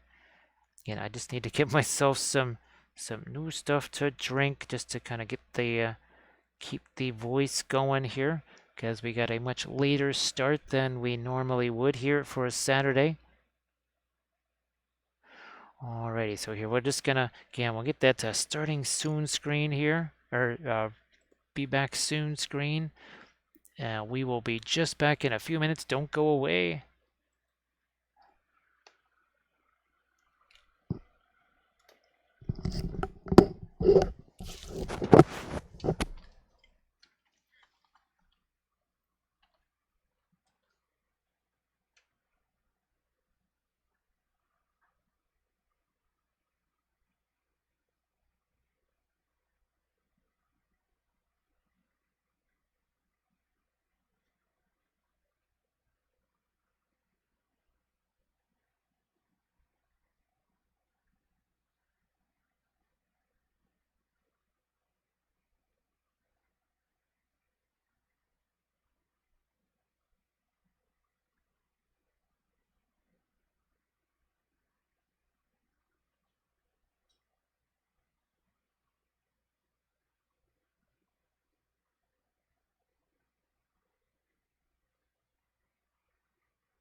we are back. Let's get out to our scene here, where we were.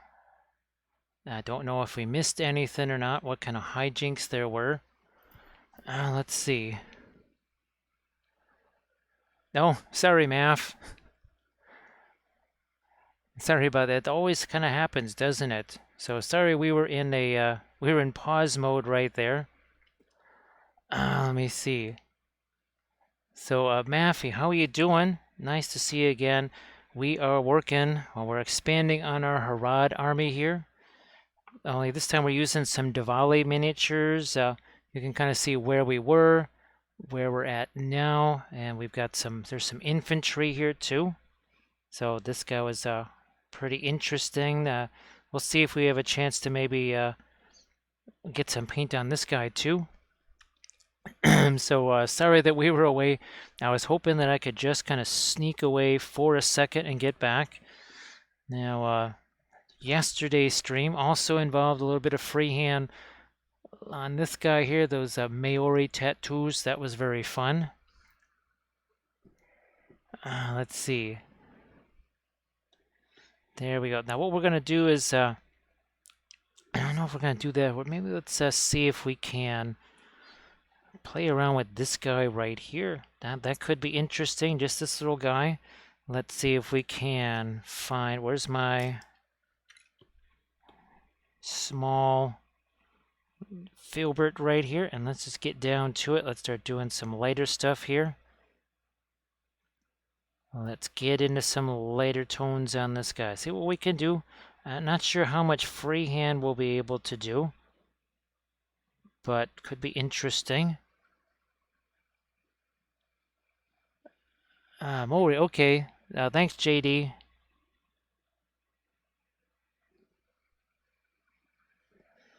Yeah, I know it's always sometimes the Twitch names you never quite know exactly how they should be pronounced. We always want to try and get that correct.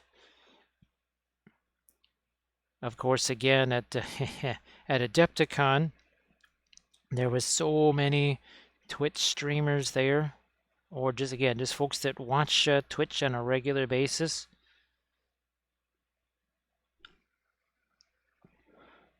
So what were you working on your stream? And of course, if you got any work in progress images of stuff that you've already done on it, or if you've got just happen to have some Discord images or whatever, Instagrams, feel free to share that. All right, here, let's get this brush here.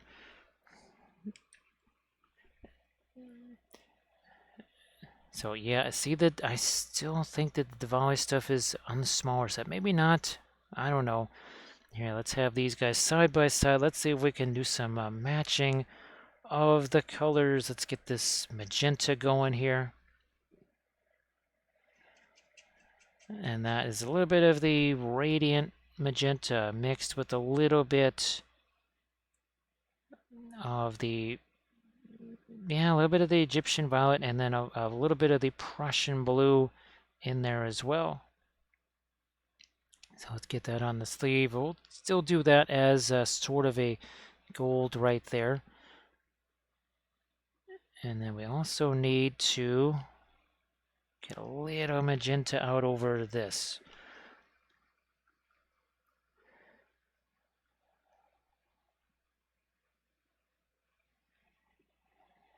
Okay. So here the so Flight Sim, glad that that's working out well for you.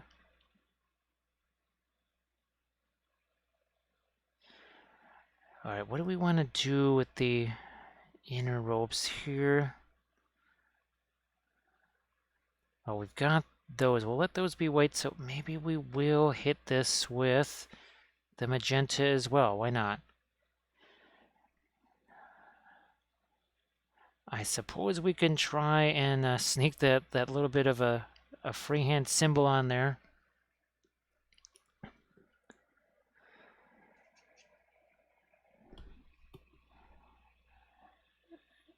And let's go with this part. Oh, that's his bow right there. Okay. All right. Now I see it.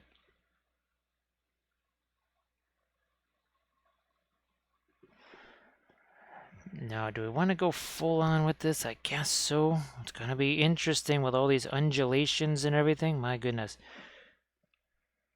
But I'm only going to do a little bit of this. And then we'll just have to let that sit as always because... Yeah, here, let's get this guy off to the side because I need to be able to change angles on this. This is, there's an awful lot of undulations with this. Okay, we'll leave you like that. Now we need to get some of the much lighter stuff in here.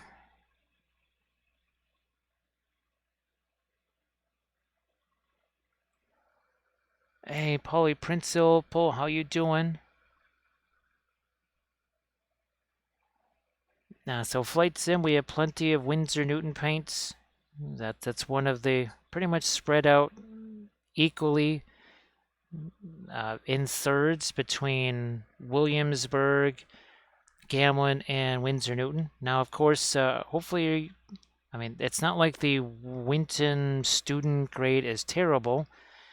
There is a big difference, though, between that and the regular artist colors when it comes to Winsor Newton. The Gamlin's kind of the same way. What is it? The Gamlin 1980? I think that's what the... yeah, that's what the Gamlin stuff is called. Their version of the student grade. Yeah, it's got a little bit of the gold-ish color right there. And then we'll just let that set. See what we can do on this guy now. Very quickly. So, Polyprinciple, I hope that you're doing well. We're just, we're still trying to get fully back into the game after Adepticon. That was quite the brain drain, for sure. All right, there's more of that Indian yellow.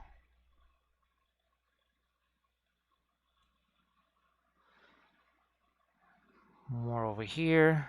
Okay, let that maybe some of the violet still stay there as a bit of a reflection.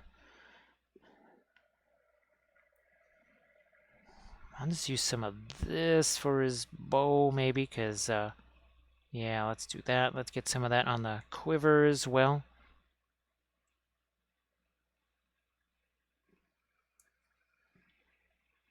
So nice to see you again. I hope that, well, I don't think you had a chance to do, probably didn't have a chance to do Adepticon, so that was a very interesting event, just to actually see all the different Twitch folks actually there in the room. And actually see folks, and also be able to use my hands as more than just, well, here on screen, just painting stuff, to actually use hands a little bit more demonstrably. That was kind of fun. I almost accidentally sent people messages that were sitting or standing right next to me because, well, that's kind of how it's been the last 2 years. It kind of took some effort to get out of that habit. I was really, really, really close a couple of times to just sending somebody a message that was right next to me. Would have been a little bit embarrassing. Here, let's not do that. Let's get some of this into the skin tones here, just to change that very quickly. Let's start to get some of the magentas back into this now. Where's that? There's that magenta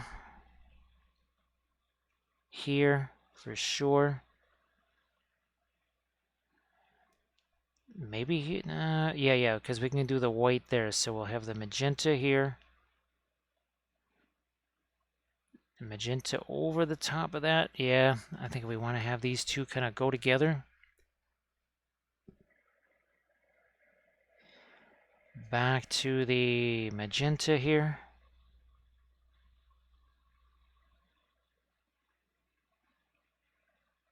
Yeah, okay, that'll work there to get the sleeve. I'll have to get his weapons right there. And then I guess we will also try to do the free-handy stuff over here, because why not? Let's very quickly get some of this magenta down here. All the way across. It's really weird to be thinking of doing this particular design on the Davale figure.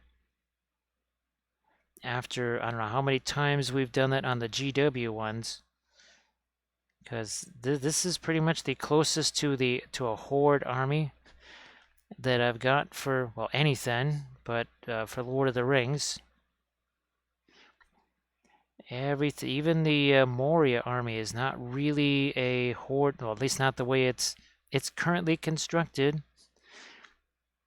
We will certainly be adding more goblins to it, but I sort of like the idea of the Marauder, the Warg Marauders, the bats and other crazy things like that, and the Drakes, or Watcher in the Water, and or obviously Balrog instead of just a bazillion goblins. All right, let's get a little bit of the light color here, maybe for the trousers. Just indicate those are there. That's about all we need to do, and then let's start to think about what's happening with the swords. Like so, I think, yeah, we'll make this light here. And light down here.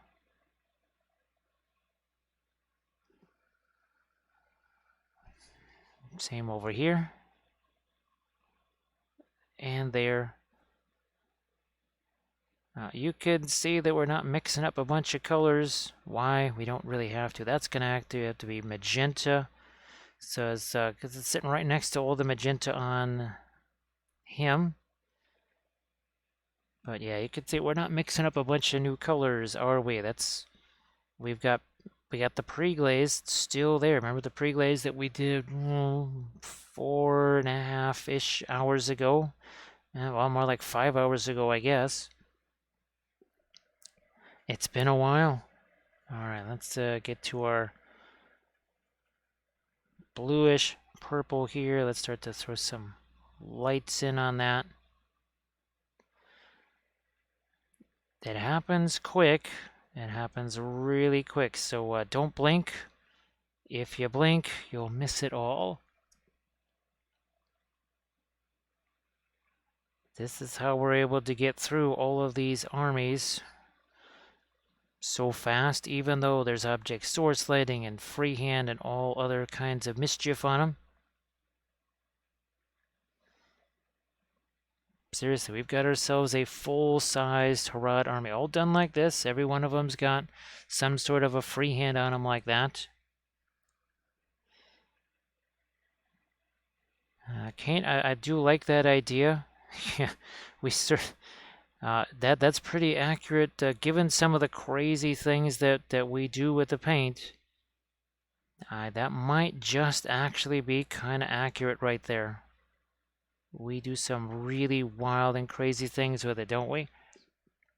And of course, none of this is a light color. We've got some midtones. That's about it. Nothing here really is a light color. I mean, we've added the first light-ish color, and all this is just part of our freehand design. That's all that is, just part of a freehand design. Let's get this all the way across here. Same here. like so. Wow, that coat was all the way around. And the other ones, I guess it sort of does. It's looking at some of the GW versions. All right, let's just slam some of that down into the dark curves. Even that, again, that's not a very light. But now we gotta let that sit there. Let's go back to this guy again.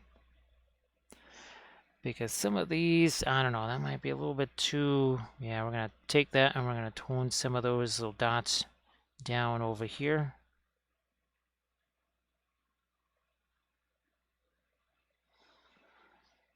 And still haven't quite figured out what we want to do necessarily with this part of his right. Do we have another one? Yeah, this one also. Same thing. We got to figure out what we want to do there. All right, we got this. What's on the brush already? Looks like we got some gold-ish colors on there.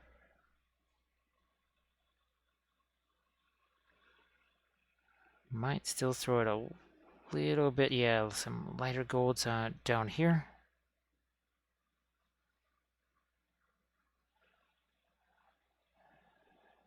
The bracers, gauntlets, probably need to get some too. Now this, right about here in the middle. So light, then middle tone. I think I could still probably use a brighter light up here. Let me see if I can get some of that. Thought I had the brightest light up there. You know what? A little bit of drop or two of thinner on the white here. That's something that I've learned over the course of time. Is all you gotta do is just maybe chuck a little dot or two of thinner on your pile of paint, and that breaks it down a lot. So Flight Sim, I'm glad that you're having some success with the oils. Glad that the glass palette thing is working out for you. There we go. Now I'm getting the separation that I wanted there. Just wasn't really quite getting as much as I wanted to out of that.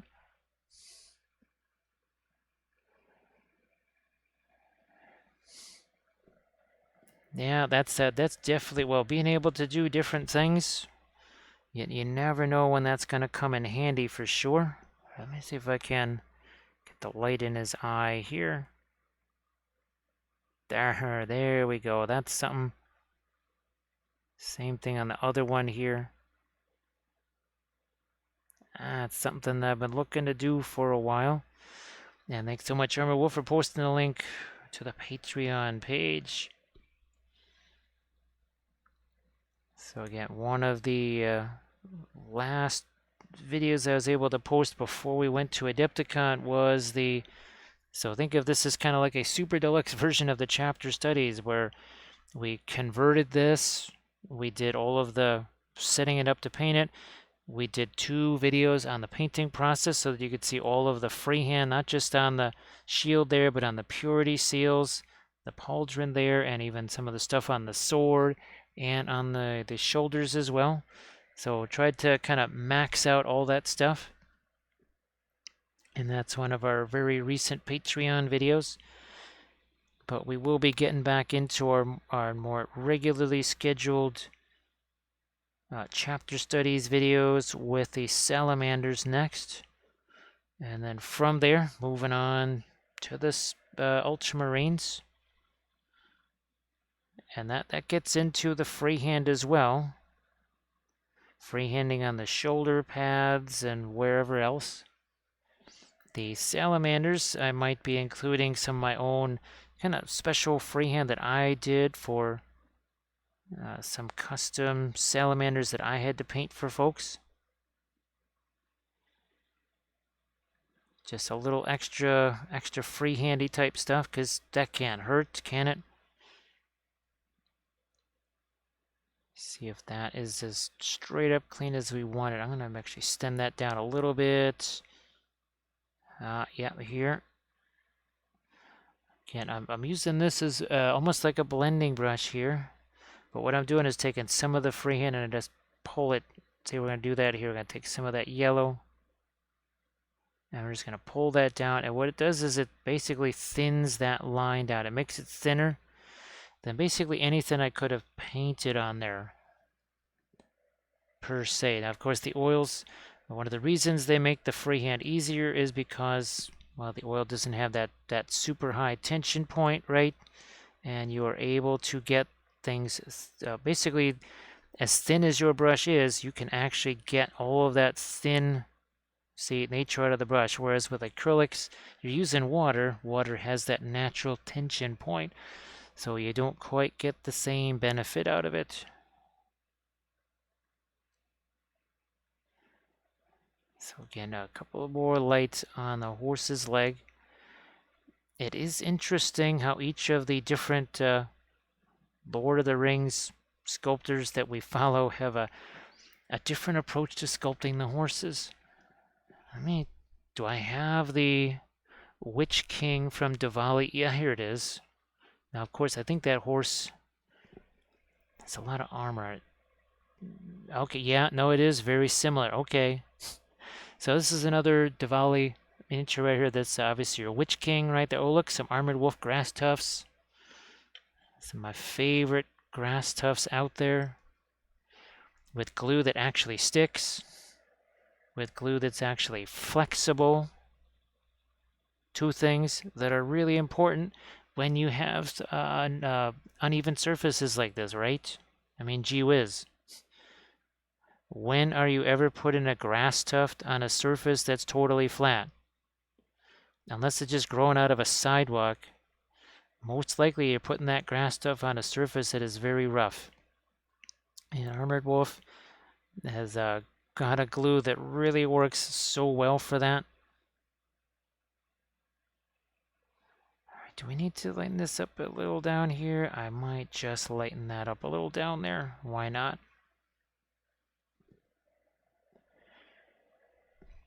And there's not a bunch of thinner going into this right now. It's not like straight out of the tube, but it's certainly not very thin. Why? Because thick paint sticks over thinner paint. So we have a lot of thinner paint there.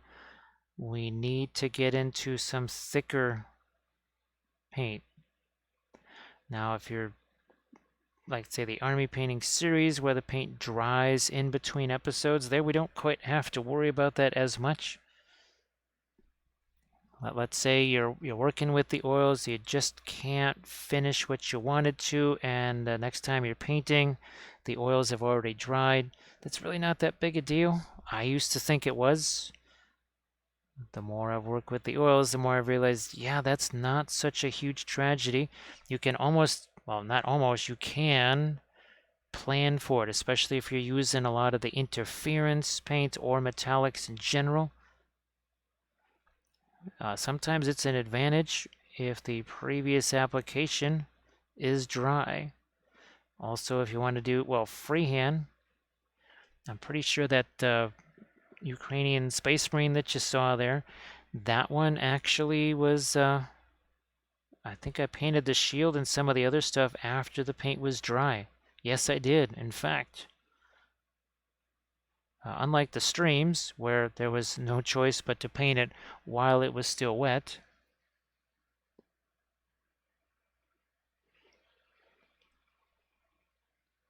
Now, yep, Flight Sim, that's why with the oil paints I can paint almost 70% faster, because there's a lot of free blending, like all the stuff here on the underside of the horse, a lot of the things that happen here on the cloth and everything, just like this. All I had to do was take what did that here? All it was this, just boom, boom, boom, boom, boom. That was it, done. Not a lot of back and forth with the acrylics. That would have been much more extensive. Now, sometimes that's where they have to maybe be working on multiple figures at once, because the oil sort of speeds you up, like you were talking about. Working on multiple figures like we're doing here. What does that do? That slows you down a little bit. Now let's march back over here now that we got some of our lighter colors that we're working with. And here, let's again, we're starting to feel this in where the freehand's gonna go. They're also thinning down this paint, and you can see that sticks much better because that paint is now thinner. So not forget the fletching on those arrows. And again, we're going to be going back and forth between miniatures here, taking advantage of the oils. Let's go back all the way into here. Let's get some of the lightest light on the swords here.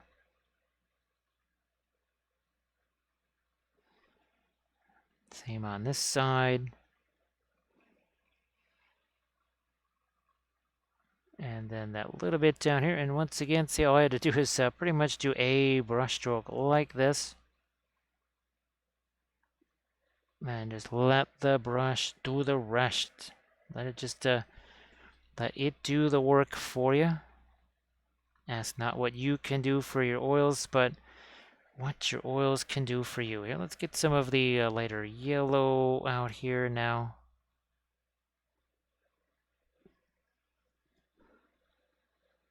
And all of a sudden, this guy is going to develop a little bit more like what we had. Oh, there's a dagger in his belt. That's what the heck that is. Okay. Good to know.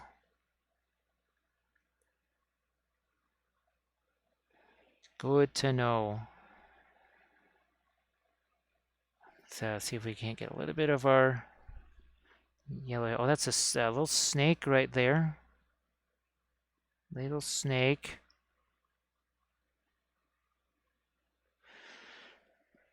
And if we're gonna do our orange, I don't know, let's do that here.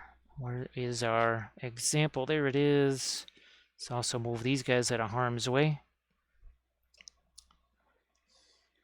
And now, of course, Quiver is pretty much hiding most of that, so we can just at least get a hint of what's there.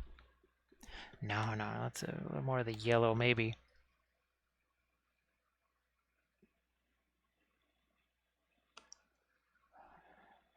So yes, I always, again, recommend that you've got yourself multiple figures out there to work on like this. Or if it's a large-scale figure, I mean, you can kind of, that helps too, because you can not get stuck in on one area. Of course, we usually prime these things some kind of a neutral type of a color. Definitely in primer that's not too light or too dark. And pretty much a lot of things like this. Maybe it's tinted tinted more towards blue, maybe a little bit more towards the orange or brown or whatever. Or more of a neutral gray. All right, let's get to some of our lighter magenta here. Very quickly.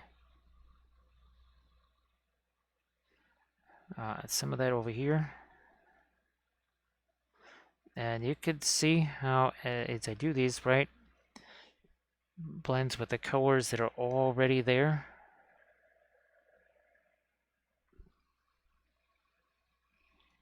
Definitely a very large, well, even, let's see, well, we did our Rohan terrain, all in the oils. That was very fantastic. Now, that Easterling terrain piece, I'm really tempted to use the oils on that. If you remember when we did that terrain piece a while back, it might just be small enough to fit on camera, possibly. There might be some interesting sort of freehand possibilities we could do on that.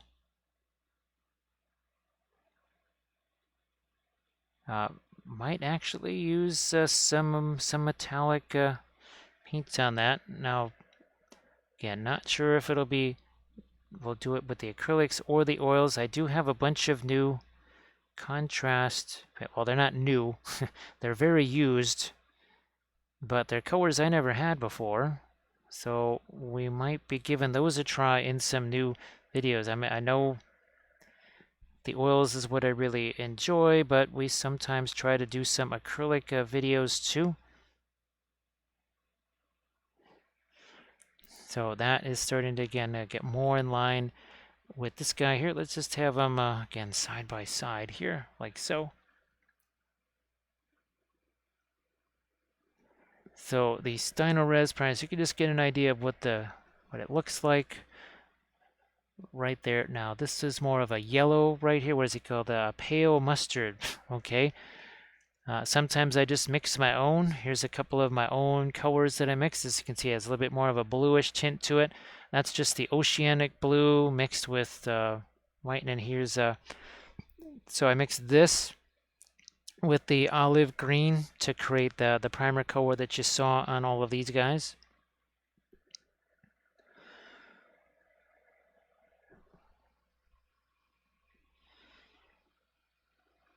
So Kane, yeah, we abandoned the rattle can stuff 15 years ago. No, more like 17 years ago, because just on every level, first of all, here there is no good time or time of year to be doing that at all. We also realized just how much we were wasting, because it was either just we were spraying the box, the sidewalk, or just the air. And you're not going to want to use spray can stuff for oils. If that's what you want to do as oils, yeah, you really don't want to be using rattle can stuff at all, period. So I would definitely suggest, just in general, staying away from the rattle can stuff. I just brush on the Steinores. Yeah, I just take, one of these brushes, and all of this stuff is just brushed on. You don't have to thin it or do anything like that. Yeah, if you have to thin your primer, then then it's definitely time for a different primer, because that's really not something you should have to worry about for sure. All right, let's get a little bit more of our magenta in there. Now let's see what we can do with some of our blues next. I'm going to start off actually with the darker stuff here. Let's get into the Egyptian violet mixed with some of our Prussian blue, like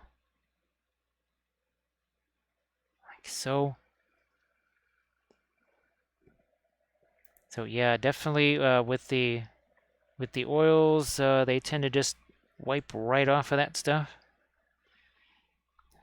Don't know why, but they just really like the Steinores primer. I didn't expect that for sure. It just kind of worked out that way.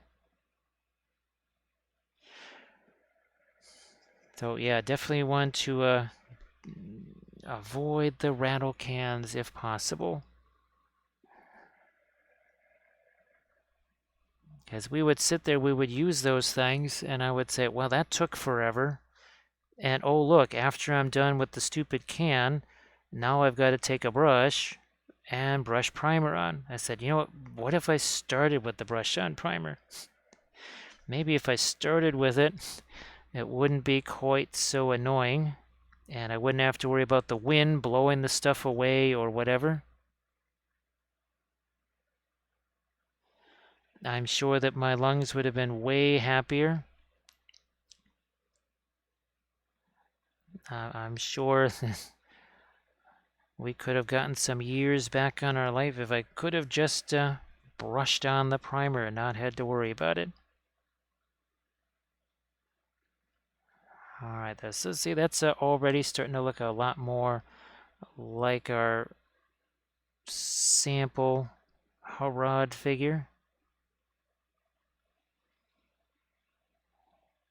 Get a little bit of our blue into here, maybe.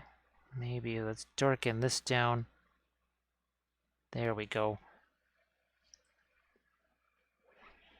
JD had to, well, just the circumstances of last year, the airbrush area pretty much had to just be disassembled, and now I need that for terrain building and for filming larger stuff like, well, terrain pieces. So there's really nowhere for it. And since I don't really brush on the primer or have to prime 100 figures all at once anymore, might as well just brush the stuff on. Again, I had a bunch of airbrushes, but I haven't touched an airbrush since what, last June? Yeah, pretty much since last June. Again, that wasn't exactly by choice, that just kind of worked out.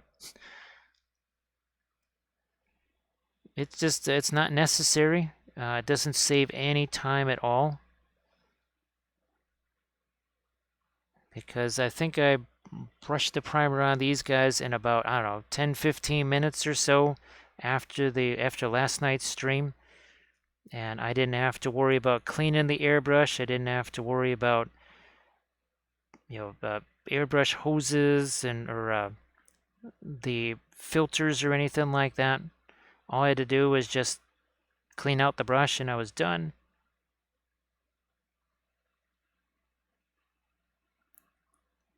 Now, it does kind of require priming on the fly, so I can't just leave no figs primed or something like that, and then all of a sudden, oh look, I've got 30 figures that need to be primed. Also too, you kind of get used to brushing on that primer, and you really get pretty darn fast at it too.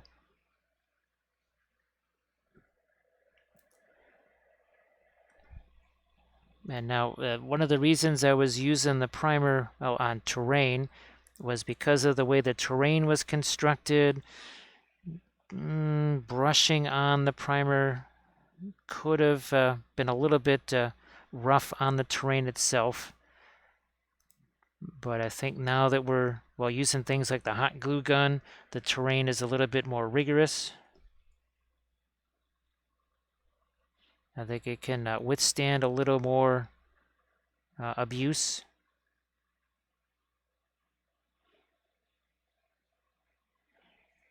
And especially since I'm using the oils on the terrain, that's also another big difference. Yeah, let's get some of the fletching here again. Lighten that up a smidge. So JD, the StynoRes really is the only thing that works, especially with the oils. We've tried many other types of primer. And one by one, we just said, oof, that's not very good. Or, yeah, that's not really good either. And I think it was, gosh, I don't know, 12, 15 years ago that we ran across the StynoRes, and it's been that ever since. And again, if you want to be able to do the oil stuff, we strongly recommend the StynoRes primer.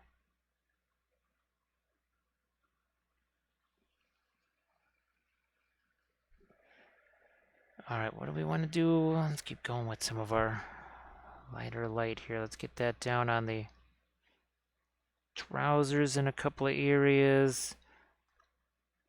Don't want to forget that dagger.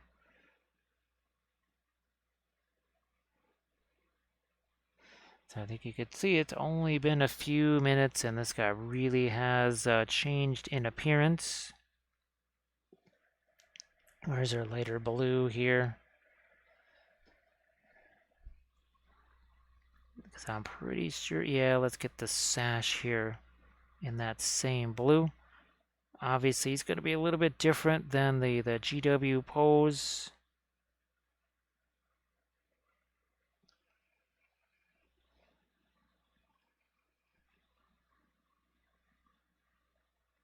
Yeah, we kind of wish that Ken would have chosen another name for the StynoRes primer. He was trying to be cute and I guess kind of talk about the different things that are in it. But we wish he just would have called it something else, like Badger Primer. Something a little bit easier for folks to kind of get their head around as far as how it's spelled, for sure.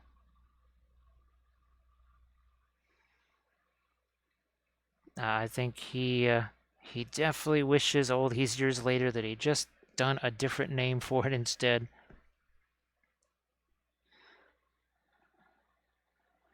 Alright, so you can see that the difference it starts to make is we just get these little bits of dramatic lighting here where necessary. There's some here.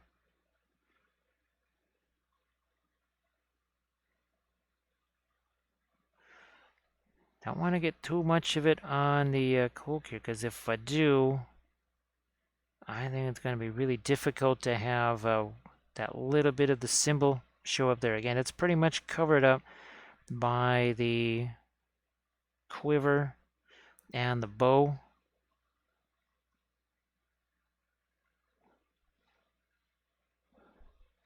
So yeah, this it happens quick. Like we always say, don't blink. Don't blink. It'll be over in a heartbeat.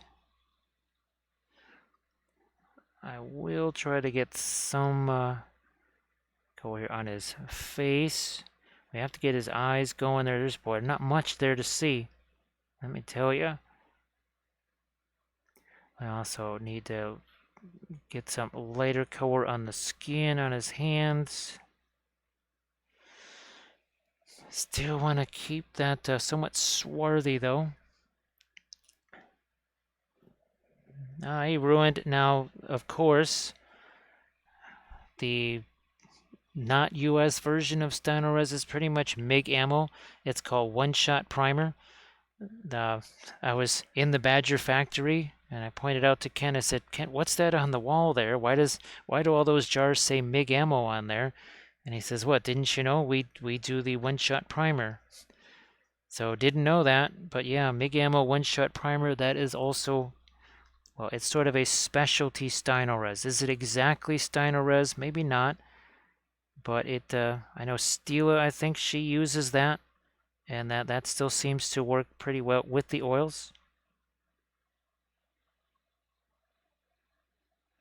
Little bit, there we go.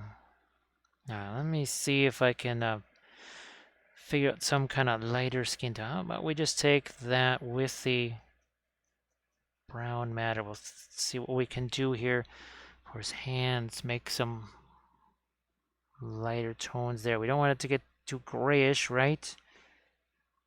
That was the deal with the hands on our cavalry, our serpent rider. Somehow the skin on his hands just got very grayish. So how you doing there, Ruin? Nice to see you again. Oh, we need to still get some of our magenta up there too. Didn't see that. Okay, there's well, he's got well, yeah, that's right. He's got the two quivers because of the two swords. All right. Here, I'm gonna actually take some of this. Where the heck are we at? That's here.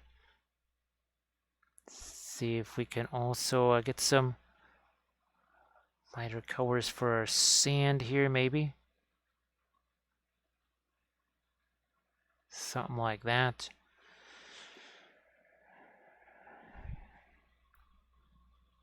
Break some of that over here too.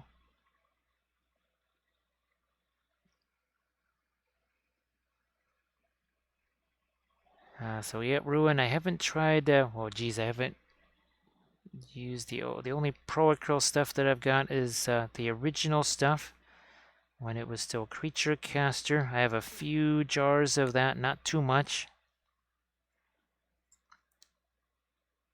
And they definitely weren't making primer at that time. Yeah, I'm just gonna throw a little bit of some kind of light there. Cadmium yellow, maybe? I don't know. Let's see what happens. Some cadmium yellow mixed into this. Who enters my domain? We have monologuing, and I'm just gonna say I almost thought mono gluing, but I'm gonna say monologuing because it's always fun. Because a Twitch stream is sort of a really long monologue. It just occurred to me. Yes, it is. So, Monoline, how are you doing? And thank Kale Larson, nice to see you back. So we are working on a whole bunch of Harad figures here. So this is our This is one that we've kind of proceeded all the way through. We've got our freehand pretty much done on there. These are actually 3D printed from Davale Games. And here's another one also that we started. And look, there's another horsey right here. Kale, nice to see ya. So here you can kind of see what this looked like not long after the pre-glaze, and this much after the pre-glaze. So monologue, and how are you doing? Oh gosh, I think maybe you were in the stream when we were doing this one. This is one of the new Frameworks miniatures. This was last night's stream. Might have done a little bit of freehand, some of the tattoos here. And then, of course, lots of fun skin tones. This also is one of the new Frameworks miniatures. Oh, thanks, Caleb. Appreciate that. So, welcome in, Raiders. Of course, we are using our oil paints here. That's what you see over there. Here's some more of the Davale miniatures. Again, they're 3D printed. 3D printed, and we've, as you can see, we've kind of continued the same color scheme, some of the same freehand designs, trying to carry those through. And if everyone could please give YGM Monologue and that follow, that's what makes Twitch so great. And of course, if you have any pictures, work in progress things that you want to share from a Discord or whatever, I'm sure people would get a kick out of seeing that. And wow, geez, what were you working on during the stream? All right, Kane, you have a good one. Thanks for joining as always. And hopefully we get to do our usual Monday stream again. Over the next week or so, stream times will be varied, or stream days. It might not be the usual days, it might not be the usual times. Might be earlier, later, whatever. I do apologize, but this week coming up could be a little bit wild. Doing some battle tech. Well, that's got Bithron's attention, I'm sure, and definitely some other folks in the chat. So yeah, if you want to share some pictures, stuff that you've been doing with the battle tech stuff, well, I know there's a couple of people in the chat would really love to see that.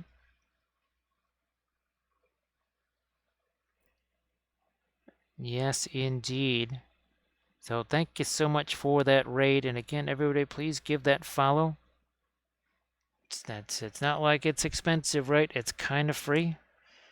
So you might as well do that. Share the love.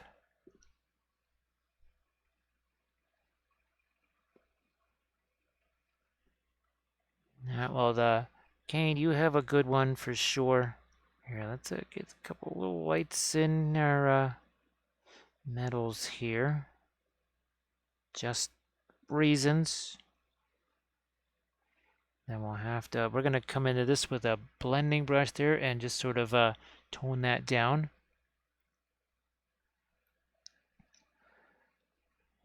So definitely some monologue, and if you want to get again a link in the chat there so that people can see what you were doing, that would be very cool, I'm sure.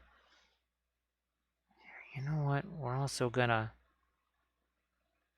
lighten that up even more. But courtesy of the oils, as you can see, nice smooth blend right there. Look at that, we got Dark Dan again. Geez, Dark Dan again, how the heck are you doing? It's nice to see you again.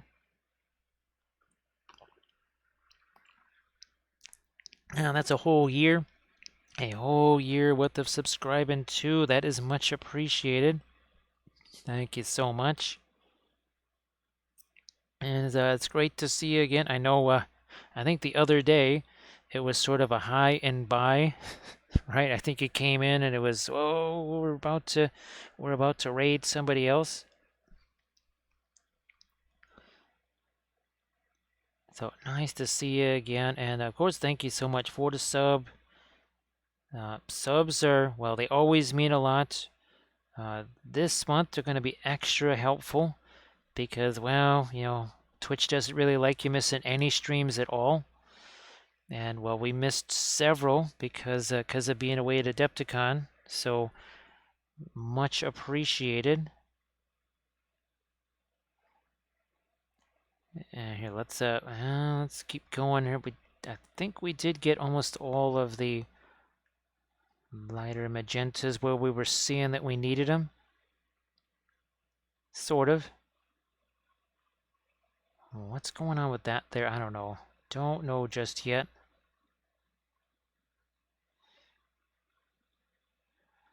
All right, we were talking about a blending brush. Here, we can actually use this as a very small blending brush. There's a Moxie Watts. How are you doing, Moxie Watts? Nice to see you there. And of course, again, everybody please check out the link that Monologuing posted there. And of course, offer lots of kind words. Say how cool they are. Well, again, we're just taking this, using this as a blending brush. There's no paint on there. We're just taking the paint that's here, and we're pushing that around. And we're going to say thank you so much for that follow. Gandalf especially says thank you so much for the follow. Gandalf comes along and he says, you haven't seen Goy here, have you? He's like, oh, wait, wow, that big bird that I've just seen flying around? Yeah, he's looking for you. Oof, yeah, I know, man. He's like all aggravated that. So I hitched like 3 rides on him over I don't know how many thousands of years, and he gets all riled up about that. It's like I heard it was more, and yeah, he's looking for you. In fact, I see him right now. He's like, ooh. So thank you so much for that follow. Oh, thanks, Moxie Watts. He's like, don't tell me I just missed him. He's like, yeah, he was just here. Like, oh, I'm telling you, gonna drop him, pick him up, drop him right into Mount Doom. It's like, yeah, he might catch fire really quick, but you know, the whole world might smell like pipeweed. Oh, didn't think of that. So thanks so much for that follow. And again, here's the first one that we were working on today, and of course we were just trying to match some of our existing color scheme here. This is a typical GW figure right here. This is again 3D printed from Davale. And the base, well, all of the bases, we've done those in our various tutorials. Now, one thing I want to do is I'm looking at this. I need to get some cooler gray colors on that base. So what we're going to do here is snag one of our blending brushes. We're going to get into some indigo here. And again, just going to try and match what we've done there. We're not just trying to make this darker, we are actually trying to make that color a little bit on the cooler side. Here, so we're going to throw this in first. Now we're going to grab some of the radiant blue. There we go. That little tiny bit.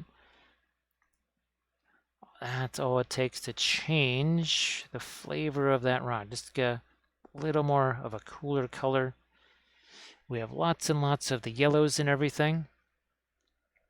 And of course, well, here's our Thursday stream. Here's our Friday stream. Well, these two guys start to finish 10.5 hours, I think it was. Yeah, about 10.5 hours. Tattoos, object source lighting, skin tones, non-metallic metals, all of that.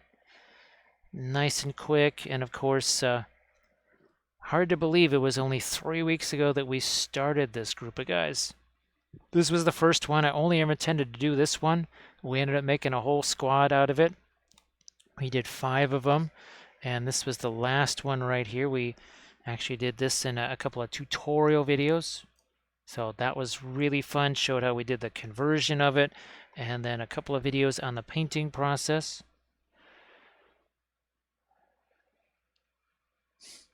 Monologuing, gee whiz, you're gonna have to send me some pictures of your really nifty plinths. I don't have any plinths here at all. I mean, well, okay. Balsa wood, we use that. This is another recent tutorial right here. We just took some balsa wood because it was really easy to chop up. But as you can see, it doesn't, you just basically have to paint it black. Not much you can do with it, right? It's not gonna look super spiffy.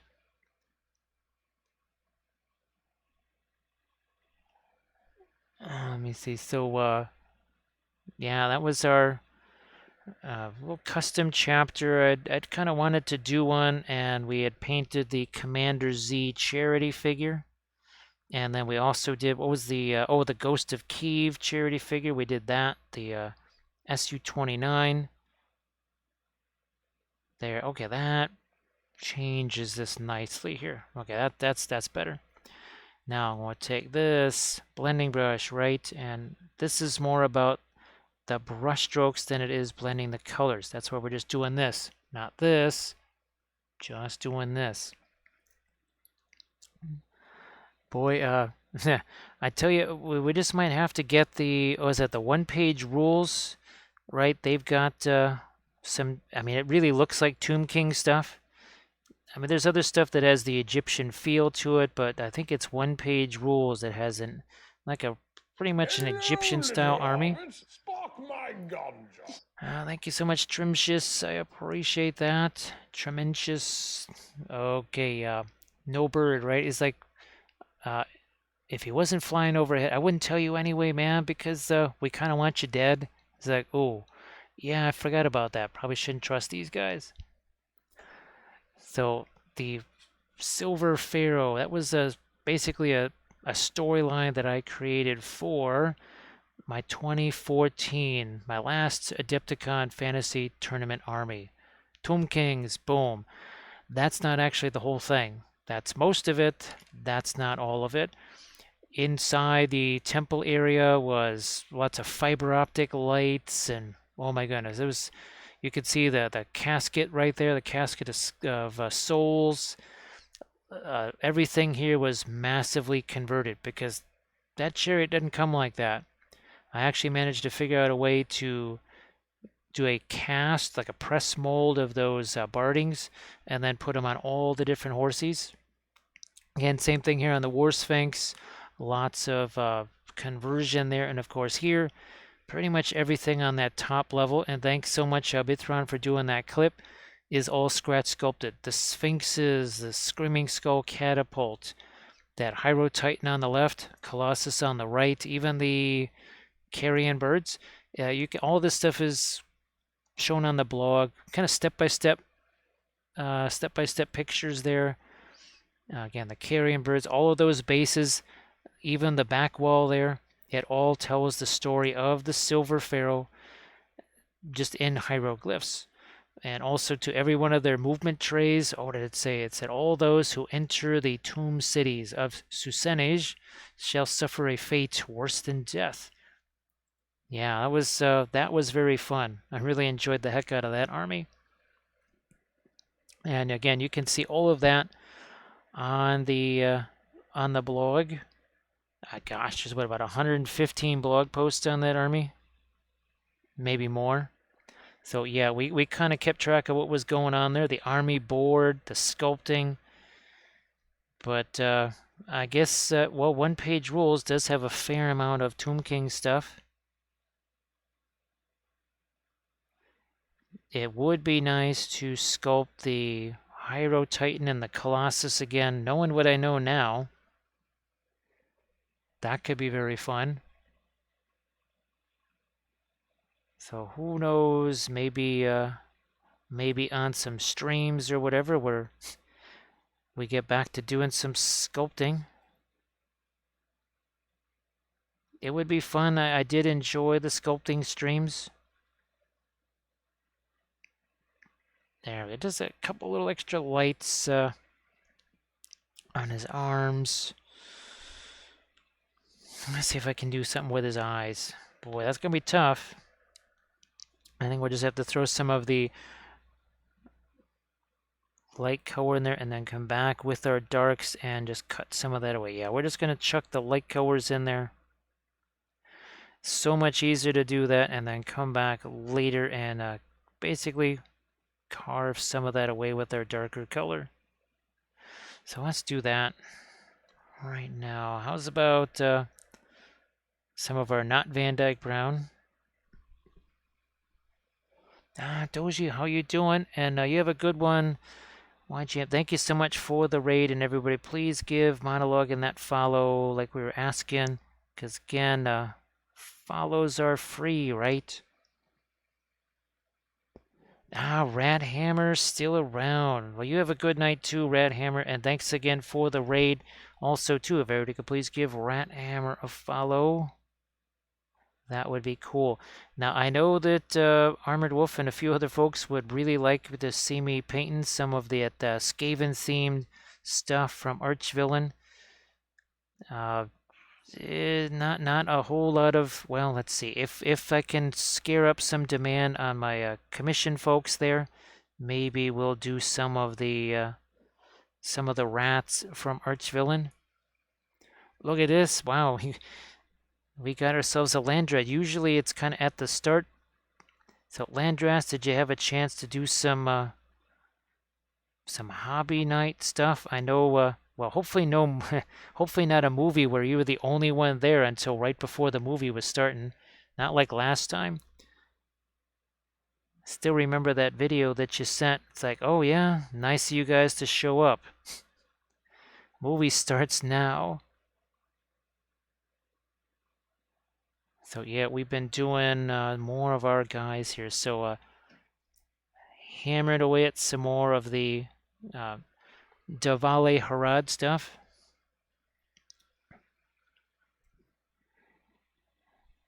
What are we doing here? What are we doing? I don't think we need any more light there just yet. Not just yet. So Landrist, I've been, oh gosh. Oh, have you seen the Medbury elves? That was, I've actually tried to get some of those printed because he's got the moose. Not deer or whatever, but not the stag, but he's got some moose. Moose and squirrel. We'll see what those are like. I think right now I'm trying to print out the elf cav because I was hoping to do some winter elves and obviously go full blast with some of the armored wolf crushed glass snow.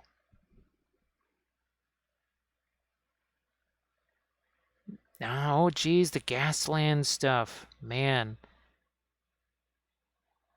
I remember you sending me pictures of the vehicles and stuff that you had for that. Those were pretty tremendous. Oh, where is... Oh, actually, I got a whole bunch of different stuff here. So Seth was kind enough to bequeath us some MiG stuff, and there's some AK interactive stuff. I'll just try and get you a picture of that stuff. I think one of them might have been like an AK texture paste, sort of like the ones that you got. Yeah, Bithron, you gotta watch out for moose and squirrel. I swear because I just thought it was a stag, but when you look at his files, it says moose, which oh, that could get kind of interesting, right? Right, Bithron? All right, I think we got our lighter blue in there. Let's just see what we can do with this stuff up here. Do we want that lighter? Do we want it darker? I don't know. See what we can do here with our, once again, just some more dark to work that in first. And then we'll see if we can work in some light here. So yeah, Landress, I thought, oh, if possible, I could try and do some videos on that, just trying it out, see what it's like. It does mean I just want to get a whole bunch of miniatures with different bases painted, and I also wanted to use that stuff on a terrain piece because a lot of it is for staining the wood and kind of getting that green mossy effect on wood. And I thought if I could get some of the Rohan buildings painted, well, that would be kind of the perfect thing, wouldn't it? All right, let's get our couple of lighter blues right there. Again, just to bring that in line with what we've done on some of our other Harad guys. We need to give him some eyes now. That could be a challenge. Let's see if we can do that here. See if we can do that. All right. Here. Almost. There's our other one. Nah. We'll just have to come back in with the lighter magenta here. That's going to be the radiant magenta. Like that.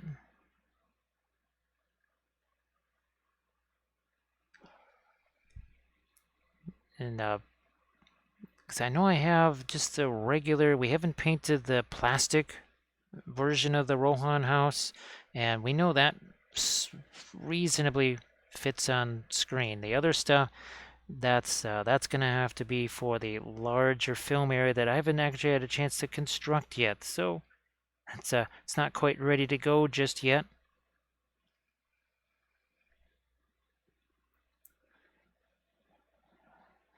Now I still need to get some lights down here.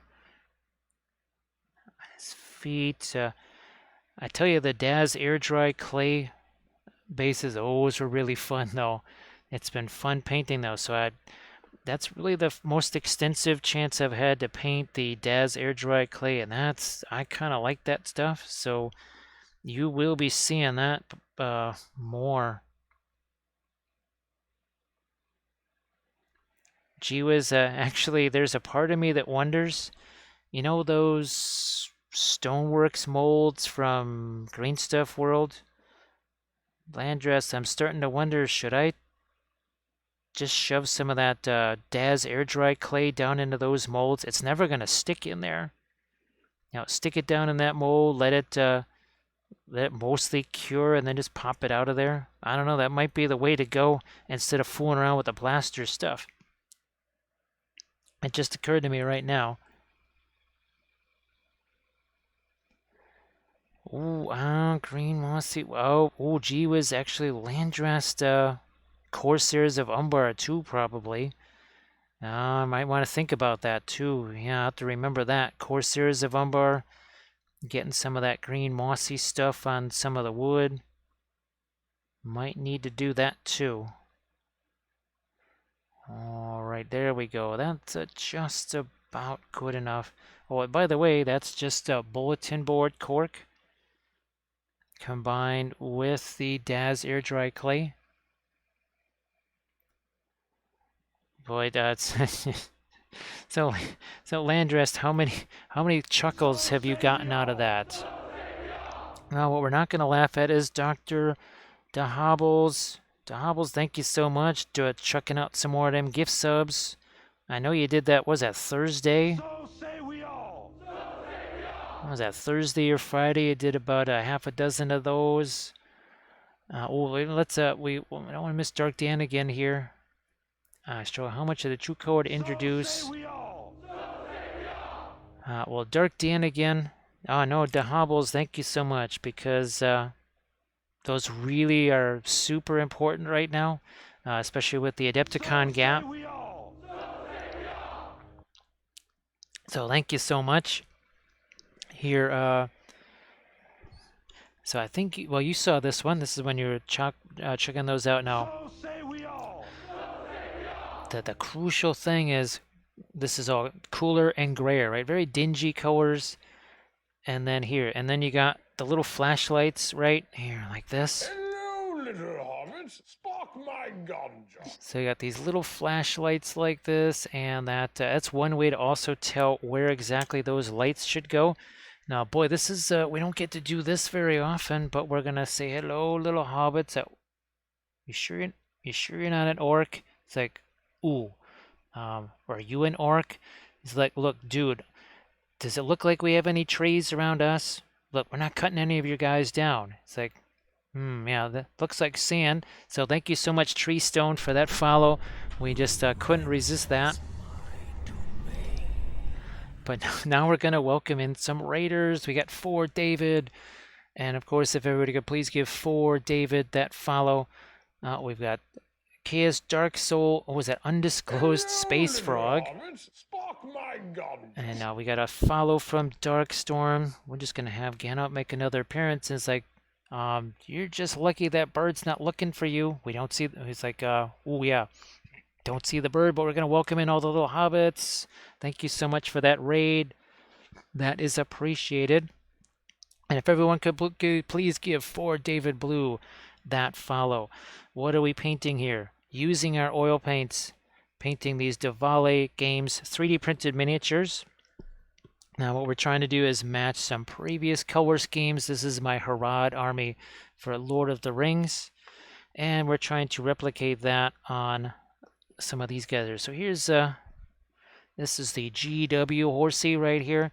And then this is the Davale horsey. You can see the freehand designs. We've kind of brought this pattern over to here. We got some nifty little golds. We've got our fun little sand dune style base. Maelstrom, welcome into the stream. Oh, thanks so much, Undisclosed Frog. Now here's our last couple of days streams. This was Thursday. This was yesterday. So you're looking at about 10.5-ish hours of stream time. Object source lighting, freehand, all start to finish. When we started with these guys, they were just this. Yeah, they were just some brush on primer. 5.5 hours here, 5 hours here. We got these guys. Yes. TC Gentry, nice to see you again. I hope that you're doing good the last few days. Here's, this is what we painted, believe it or not, 3 weeks ago today. I do believe so. This was the first of our Ukrainian Marines that we painted. This was very fun, all in oils. St. Michael's Cathedral, the Flower Maidens, the sunflower thing, Snake Island flag there. So that was very fun. And then we just kept adding on to these. And all of these were painted on stream. And all of the streams are saved just like a YouTube channel. So if you want to see these being painted, you just have to go back and check out those streams. Jakendar, nice to see you again. Hey, how the heck have you been doing? And sometimes we also paint some busts. So these are 3D printed. These, both of these, I think we did 5 of these Printomancer busts here. Yeah, this one was very fun with the object source lighting. Oh, thanks so much, Dark Storm. Appreciate that. And of course, thanks so much for that follow. Here, let's get back to let's go back to this guy. We haven't messed with him in a bit. Just want to make sure that we've got these hooves the way we want them to be. I could always come back with some weathering powders here and kind of dust over some sand. So thanks again for that raid, Darkstorm. Appreciate that. The oil paints that we're using, we've got a couple of different brands here. They're just regular artist oils. Winsor Newton and Gamlin, very similar in price. Very similar in quality. They're solid. They're good. We like them a lot. Now, you want to go a little bit fancier, a little snazzier. Williamsburg. Again, all regular artist oil paints and start to finish. Start to finish 100%. Just like, again, some of our, here's another Davale miniature right here. A little bit of Witch King action. A little bit of object source lighting on him too. We're going to get back to this guy, and once again, we're going to try and get some of these, like the shading on the legs here. Get that finalized, and also here on his belly, on his neck. I think we could probably use some lighter colors here. So see how we just plop that paint on there? We're going to take another brush that really doesn't have much in the way of paint. And so we're going to just spread this around. So you notice there's no layers there, right? We just took that color. We could just call this a blending brush, and we just push that around. That's where the time savings comes in, big time. It takes about 70% less time for me to paint a miniature with the oils. It's really spectacular for freehand because, I don't know, let's say you don't like it, just wipe it away. Yeah, I say, you know, that freehand really doesn't work there, or it's not quite the right size. I'll just take my blending brush, and it's gone. It's been wiped back into the to nothingness, and we start over again. No big deal.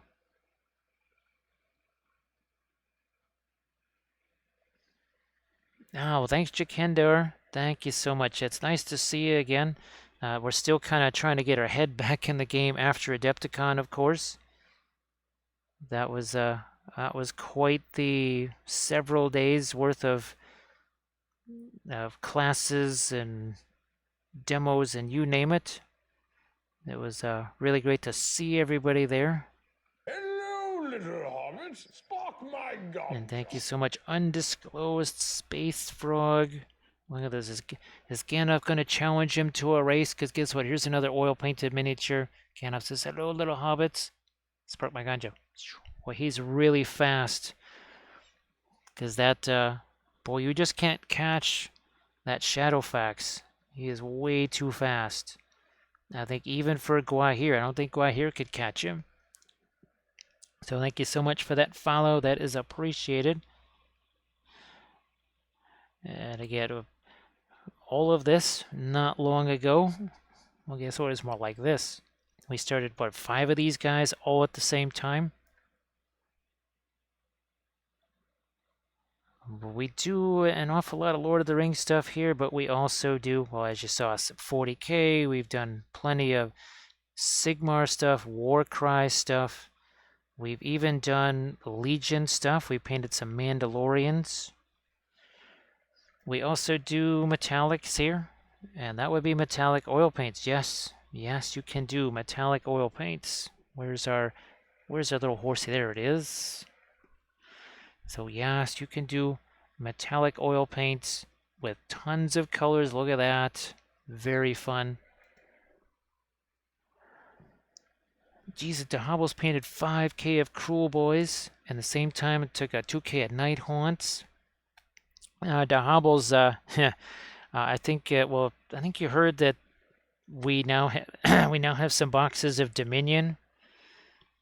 So we have Cruel Boys. So I guess that means we will have to paint some Cruel Boys, probably an army painting series.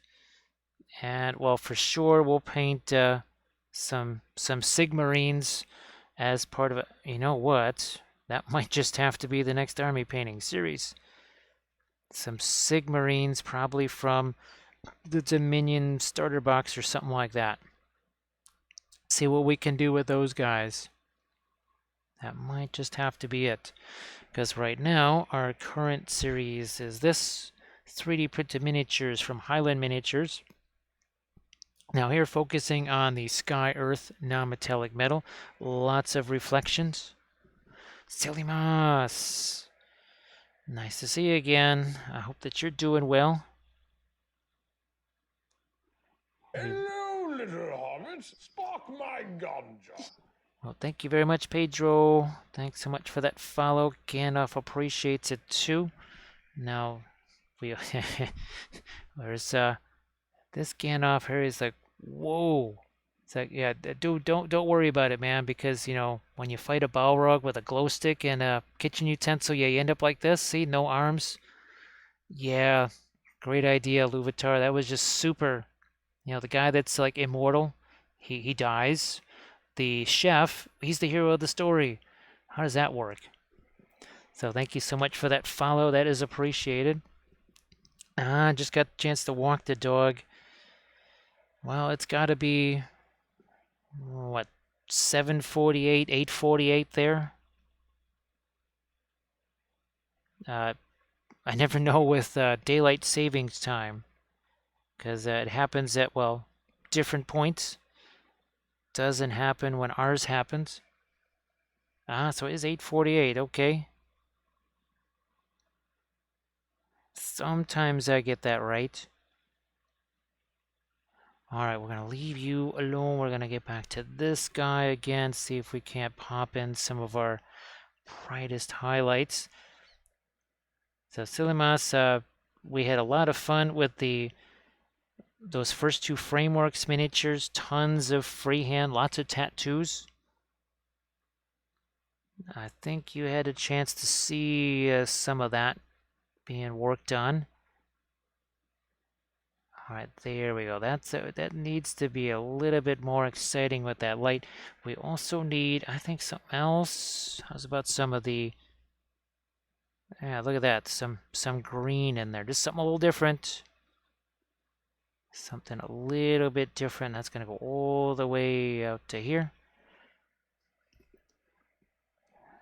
Because if you look at this blade here, we had to reflect the ground. We had to reflect his arm right on the blade there. Let's see what we can do here on the bottom of this.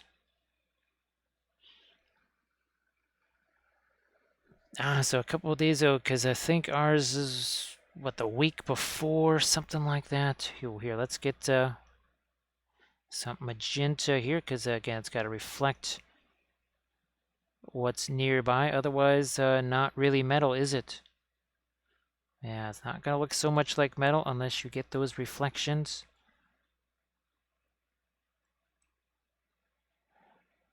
Maybe we'll tone down some of that lightest magenta. Well, maybe we go back in with regular magenta now. This has had a chance to set for a bit. What do we got to do?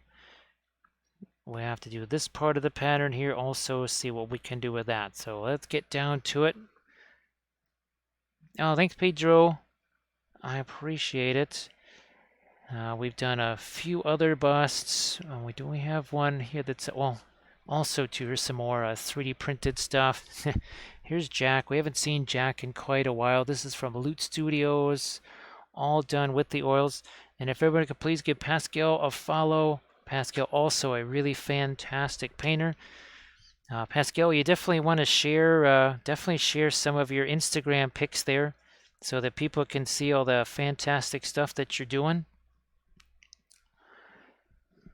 So yeah, Pascal, I don't think you had a chance to see these because this is only in the last 3 weeks that we've done these guys. This was the first one right here. And then, well, here's some more. We did 5 of these all together. We actually did some videos on the conversion process and other such things. Now, we did a whole group of 5 of those. We'll be, speaking of Instagrams, we'll be throwing those up on Instagram probably next week at some point. All right, let's get down to this freehand right here. And it's going to start here, and we're going to do the same, all the semicircles. See a half circle there, half circle down here, and that creates a diamond shape. Then we do another half circle here. And the sweet thing about the oils is if something goes a little bit wrong, all we got to do is wipe that away. So again, everyone, please give Pascal that follow. You'll be really glad you did. Actually, Pascal, when's your next stream gonna be? And are you is it that one bust that I've seen your various work in progress on? So again, half circle, 2 of them creates a diamond. So later today. So everybody, please give Pascal that follow so that you can get that notification when he goes live. Poof, there we go. Let's fire a little bit more of our... Let's keep moving across this way. If I feel like there's too much paint on there, I can always basically kind of ditch it somewhere else, or we're just going to throw some of it over there. Just get rid of some of what we felt like was excess paint on the brush. We're also trying to work with the flow of the cloak right here. We're still trying to set up the new workstation there. All right, let's do that here. Again, continuing that same, doing the 2 half circles, connect them together, and as you do 4 of those, you end up with a diamond shape in And that's going to get filled in with the yellow, of course. And then inside the yellow is that little bit of the red. We're almost all the way across here to the beginning point. And that's exactly where we wanted it to end. Boom. Right there. So solidify some of these lines again. These are 3D printed miniatures from Davale. Let's see, printing goes ever on. Davale, Kurzlook, Medbury. We have several. Now, just Lord of the Rings themed. We also have the Arch Villains. So that's the stuff that we're probably going to be streaming during the week. Is some of the Arch Villain miniatures. We have a bunch of those all printed out. Just gonna get those prepped tomorrow. We also have now some more of the Armada ships. So this is another thing that we've been working on quite a bit here. We have painted a ton of these. Pretty much everything that Mantic has as far as the Armada ships goes. Yeah, we painted it. All in oils, of course. Those are a couple of really big ships there. We, of course, love our object source lighting, don't we? Here's our Moria army, and look at our Medbury dwarves. Again, we'll be painting some more Medbury stuff soon. Because, well, Medbury, right? And that would be some elves, and they're going to be sort of a winter theme. Because I've always wanted to do a Lord of the Rings sort of winter theme elf army. I never had a chance to. Now that I could print up the same exact army as many times as I want, I can do whatever I want as far as a color scheme goes. So yay me. Usually you've got that, you have to sort of anxiously go, okay, what do I want to do for a color scheme on these? Because, well, you got one shot at it. So what do we got here? Just got some of the white, and we're just going to see if we can't get a couple of decent little highlights in here. So we got the serpent there on the quiver. I think we need to get some more darks onto this too. Yeah, we have an awful lot of lights there. Probably need to get some darks. Now let's get to some of that yellow we're talking about. I don't know, let's get some cadmium yellow in there. Also some of our brilliant yellow pale. And then we have to fill in these guys. It also is going to sharpen them up a little bit, reorganize them just like that, the tattoo stuff that we did on that fantastic ogre. Gardito, how are you doing? Welcome aboard. Yes, guilty as charged. That would be moi. That is me. So thanks so much for joining the chat. Appreciate you being here. Hola, as they might say. Alright, there's a little bit of our yellow there. Some more over here. I think we just have a few more of these to do. Just a couple of more. Let that be in shadow. Over to the other side. Thanks, Gordito. Yeah, this, well, usually my stream days would be Monday and Friday, usually starting about 7:30 Central Time, that's US. The Saturday stream usually starts earlier. We started later today just for, well, reasons. And Thursday stream, that's kind of a wild card. That typically starts about 11-ish o'clock my time. And, well, sometimes we're doing 2D art, sometimes we're sculpting. We've done terrain on the Thursday stream. That really is quite the wild card stream. Never quite know what's going to happen there. So I hope that you are doing well. And again, thanks for joining me here. Appreciate that. and really, really enjoy Twitch. It's just so much fun. Fantastic community. We got a chance to see an awful lot of other Twitch streamers at Adepticon last weekend. There was a bunch. And again, it was really fantastic to see them all.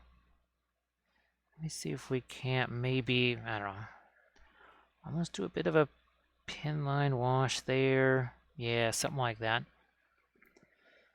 So right now I'm painting some figures. These are 3D printed from Davale. There's some Lord of the Rings Harad figures. So we've got a serpent rider here, and I do believe that's kind of a Hasharan, like an assassin type. And that's, oh, here's another Davale figure. Again, this is all part of my Harad Army. You can see that this is one of the GW figures here. So that's these are just your regular Harad, and now we're getting kind of into the elites, and we are using the Davale figures for that. Now, thank you very much. Yes, so last night, here's the thing that we were painting. Start to finish on this guy, about 5.5 hours-ish. Again, that is one of the new Frameworks miniatures. Had a blast with all the tattoos, of course, and then the night before was this, the Minotaur, right there. He was really fun too. Just a little bit of object source lighting. What are we going to add here? I'm going to take some of this radiant blue, and we'll see what we can do on his face. Right, we got to tighten up some edges on this. With the oils, it just does make it a little bit easier to do those really small, tiny edges. And of course, you can always go back and watch the past streams. They all are saved as highlights, and that would be the entire stream. Again, start to finish. I can't organize them into playlists like you might be able to, say, with YouTube, but at least it's saved, and you can kind of get the general idea for sure. I know it's more fun to be in the live chat and be able to interact. But well, like this one here, this one's gone over 6 hours now, and that's that's a little bit longer than a YouTube video can be. All right, let's see if we can lighten up his face a little bit here. I don't know, is that light enough? Maybe we'll do this. See what happens here.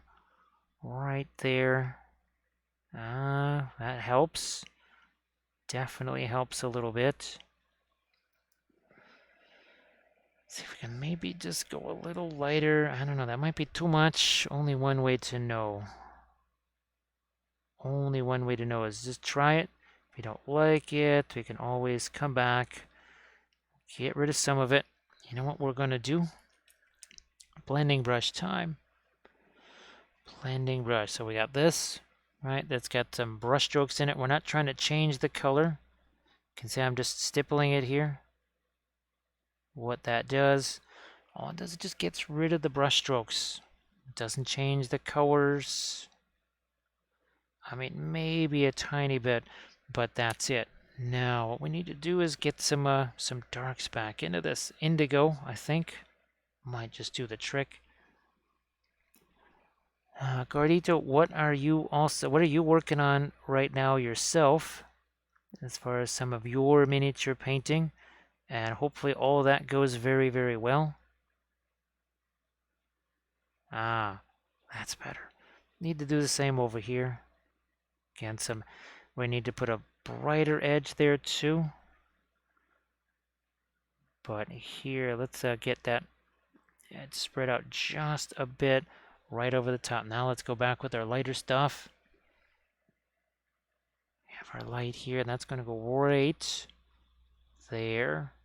You can see we're almost sort of stippling that on. Generally, with the oils, you're going to want your thicker paint over your thinner paint, vice versa. Sometimes, though, you just have to go like this and just sort of stipple that on to get it to really adhere, really stick. Also need our top edge here. You can see that it's not a solid brush stroke, right? Now here we're just going to take that and pull that across here. I guess we're going to do something like that. And we're going to take something that we can use as a blending brush, probably this. See, I got that big old blob right there. So I'm just going to take that blob, just pull it this way. We've got too much light here. So we took away some of that light. Turquoise, yeah, let's use the turquoise here. Radiant turquoise. Get sort of sky blue. I mean, this part of it's supposed to be reflective. It's pointed towards the sky. We should probably get some of the sky on there. And we did, and that's very much like right here. See the sky earth? A lot of the same thing using that radiant turquoise. Same idea. I paint mostly with acrylics. Well, Gardito, I still actually do stuff with acrylics. Where's our, here he is. So this, because it had to absolutely be dry at a certain time point, this was all done with acrylics right here. And this is my converted Prince Imrahil. So that was very fun. So super lazy, that's one of our, this was done in that tutorial video that I've been talking about with the Daz air dry clay, just like all these other ones here. So that was actually sculpted with the Daz air dry clay. And that's, I think it's not well, it is actually numerically, it's the most recent tutorial. It was just posted to the Patreon page right before we left for Adepticon. Now, I'd like Gertie to appreciate that. That was part of the, what was that? Oh, the Emmy SBG paint contest thing that was done on Firstborn Paintings Instagram. I think there's maybe another one coming up in May or June for us. I think right now he's doing a kind of a beginner one. Where's my Fanchon Red? There you are. Now we need to get some tiny little eyes of Sauron into this. Into the yellow there. We can do about maybe 3 of those before we have to come back over here and replenish that brush.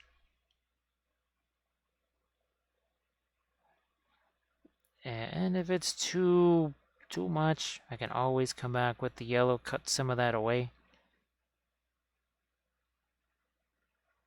Now we've got to get some of the magenta into our half circles here. We got a couple more of these to do. Last one. And we can even see it on the horse here. We got to get that little bit of magenta there right into that part of the freehand. All right, where's our magenta? That's over here. Let's grab some of that. And we'll have at it here. So the pattern itself, all it is a bunch of really simple shapes. You combine enough of them together, you get something that's more complex. Now, I used to think that the freehand was all these really super complicated things. No, it's really just a collection of simple shapes. That's all it is.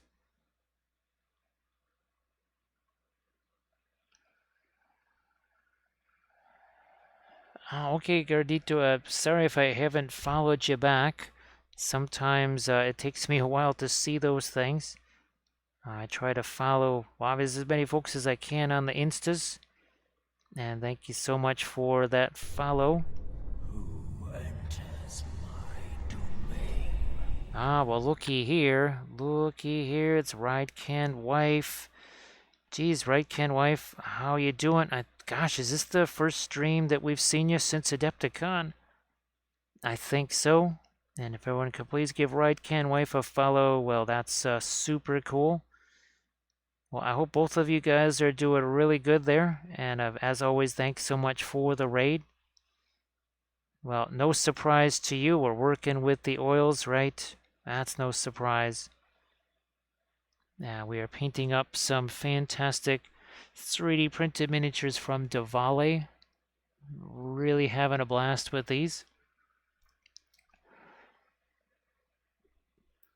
Thanks, Gardito. Yeah, sometimes I don't always see things right away.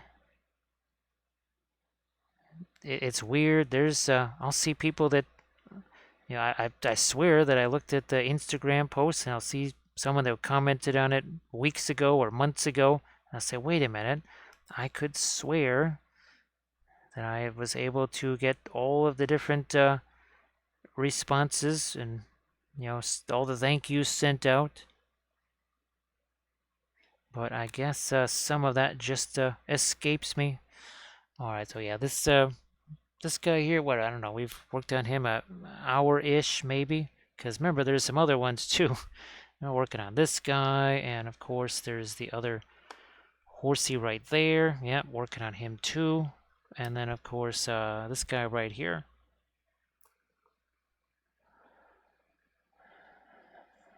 Oh, Lethal Shadows, nice to see you. I wasn't sure if you would be in here tonight or not. I got a much later start than I normally do.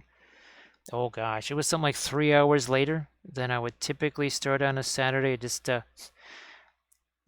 didn't quite go according to plan this particular Saturday. So glad that you're able to join us here. There, Right Can Wife is back. So yeah, I think you heard me talking about the large format printer that, well, it's going to be a wee while before we get that thing set up because it needs a whole new area. There's no way I can squeeze that in to where the other printer is. And actually, Lord Lethal Shadows, if you want to post a link to your printing service there into the chat, I think you did it last night. But yeah, pop a link in the chat there so that if people want to try and, because I know a bunch of people that would love to get things printed out, but they do not have a printer and they're really not likely to get one themselves. So it would be nice if that was another option for them. All right, can't wait to the 5-hour streams, bread embroidery Saturdays. Oh, but prepping for a move to British Columbia. But right can wife, I've seen that happen, that stuff, and that I'm sure I would lose track of my overs and unders. I know I would. So I salute anybody that can do that, and especially do it well, and especially do it on stream well. So that's fantastic.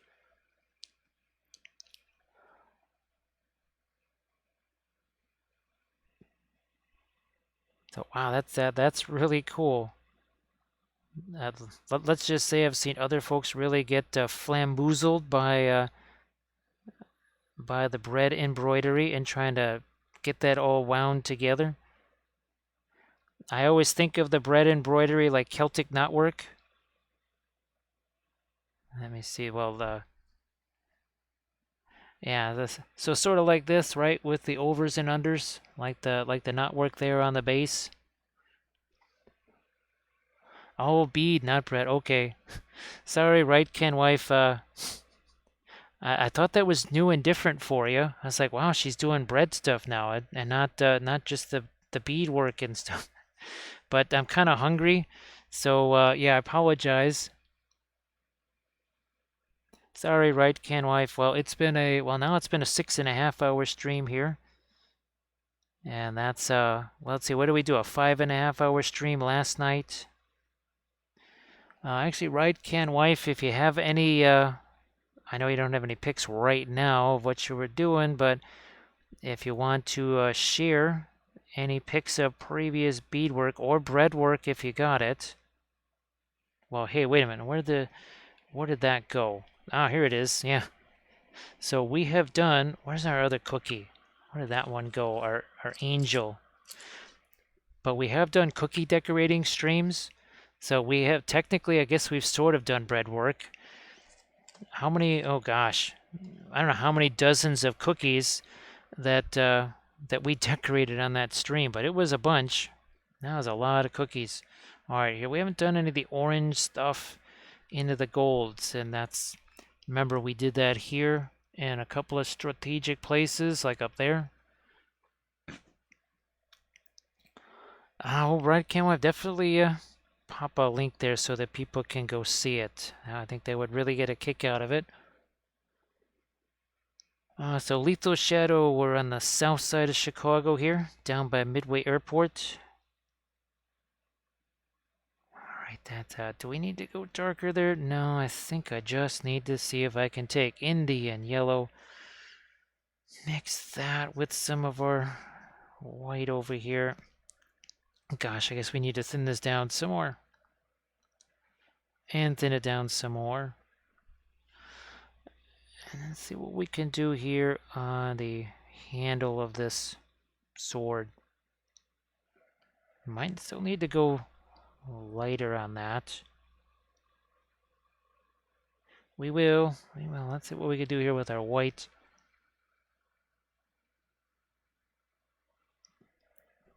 Let's see. Well, I do believe when it comes to the D&D, most often the character that is fun, and I don't play D&D very often. It's very, very, very rare. I think, well, Deadlands is the one that I actually played really the most. Bards, that me tends to be the bard. Yep. I've had at least 2 bard characters that I've either played on charity streams or whatever. That would also include Randall Snodgrass, the bluegrass bard, who plays a +1 master-crafted washboard. Yes, he plays both kinds of music, bluegrass and bluegrass. So both kinds of music he's well versed in, all the variety of music you could possibly have.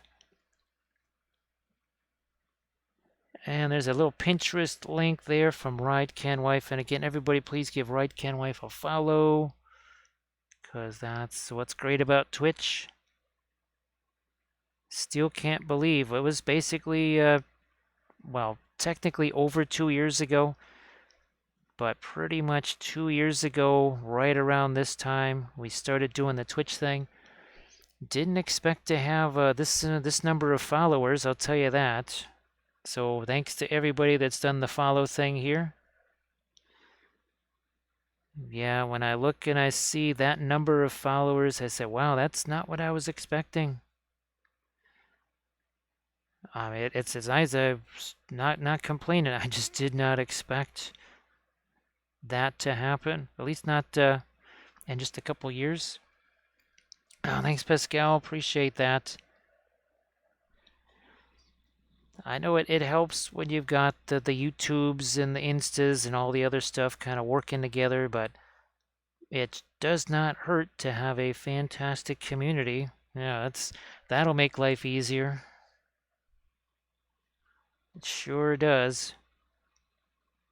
Definitely made the whole streaming thing very fun, because it's a process. It's a learning process. So actually, Pascal, how many... You've been doing it a couple of years too, right? Maybe a little bit longer than I have, I think. Oh, thanks, Red Can Wife. Oh, thanks, Lethal Shadow.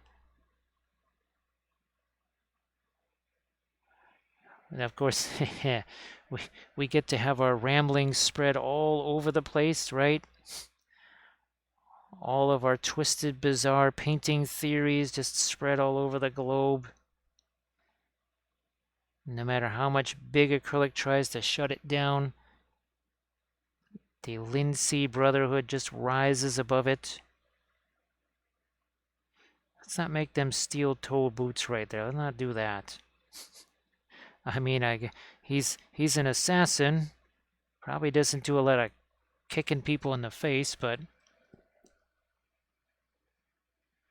Oh, thanks, Doji. I appreciate that. And of course, Armored Wolf has helped it all along, doing all the moderation stuff, because that would have been really difficult to do myself. So we also have to give a huge round of appreciation to Armored Wolf. Been there since the beginning. Oh, thanks, Lethal Shadow. Boy, I tell ya, with all the crazy stuff that life throws at us, we could definitely use a place where we can kind of go and be able to just kind of hang out together. It is certainly very nice.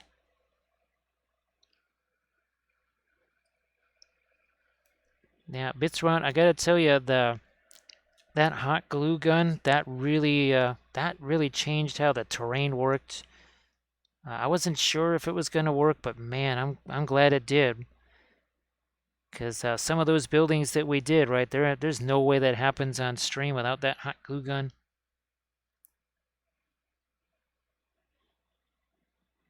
Well, Lethal Shadow, it's all good. I think, boy, it would have been tough to try and squeeze everything in.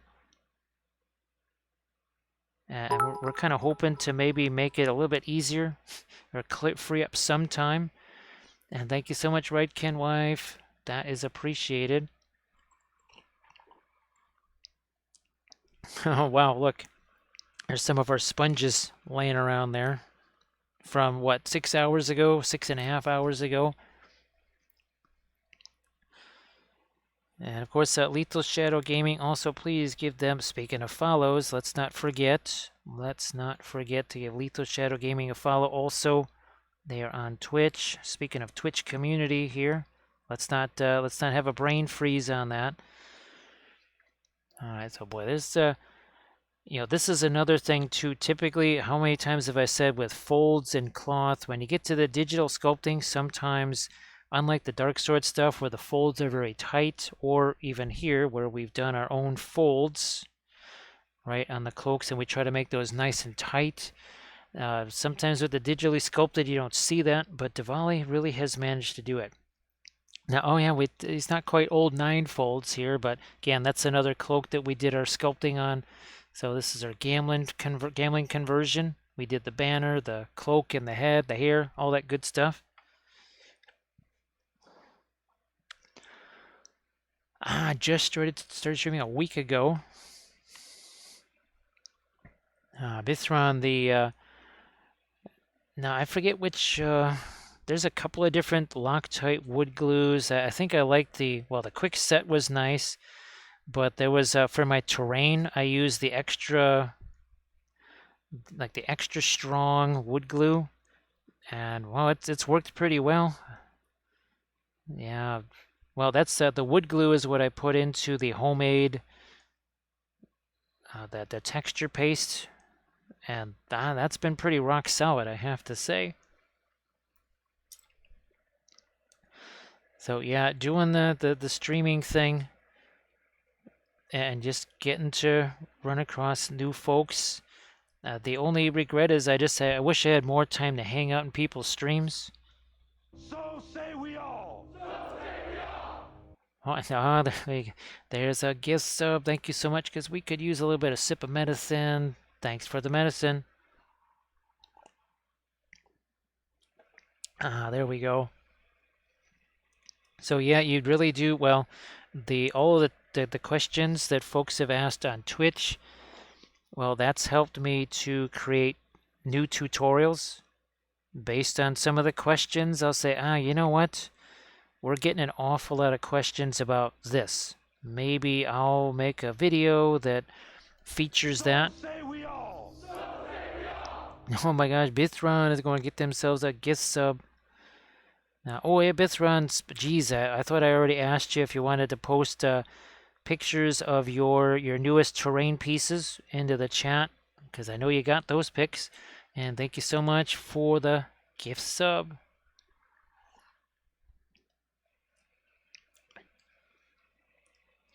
And you know what? I'm going just right here. This is the we didn't have this before with all the other Harad stuff. We did not have. So say we all. Didn't have that radiant magenta. Still haven't tried the radiant red yet.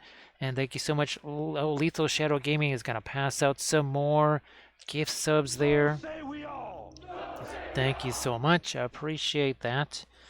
Oh, here, let's lighten this up just a smidge again, shall we? So, where's our original one? Where's our original one? There you go.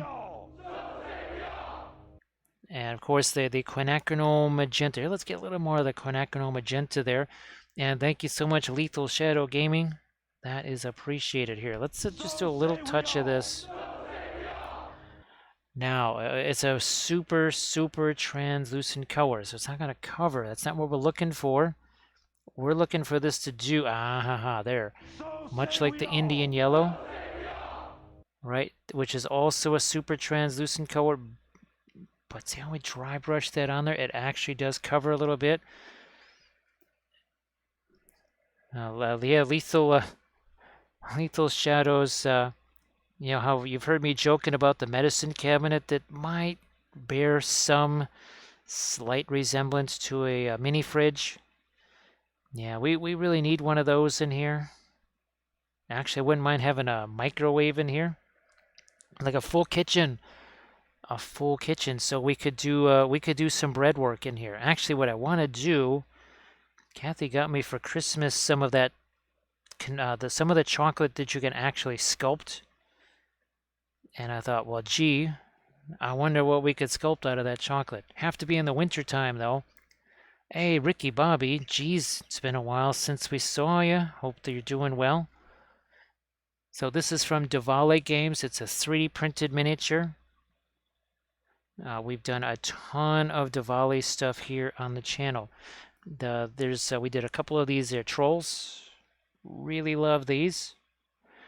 And they all one piece. Really, really nice. And here, let's check out this. Beauty of the 3D printing is that if we want, we can print things out bigger. This was printed, oh gosh, about 2.5 times the size. And again, fabulous Galadriel figure from Davale. And that was a, 3-part video series. Use the same simple stuff. Actually, the same stuff you're seeing here on this base. Seriously, 90% of that, all it was, here, let me get back to my scene. Bulletin board cork, that's it. That's all it was. That's the same, same thing here. So bulletin board cork, that's what the majority of that diorama was made out of. Ricky Bobby, I haven't printed any broken anvil stuff. I have seen it. I've seen it. It looks really nifty. I don't believe I've actually had a chance to print any of that out. Well, there's so many fantastic digital sculptors out there, right? So many fantastic Patreons. If you had the wallet for it, you could probably do hundreds of them because they're very different, right? The bank, Bithron, I remember the pictures you sent of your bank there. Well, the start of it. And that's all. I really like the playability of it. And I know we were talking last night about the replayability of it. Because, oh gosh, what's the thing that I hate the most is a game where people are obviously just avoiding the terrain. It's just something to be played around instead of with or in. Boy, Ricky Bobby, I could swear I've seen that too. Yes, I know I have. I know I've seen that too. All right, right can wife. Well, thanks again for the gift subs too. Thank you so much. Appreciate that. Shower sounds really good right now, actually. Now here, we're thinking, are we going to reflect the blue onto this? Not sure. Let's just see. I'm going to take this. A little bit of the blue there. Then we're going to try and take some of the darker blue and take some of that away. All right, there you go. So this is from Davale, Davale. So is this one right here. Actually, we have this fabulous one too, a Witch King there. Oh, and these especially. Where's those Marauders? Here, we look at this. They have 3 different poses of these. First of all, the Failcast miniatures, probably $50 or something like that. And it would take you 10 blisters to get one maybe usable figure, or you print out as many of these as you desire. And again, 3 different poses. Um, I think, ironically enough, this is the same pose, but we have a couple of these printed out, and this was another basing video that we did. Look at our little skelly friends there. So we'll probably be doing this in a video at a certain point. Hey there, nothing to see. Well, I got a really late start today. It started almost 3 hours late. So we actually have been streaming almost 7 hours now. Yeah, it got a later start. It was, today didn't exactly go according to plan, and not at all. It would be nice if it would have, but just wasn't one of those kind of days.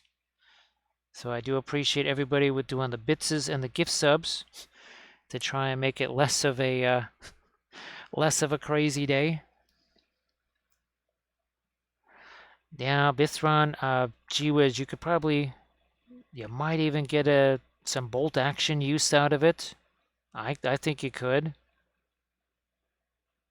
I could certainly see some bolt action usage there. Here, how's about some yellow? Brilliant yellow pale mixed with that Indian yellow. And then there's this right here. That's going to be difficult because this is literally the only part of this design that we see. And that's what we're looking at there. So you can see we're trying to work that in. Now, Scarlet, Fanchon Red maybe. I don't know. Let's see if this is too thin. We haven't messed with this in a while. There we go. It sticks. That's good. Wasn't quite sure. I think we have to come back at some fresh applications here. Yeah, nothing to see. It wasn't the most fun early portion of the day. It's a little bit ragged.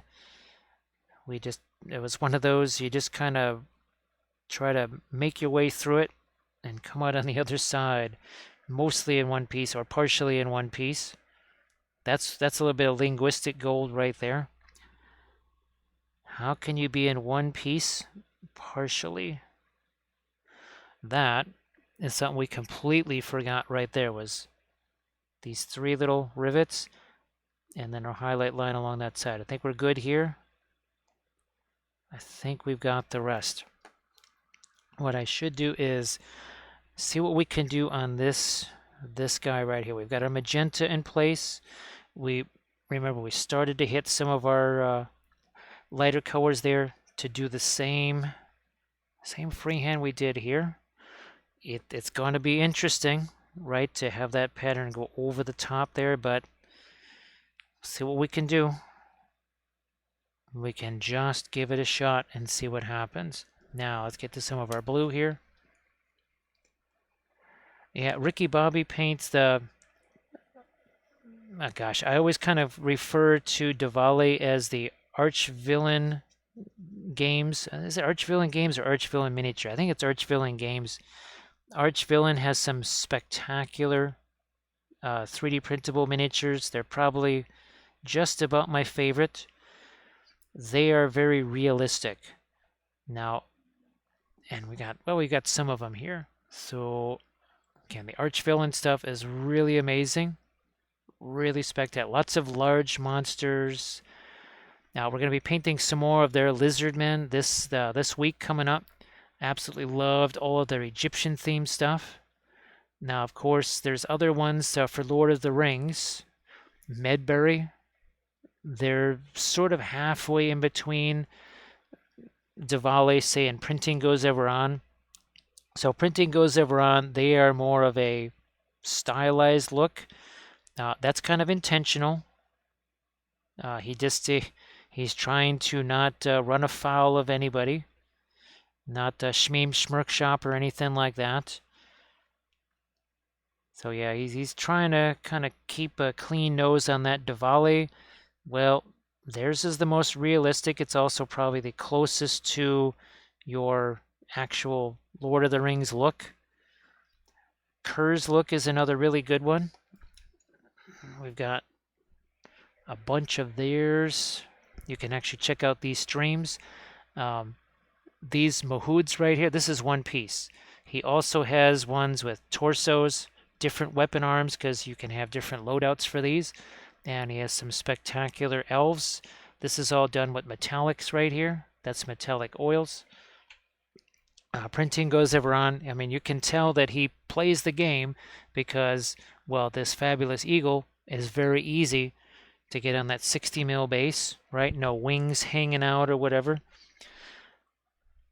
He's about to do his third. Yes, oh my god, it's hard to believe that he's doing his third Fell Beast.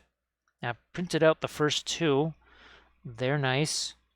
And now he's doing a third Fell Beast for this month.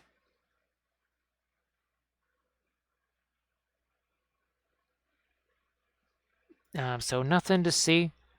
It's typically Fanchon Red mixed with either something like the Brown Matter or Fanchon Red mixed with the Egyptian Violet.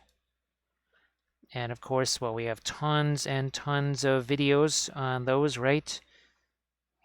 Let's do this. Let's get some of our lighter color here, some of our lighter color there. Boom. There too. And that's what we did here. The pre-glaze, mostly Fanchon Red mixed with Brown Matter. A little, every so often, little bit of our Egyptian Violet. I mean, it's such a nice, intense color. I mean, it's a fantastic color for sure. Get some of this lighter magenta here. I don't know, maybe I want to get too light with this too quickly, so we're going to back off a bit, bring some of the quinacridone magenta into this. So Ricky Bobby, we did several of those dwarves with the Vault Warden teams. Actually, I think I have. It's going to be hard to reach them here, but I think this might be one of the Vault Warden. Yeah, there's that's from Davale. Yeah, we painted him on stream. And then, of course, well, they have tons of wargs, fell wargs, regular wargs. We painted this one in one of our tutorial videos here. So again, we do really enjoy the Davale stuff. Now, I think of all of the 3D printing, in terms of Lord of the Rings, you're not going to get that many sculpts every month. You will get much more out of, say, Medbury, Kerr's Look, Printing Goes Ever On.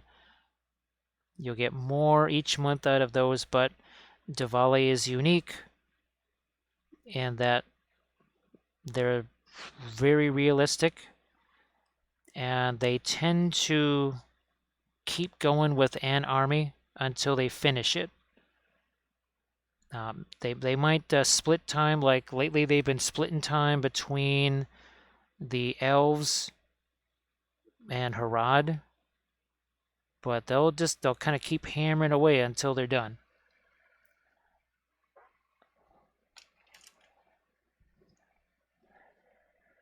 Well, Bithron, we always talk about that. Sometimes you need that change of pace. You know what? I'm gonna here. That's my blending brush. I'm gonna go back. Oh, asphaltum. Let's grab some, maybe a little bit of the brown matter here, and let's revisit some of our darks here. Again, we're just trying to get this guy up to speed where this guy is, right?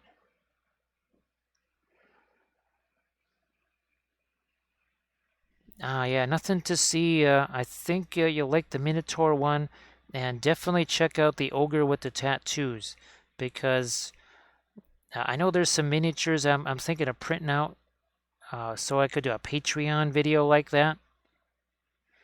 And oh geez, I don't know, did you have a chance to see the Ukraine Marines?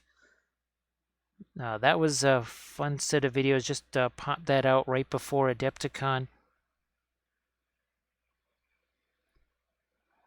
Let's see. Let's see. Oh, you had the Diwali early on. Or was it? Let's see. Who's Oh, Titan Forge. Titan Forge tends to have some bigger scale. I think they've maybe done a smaller, like a 28 and 32. I do like Titan Forge. I do like Lost Kingdoms. Of course, it's just, well, with the Lord of the Rings stuff, I'm actively helping those folks and just trying to promote their stuff. So that's kind of why you see those. The other ones, well, obviously those are for things like army painting series and especially stuff like the Archvillain. All right, time to hammer home some of the rest of the free-handy stuff here. Let's do that on this guy.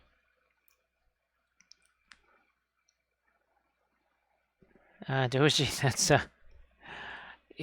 boys, it's so darn addictive, and I never thought, well, like the Kurzlook, I just kind of stumbled across that on one of the Lord of the Rings Facebook groups, I think, yeah. And then the next thing you know, there's all the Kurzlook stuff. Of course, it's made it possible for me to do that. Well, not just one of every army of Middle Earth, but Legendary Legion, and potentially even, well, have a Winter Elf army. Our Arnor stuff, right? I want to do all 3 Arnor armies. Cardolan, Arthedain, and I can never remember what that begins with an M. It always drives me nuts that I forget what the 3rd kingdom was.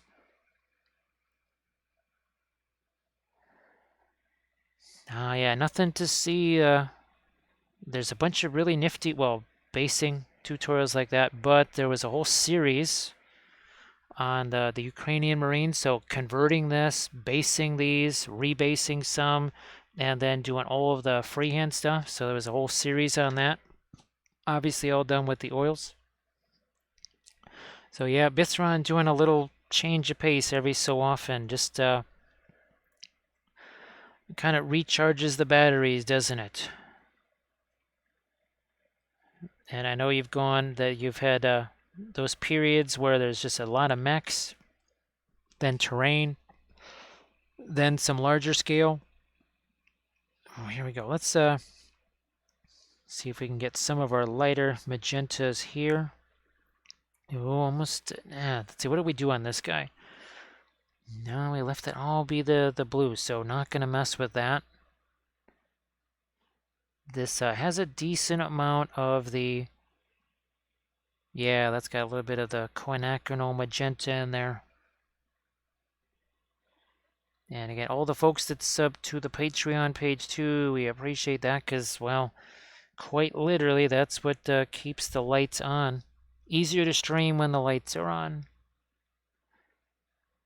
I have had to paint miniatures by candlelight. I've done regular 2D art by candlelight.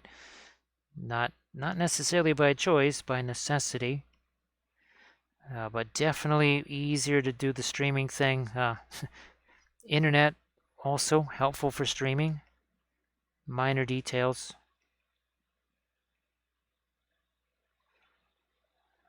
All right, what do we got there? I think we've got that pretty well set.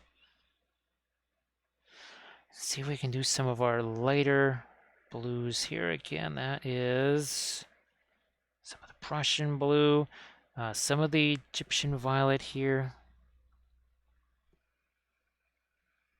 And thank you so much, Armor Wolf, for posting the link to the Patreon page. That is appreciated. We are... there's going to be some interesting things, I think, with some of the 3D printed terrain bits coming up.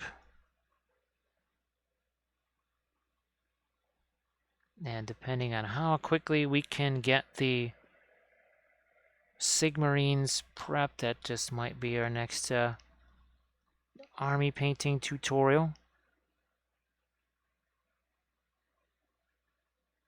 And maybe, I don't know, maybe we do those in true metallic metals, because we're doing non-metallics right now. So why not some true metallic, and do it true metallic gold. Could be very interesting.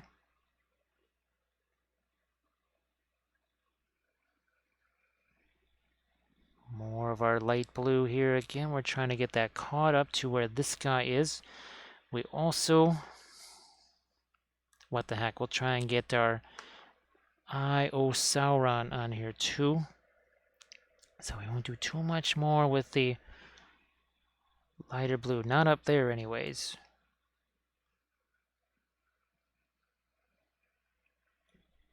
So Ricky Bobby, there is supposed to be coming this way. I don't know how long it's going to take to get here. We do have the new Scale 75 stuff. They said they would send it over here. They may not like what we have to say. Because, well, I just don't use one, even now, right? I've got at least 3 different paint lines that I use. Never really just used one paint line for anything. Always had other paint lines as part of it. So they may not like that too much. I think we will have to, for sure, use other paints with them. I don't think they can kind of survive on their own. Alrighty, let's do, if we can, that... do we want the cadmium yellow? I don't know. Here, let's get to something like this. It's got some yellow in it. The paint's going to be relatively thick here, I believe, too. Hello, little hobbits. Spark my gun, John. And thank you so much, Shaky Sable. We're not using a sable right now. We basically just use the synthetics here because, well, it's hard to get those sables, but thank you so much for that follow. It's like you could just use your own hair, just cut the end off, right? Like, look at this here. That would be some great Gandalf sable. It's a wizard sable. So thank you so much for that follow. Appreciate that. Yeah, let's get to a bit more of our orange here, shall we say, on the outer edges of this. Let me look here what we've got. Here, let's just go a little side by side. Might just move this down a smidge, and of course we're going to let that sit there. Believe it or not, you let that paint, even just give it 5-10 minutes to set. It is amazing the difference that it makes. All right, let's get down to this part of the freehand here. What have we here? Let's get some of our dark blue again. Prussian blue, Egyptian violet. Ooh, that's an awful lot of Egyptian violet there. Boy, oh boy, what's going to happen with Prussian blue and Egyptian violet teaming up together? Those are 2 very potent colors. It's the same thing that we've done all night long here. We're just going to combine these simple, easy shapes. Oh, it is just a couple of half circles. And those 4 of the half circles side by side like this, well, they create some kind of curved diamond shapes. And the same thing here. We kind of built this freehand, right? We started with the circle. We kind of built out from there. And just like with this, we're going to come back and clean up some of the edges like we did on this thing last night. So looking forward to getting some of the foliage on that guy. There, that's now this has an awful lot of twists and turns to the folds here, so it's going to be interesting. Right, we have to follow the stretch of the fabric. That can be difficult when it comes to any sort of a freehand pattern. The more complex it is, the more interesting that gets. And we'll just say interesting. Here, we got to go back, get some fresh paint here. Fresh paint, fill this in like so. There. And here in the shadow areas, I'm just going to let that disappear. Don't really care. Just let that disappear in those shadows. Here we're going to try and work some of our darks in.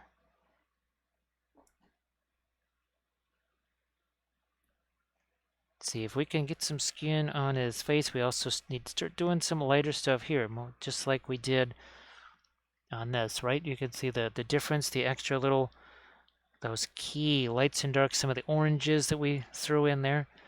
All right, well, Gardito, thank you so much for hanging out, and great to see you. Glad that you were able to find us here.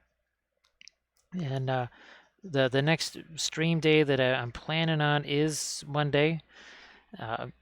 Again, sometimes that is subject to change depending on various factors. Well, just at least for right now, there's it's hard to predict. All right, that's a little better. Let's get the, I don't know. Let's try some of the brilliant yellow pale here. Just find a spot to work that onto the palette.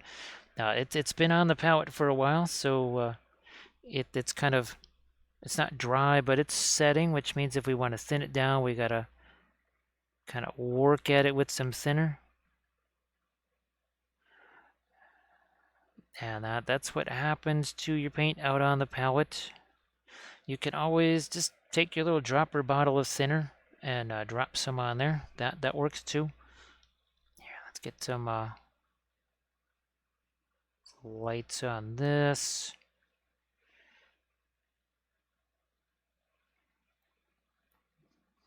Oh yeah, fletching.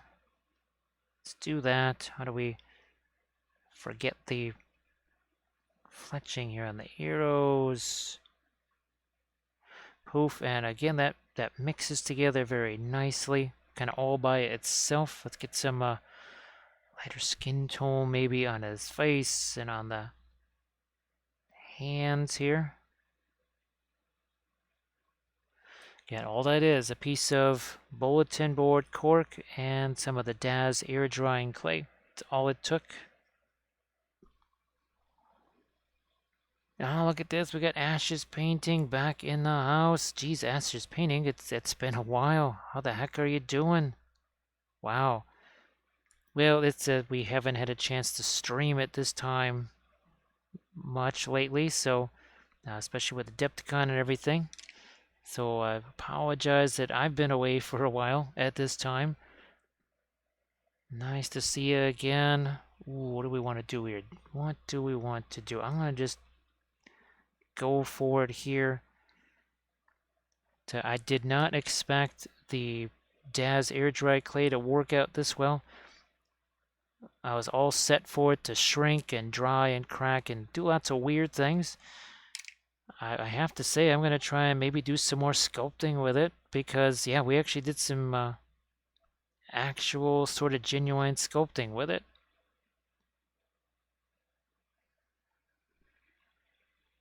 I think I can maybe go a little lighter with it. I don't know. We'll try it here. Let's let me look at this. Yeah, looking at that, we could go a little lighter. Yeah, that was the first one that we painted, sort of a color test figure. it's really weird to have painted that much of an army and they're still doing color test figures. Well, part of it is it's a more elite unit of the army, and it's also, well, a whole different miniature company. Again, just like where's our Davale merchant guard there. Again, you can see the reflection. It's very important, reflecting the ground, reflecting the clothes there. Same thing here too. Well, then you got a chance to see the crazy tattoo stuff then. Yes. Now we got Neshland. Neshland, how you doing? Again, I think, wow, yeah, again, the weird stream times around Adepticon. Sorry if, oh, and of course, missing an entire week of streams because of Adepticon.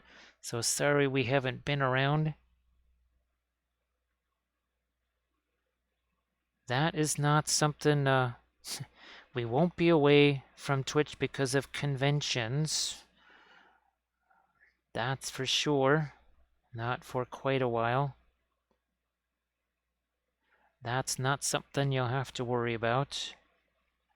All right, what I'm going to do is see, where's that green? Here's that, and that's going to go right there in the center. And then we're going to fade that out either side. Right, now this, what's a Prussian blue here? Maybe? Maybe, I don't know. Try it here, some there. All right, that's good. We'll have to double down on that, make that a little lighter. Here, what's it reflecting? Possibly that. So maybe we'll just do this. That's basically some of our ground color. Bow, I don't know. Let's lighten this up here somehow.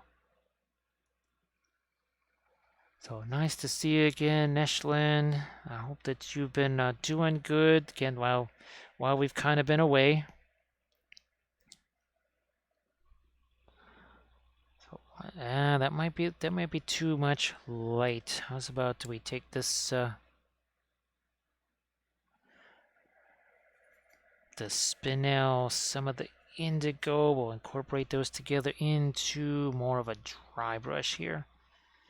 So this is how you can get the darker oils, which usually very thin, right? Or very translucent in comparison. Your lighter colors, the opaques, those are the ones that are going to cover. But it's pretty amazing what you can do with this crazy dry brush stuff with the darks. I mean, I'm going to put it there on the miniature itself. Why not? Because reasons. Glad that you're doing well. We've had a lot of fun working on the new frameworks miniatures, and of course, hard to believe that it was only 3 weeks ago. This was the very first one, and then we did the whole, the next 4 guys just in the course of 2 weeks before Adepticon. So that was super fun. Here, what are we gonna do? Prussian blue. Here, ooh, look at that. So let's double down on that green here. We'll take the brilliant yellow pale, the radiant green. Let's really go for it here. Not too much, but that needs to connect to here. We need a little bit of our light on that side, not that much of our light. There's no mistakes with oils, there's just, well, this. We're just going to take that and move that right over. Get rid of that. Try it again. Well, we need this to be lighter anyways, so there we go. Boom. Right? Again, no mistakes with the oils. Deuce. Yeah, well, that later start, boy, I was really, I was hoping to begin earlier, but I suppose it all worked out for the best. Where's that turquoise? I don't know, let's use that. right over here. So I hope that you're still doing well there, Deuce. Oh, geez, I wonder if some of the other folks that are still usually streaming this late at night are streaming or not. I haven't even had a chance to check for hours. We've been a little busy. Let's, you know what? Been talking about it, and it's gonna drop a thinner right there. Boy, that's awful thin. See if that's still gonna work for us here. Ah, it still does. So clearly, paint that was already there was thick enough. Let's do some more here. So initially, what kind of miniatures you painting out? At least I hope that you're getting to paint some miniatures. I know a lot of people's schedules lately have just been too insane to be able to get much in the way of painting done.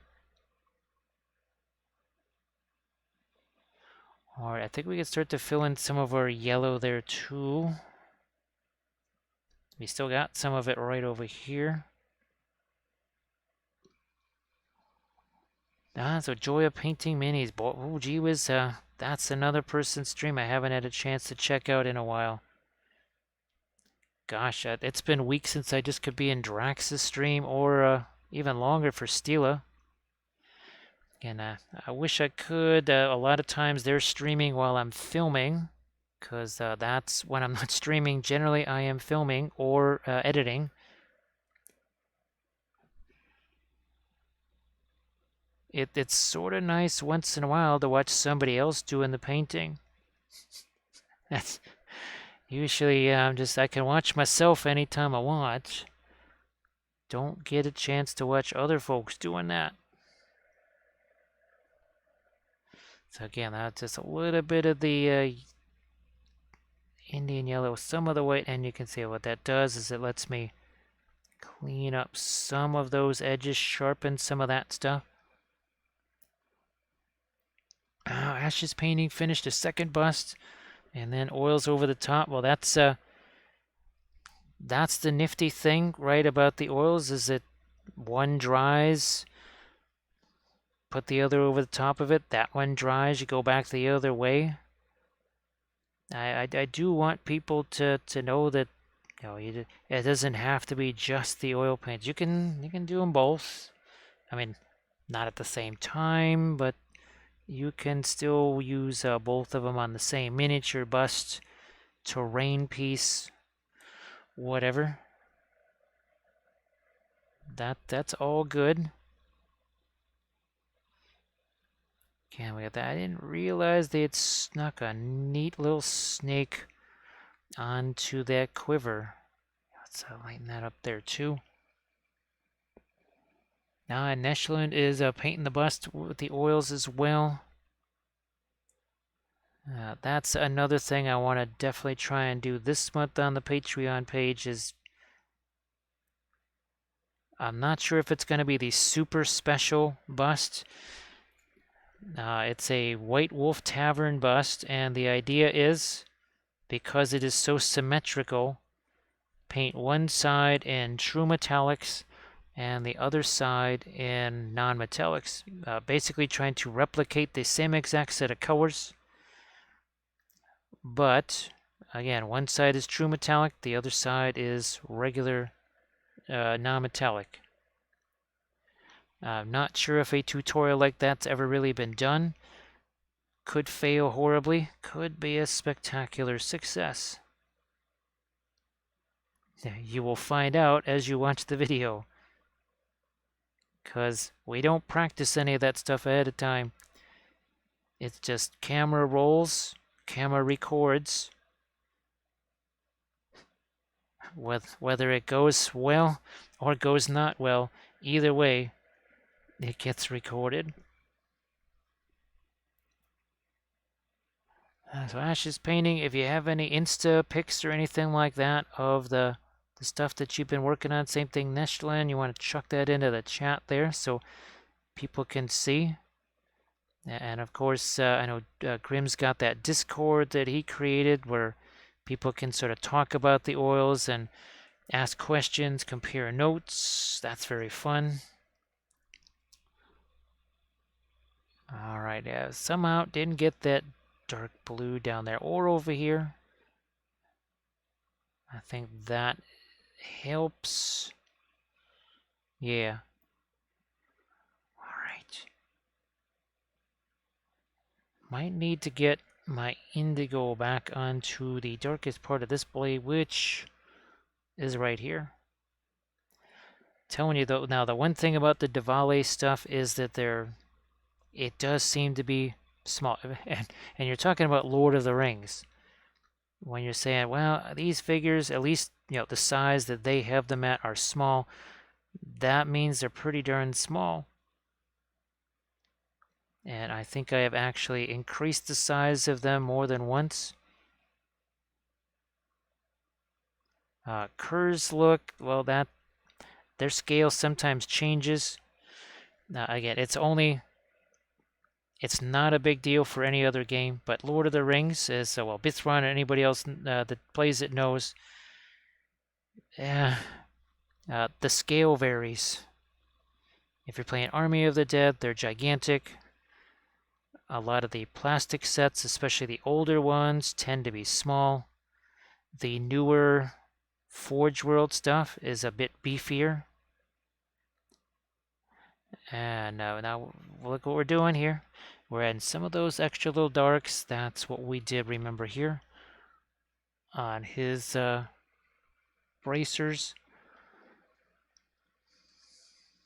So nothing to see. It was pretty nice because all of the questions that we've been asked on the Twitch channel here and all of the videos about the oils, I was able to, well, shall we say, preempt a lot of the potential questions in the classes. So it made the classes very fun because, well, I could just kind of deliver here's everything that you need to know about the oils that's different in 30 seconds or less, and then spend more time painting and less time trying to say, oh yeah, well, there's this thing too. So that was really fun. I kind of hoped it would work out that way, and it did. So that was very fun. And of course, there was a bazillion Twitch folks that were hanging out in Fort Wapple, which made that a really nifty experience, very unexpected. I anticipated some, but not that giant volume of folks, so that made it extra fun. Yes, and Bithron can attest to the scale variance, shall we say.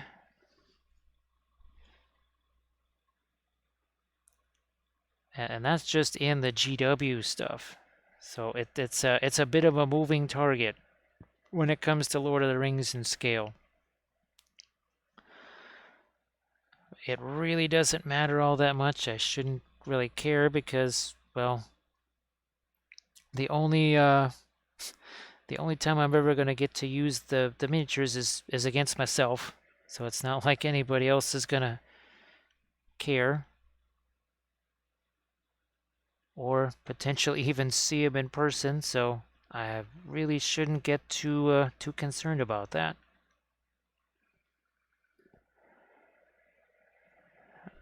I'm hoping maybe by May, either very late this month or early May, try and do a couple of test battle report type things. Still not quite sure on the format yet. Is it going to be show you every single roll? Is it? I just don't want it to be this move, this did this, this died. I don't want it to be that. There has to be some good intermediate zone for that.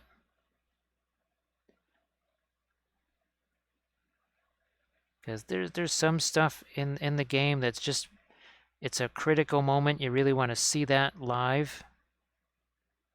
And then there's other stuff like moving the miniatures. That's probably going to be cut out. Most definitely will be, unless it's some kind of a heroic action or something. All right, a little bit more of our lighter blue there. Where's my other guy? Where are we at here? So I think, yeah, we're getting pretty caught up there.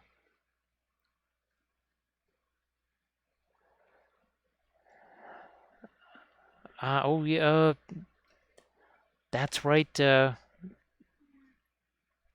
right, Ashes. I keep forgetting. Well, I think he only put that up there yesterday, right? So, well, we'd still have to go check that out. I have not had a chance to see it yet. Just kind of laughing that I'm trying to remember what my own responses were. Let's get some of that dark in there.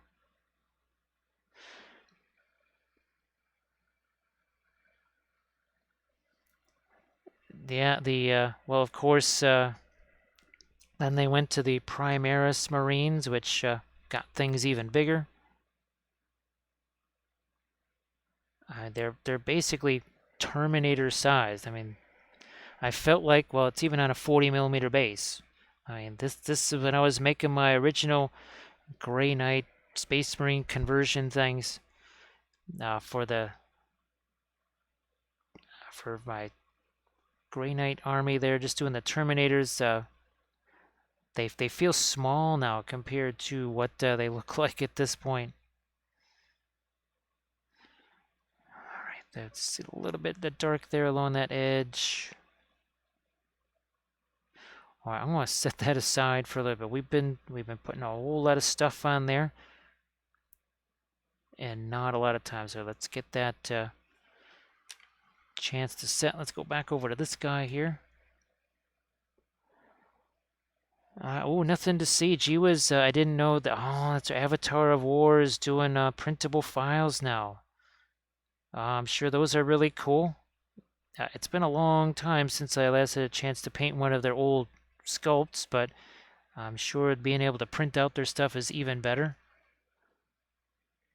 So yeah, Bitsron, well, that's why we're using the War of the Ring board game as kind of a strategic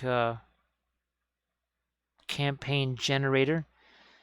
And there will be uneven armies, so that should be interesting. You don't really see that too much in battle reports. And of course, if the big name character is not around, according to the campaign, well, he's not going to be part of that army list. So don't necessarily expect that every single Rohan list is going to have a Theoden in there, or even an Eomer. There, see that was the color that I was able to. Here, same thing here. I want to see if I can't take a blending brush to this. We'll use this one. I see some brush strokes right there, and all I'm going to do is tap at that a little bit. Didn't change the color, didn't even blend colors together. You can see there's white paint on the brush there. All it did was just take some of the extra paint that was sitting there that creates a brush stroke, or, well, a visible brush stroke. Anyways, because I know that there's very much with not wanting to see brush strokes on miniatures, so that's one way of taking care of them.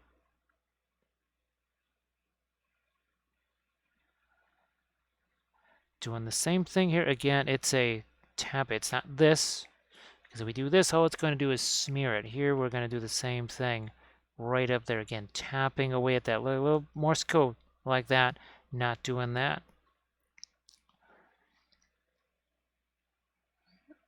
Up there. Again, all I want to do is a little bit of a weird brushstroke thing going on there. I think we try to have too many shapes in a small area. Again, some brush strokes there. So we're just like doing this, doink, doink, something like that. Just poking it. Just poking at that. What do we got going on here? Taking away a little bit of paint from the hooves. I think we need to darken some stuff there. We haven't used the asphaltum in a while. Let's see what happens with that. Yeah, the hoof's getting a little bit on the lighter side. I think we need to darken those down. Also, moving them away from gray just a smidge is helpful. I don't think we want to darken down the rock too much here. That just about does it. We're good there. Some more of our dark right there, and a little more here.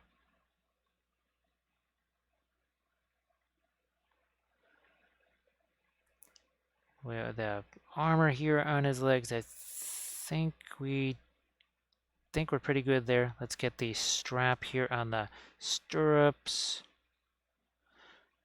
Maybe darken the boots down. The boots get a little bit light. Tone those down. Again, that's just a little bit of a dry brush of the asphaltum over the top of that.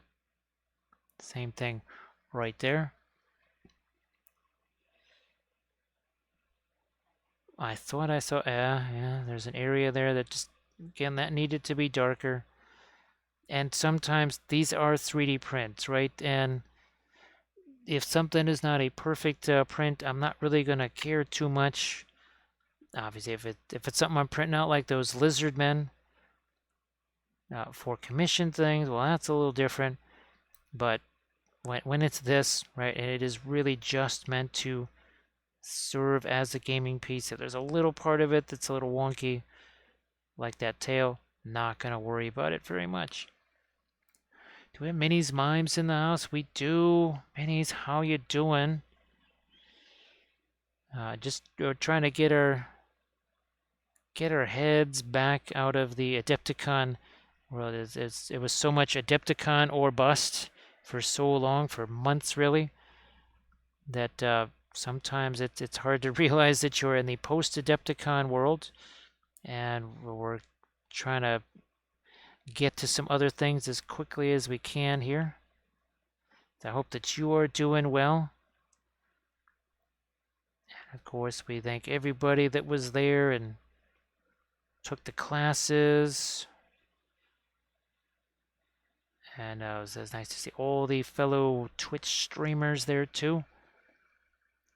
So, Minis, what have you been working on the last few weeks? Well, we've been so busy with the Dipticon and other things like that.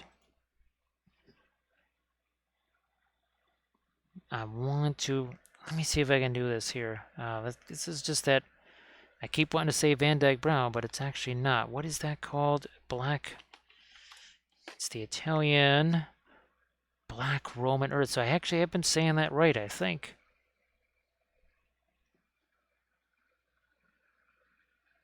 Yeah, Minis, I started way later. I think almost 3 hours later than I typically would for a Saturday. My usual time for Saturdays maybe starting at 4:30 in the afternoon Central Time. That well, that weren't gonna happen. Not today. So we're tacking on some extra. It's like Aussie rules football. We're tacking on some bonus time here that only the referee knows. Nobody else knows what the heck, how much time is left in the game. Just the referee, and he's just running around. Yeah, Neshland, if you want to just shoot me some pics on Instagram or something like that, well, you know that actually it's right there. Just Instagram, Wapilius. If you want, or you could tag me too, right? If you got your Insta, you could tag me, and then I could. That's something that folks will do every so often if they want me to see their post and not have to hunt it down.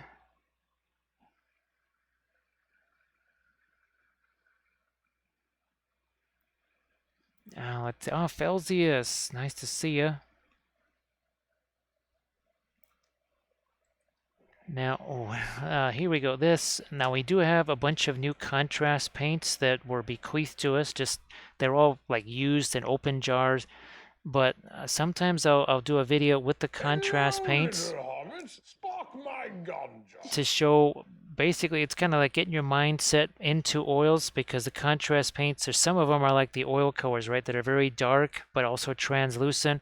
Then you hit them with the lighter opaques and they become sort of semi-opaque colors. And thank you so much for that follow. We got TC6. Hello, little hobbits. Anyway, what are you doing back here? What was the other guy? They were smaller. Like the one guy had a neat little bow and he was gonna be shooting. It's like he's just resting now. Don't be a hasty little hobbit. It's like, seriously, dude, spent like too much time with hobbits. Yeah, you smell like you've spent too much time with hobbits. Thank you so much, TC6. Appreciate that.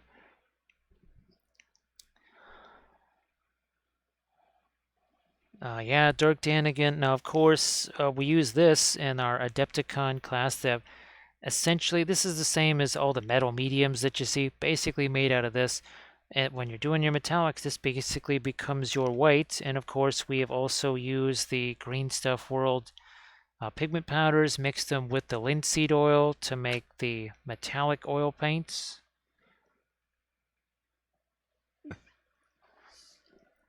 Now, there is the Wapoville section of that Discord, that the Painting Guild, I think is what it's called.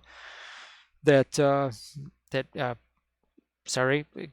Grim started. What? How many months ago now? Not that long ago. There's also a is it Painting Showcase? I don't always get a chance to look at that. I try to. It's just, well, with Adepticon and everything else, things have been a little bit up in the air of late. Now, I'm really hoping that in the next week or so, maybe some things get resolved and we'll be able to take a more chill approach.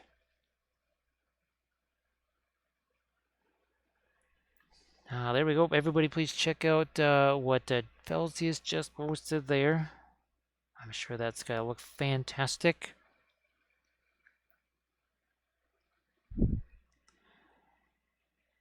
Now, I think, I know Kathy put in a little note to Army Painter about their speed paint stuff.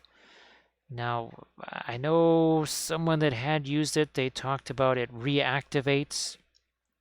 So if you do more glazy things or do more stuff over the top of it, it will reactivate. I don't know if that's all of them or if it's just specific ones. I do know that the Green Stuff World Intensity inks, as much as I liked them, they also had a tendency to reactivate, especially if I was doing snow effects over the top. So we kind of stopped using those. That made them a bit unusable, sadly. Now that was a bit of a bummer there. I kind of like those. I've done a number of videos with them, but really haven't used them since. Once I kind of discovered that you do stuff over the top of them, it will reactivate. That's not helpful. You know what? I'll just throw a little bit of this. This is that Italian Roman Black Earth, and we'll just throw a little bit there. As much as I like the sand, I would like the rock to have a little different color from the sand. Let's make sure we got this filled in the way we should here.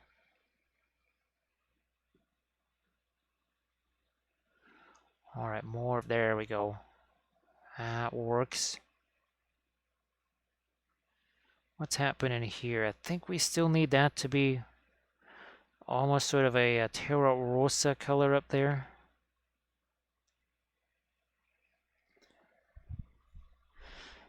Yeah, there's almost a second tempted to throw some magenta on this. Maybe orange. We haven't done that. Okay, see, we got too much of it up there. Let's back off of this. Maybe even go green with it. Yeah, see what happens with that. Oh, there we go. There's the extra little separation that I needed. Just had to go to a completely different color there. The green to separate it from all the yellows and oranges, and we love to get that green in our golds anyway. down here, a touch of it. Also have to think about some reflections on the end of the swords here. What's going on with this? That we might need to clean that up a bit too. What the heck? We'll get a little bit of that light green out on the edge there, and let's see what we can do here with this hand. I just want more separation on his fingers there. All right, that finally is starting to look the way we want it to.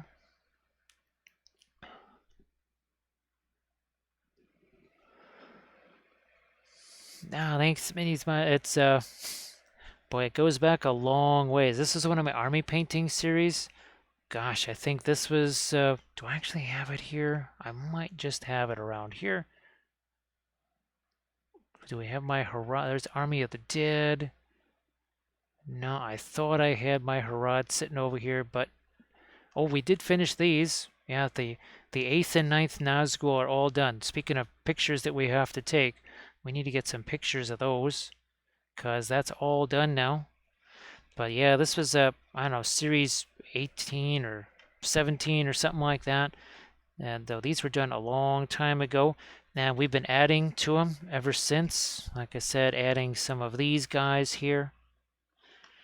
And we certainly added more infantry along the way. Yeah, this is one we painted up on stream right here. Just like this guy. So we've been matching color schemes. The original ones, they were painted in acrylics.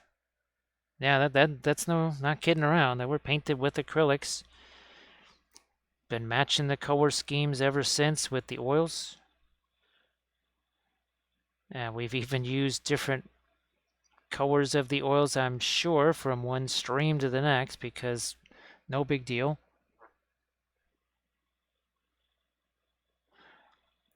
Now, do I want to lighten up his boots a little bit? Maybe make it look like they got some sand or dust on them. See what happens. If it's too much, because his feet are also kind of in shadow here, we can always just take that blending brush and take some of that away. We are going to also lighten up this part of the rock a little bit. So again, it starts out very rough, right? It starts out looking like that. Then it just, well, you can see, right, all of our freehand in place. Might throw some lighter bits of our magenta there on that part of the freehand. Obviously, the horse gets solidified. This little bit of freehand gets added too. And sometimes we also make some changes. We look at it, we say, I thought that was going to work. Maybe it doesn't work as good as I thought it was going to. And you notice how we work on the whole miniature all at once. We didn't just take a small portion of it. And of course, we didn't start with the black primer either. No, we just, here's the primer color was just the Stynylrez olive green. Yeah, olive green mixed with a little bit of the not light flesh. I think it's some of the, like the sandy neutral color, whatever, there. We didn't just need that to be darker. We needed to solidify an edge, because if the edges are all soft, you just don't have metal. You've got to have a soft edge there. And I know we talked about it a bunch with the Ukraine Marines right here. Let's get up the. So here you've got a bunch of soft edges there, but then here a lot of hard edges, right? Because that's a metal surface. But here you got flowers and skin, and here soft edges, hard edges. Two different materials, right? And like I said, you can go back and you can check those out. Did all of those on stream, with the exception of the couple of them that were done as a part of one of my tutorial series for the Patreon page. And I've done several series of late. Now that was something that I always wanted to do with the vids, the tutorial vids. And especially with things that are just too involved for one tutorial. And my tutorials are pretty darn long at 2+ hours each. On average, each tutorial about 2 hours long. Because there's no speed ramping, there's no voiceover. You see every single brushstroke. Nothing is hidden, nothing like that. All right, I'm gonna go back to the. No, see, okay, we got the quinacridone magenta, but that's gotta be mixed in with some of our other purple. Otherwise, that was gonna be, gonna be too hot. That's a little better. We're gonna tone this down. I remember seeing this and I said maybe we got too much of our lighter magenta in there. Tone that down. It is sort of a shadow area anyways.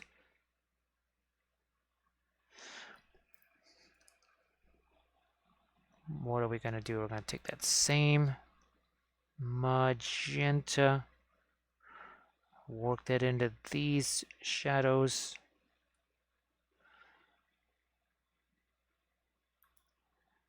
And yeah, we do have our magenta already in there. Let's see what we got. Oh, we never did do. We have the red areas, right, to do on that freehand. Let's get back to this. But if you recall, I said, oh man, we just got to let this stuff set here. It was getting way too nuts. Too hard to get more paint on there. Now it should be hopefully a little easier. Fanchon red, whoops, Fanchon red and the purple here. That's the Egyptian violet. Should be dark enough. Let's do this right here. I need to get rid of some of that paint, so I'm just going to deposit some of it elsewhere. Like there. Yeah. Sometimes I'll do that. Say, you know what? I bet you I got too much paint on that brush. So I'll just find a spot. Well, it looks like I could use it and just chuck it over there.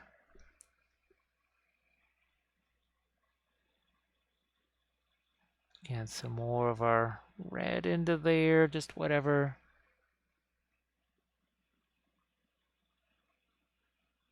That's good enough. Now let me see if I can get the lighter yellows in there that we need for our Eye of Sauron. Indian yellow, some of that white to make it opaque.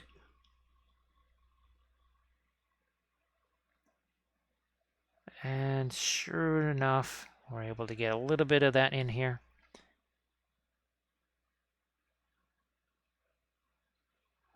All right, and that is, where's our guy? That's what we're trying to replicate here. It's obviously a little different size because, well, the Davale stuff here, it's a bit, I can't believe I'm saying it's a bit smaller than the GW Harad figure. Well, said nobody ever. Wow. Oh yeah, we actually got a little sword sticking out there. We got some of gonna get some lighter colors here on his boots. Which now we're gonna try and do our blending brush here.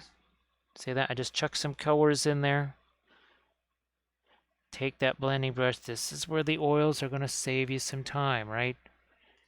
Because I didn't have to paint all that in. I just throw some whatever colors in there. And then blended them later. Okay, this is the brown matter. Looking for the strap right here. It's not blue. I guess we'll just use our lighter skin tone color. No, let's leave that be darker. We got all those, the blue highlights there. We should probably just leave that alone.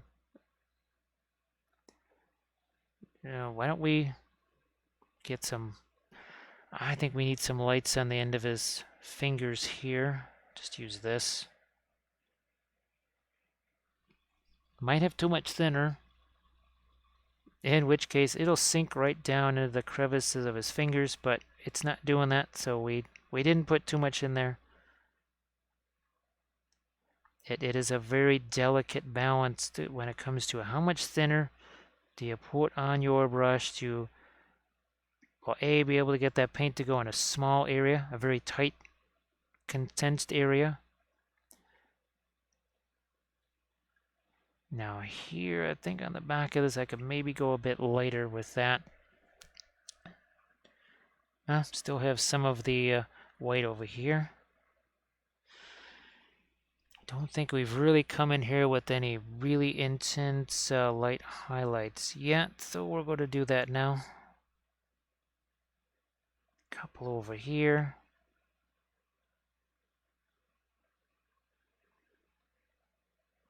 And do a little bit of cleanup on this stuff right here. See, that it was easier to do that after the fact with the lighter color than it was at the time trying to draw in the dark color.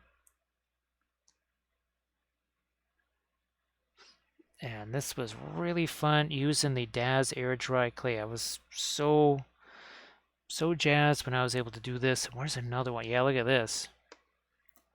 So we actually have a nice, literally a sand dune that the horse can be walking up. That just, man, absolutely love that. That's all done with the Daz air drying clay.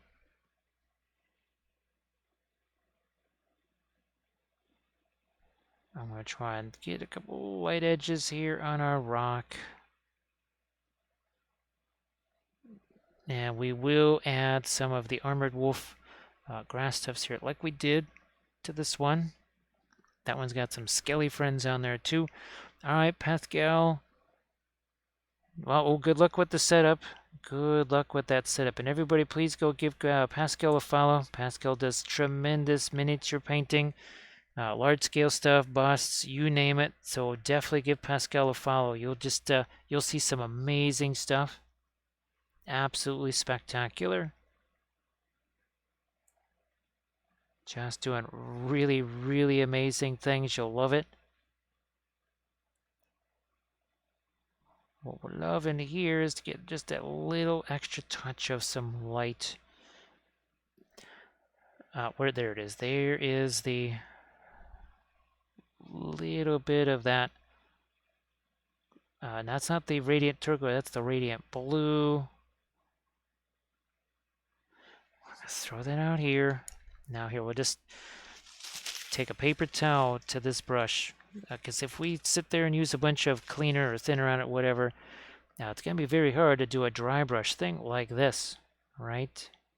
Because that's all we're looking at. We're going to take this, that blob of paint we put on there. Look at this.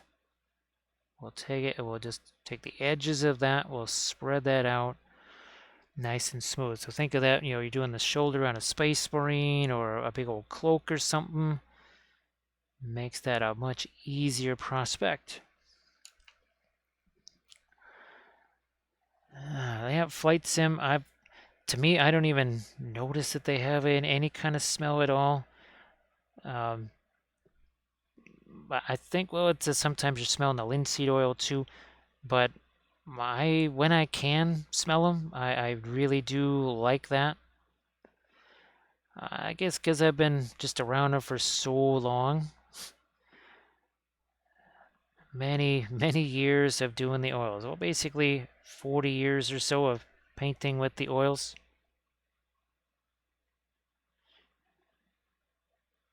So we really enjoy them. They've done so well with the miniatures too, especially of late. We just keep learning new stuff all the time about how the oils work with the miniature painting. Constantly learning new things.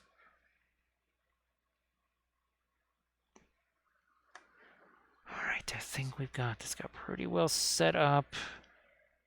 Where's that lighter magenta? That's kind of a mid magenta there.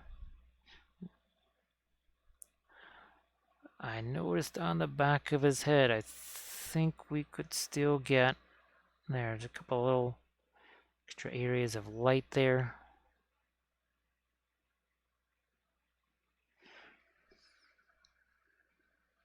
So Flight Sim, you're not going to want to be doing the oils through the airbrush for a whole bunch of reasons.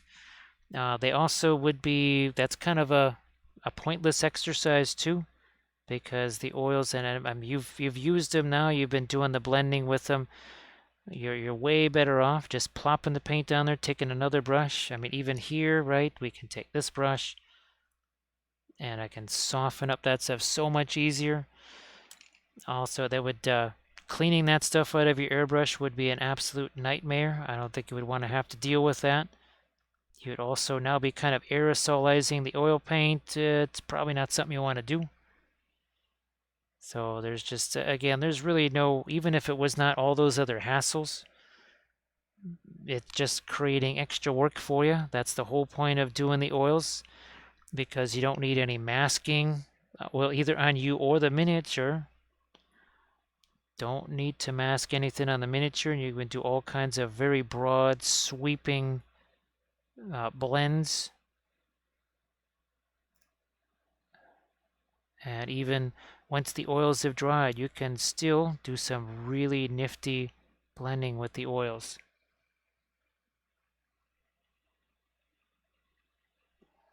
So now that we've been streaming almost 8 hours, I do believe we might head on over to the Joya Painting Minis. I hope he's still streaming.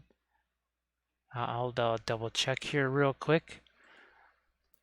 We'll do it. Okay, it's almost 4 o'clock in the morning here now. So even though we got a late start, we were able to get some stuff done. We were able to have some fun too, and I think we were able to get some ideas across.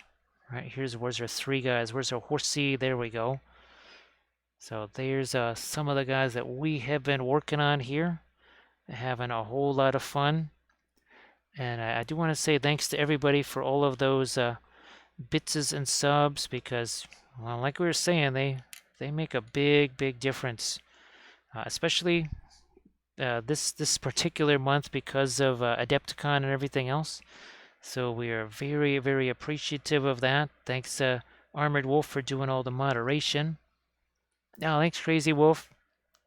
And Bithron, thanks for doing the clips on all of Gandalf's crazy antics, as we just throw a couple of final little lights on here of our blue, just reasons. Just a couple of those, like so. There. Oh, thanks, Lethal Shadow. Thank you so much. Well, you've been here a long time. I know you said you were kind of lurking from the start there, or lurking early on. And again, I think during this upcoming week, don't be surprised if you see some of the archvillain lizard men, the 3D printed stuff. Just trying to get some funds raised here with some commission type things. So there you have it.